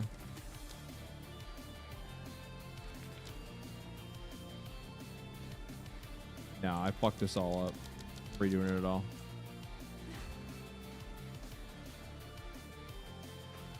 I'm gonna go check these out down here.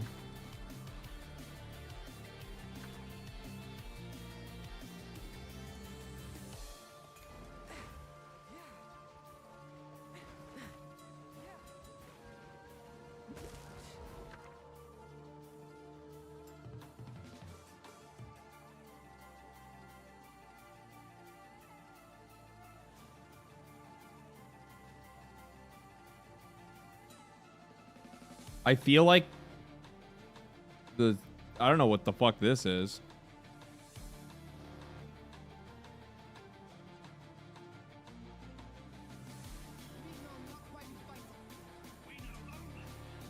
All equipment adds 1 suffix modifier allowed. What the fuck?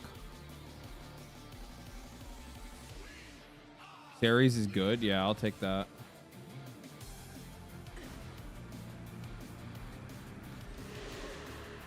Shouldn't have done that. I didn't mean to do that.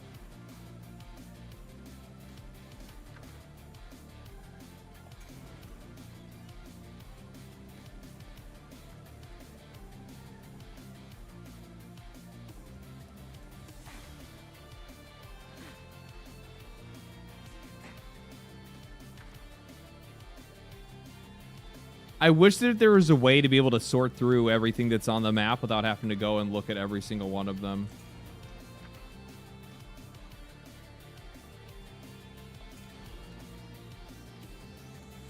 Two to 3 div? Hey, man. Ain't nothing wrong with that. Ain't wrong with that.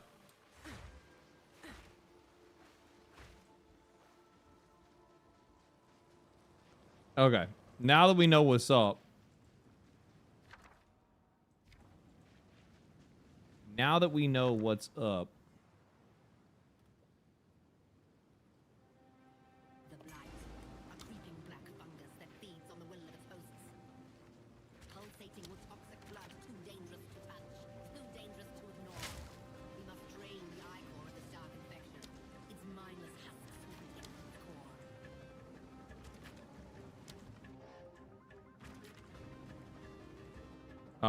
core. Big lag. Big lag. Oh boy.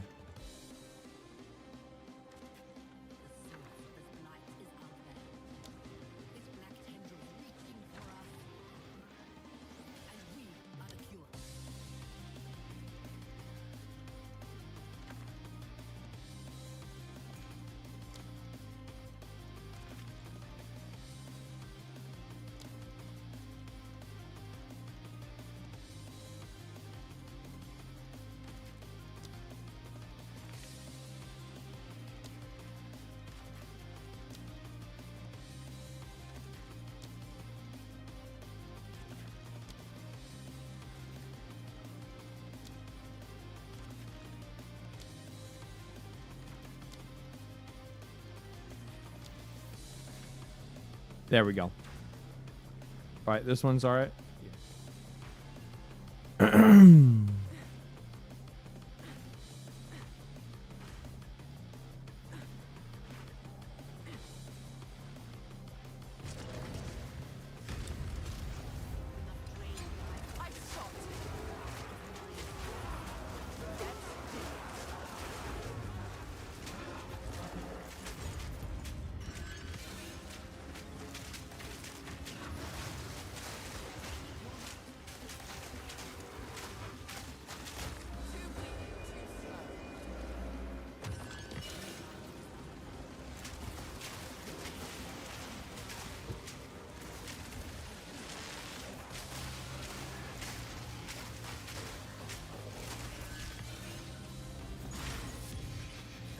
Oh, here goes the spicy one. Okay.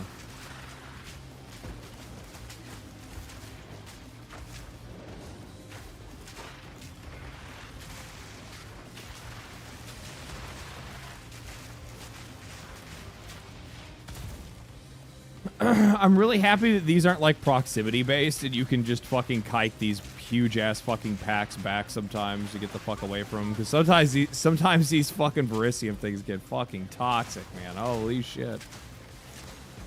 Bro, where the fuck is my mana going? Are these guys like removing it somehow?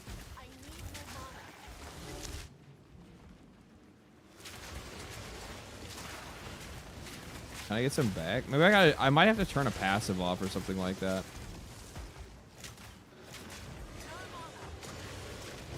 Because this is really bad.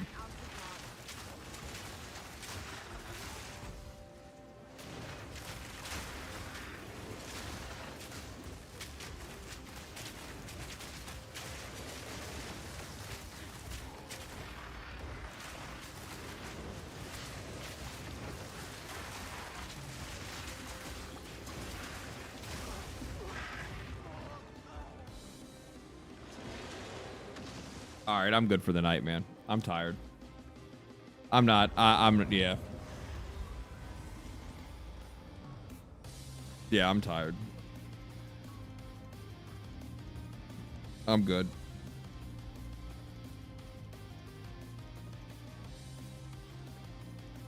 Take care. Yeah. That blows. It is what it is. I shouldn't be playing this late anyway. I felt tired like a good 45 minutes ago, and I kept going anyway. But like I'm actually exhausted, so I got a fucking lot to do. I got a lot ahead of me this week. I gotta get up and I gotta write and stuff tomorrow. I gotta go to the gym and everything like that. I got a lot of stuff to take care of. PoE2 needs you. No, I think actually, as much as I don't want to, because I want to keep playing, I actually think I should probably just make tonight my last night of playing it, because it's like I've. I can't play. I don't think I can be playing something like this right now. I'll be straight with you, man. With everything that I have going on right now, I can't make time for this game, because if I do, like, it sucks a few hours out of my life, like, immediately without me even noticing, and I'm like, oh fuck, I didn't do this, I didn't do that, I didn't do this, and it's just like I got so much shit to do. This is the last thing that I need to be doing right now. Thanks for the content, man. Thanks for all the support. I appreciate it, man. Thank you so much. See you next week. Yeah, I should still be able to stream on Friday before I leave. Because I want to be able to, you know, get on and see people. I probably won't be streaming like super late that evening, just because I'll be wanting to like probably still try to get some stuff done around the house and whatnot that ever I need to do. You know what I mean? I'll be hopefully already getting some stuff packed if I can, but I got to get 3 videos made next week. I'm actually going to be working on one tomorrow, and hopefully actually getting that recorded on Sunday. And then I have to start another video the following day on Monday. So, I don't know. We'll see. We'll see. I'm going to try to keep up with what I can do. I don't want to push myself too hard, but I also... The nature of the beast, you kind of have to, actually. I like, as much as I really enjoy YouTube, it is very strict. Like, you have to stay on top of it, and if you aren't like constantly like dogging the fuck out of making sure that you're like staying up on your uploads, YouTube will beat your ass for it. That's for sure. That's for sure. So, anyway, I'm gonna go to bed. Thank you guys for everything. Thank you guys for the super chats. Thank you guys for the donations. Thank you guys for the memberships. Thank you guys for everything that you do. Thank you guys for all of your generosity and your kind words and all the support that you guys show me. I'm going to take my ass to bed. Hope you guys enjoyed the stream. Let me see if there's anything. Is there anybody?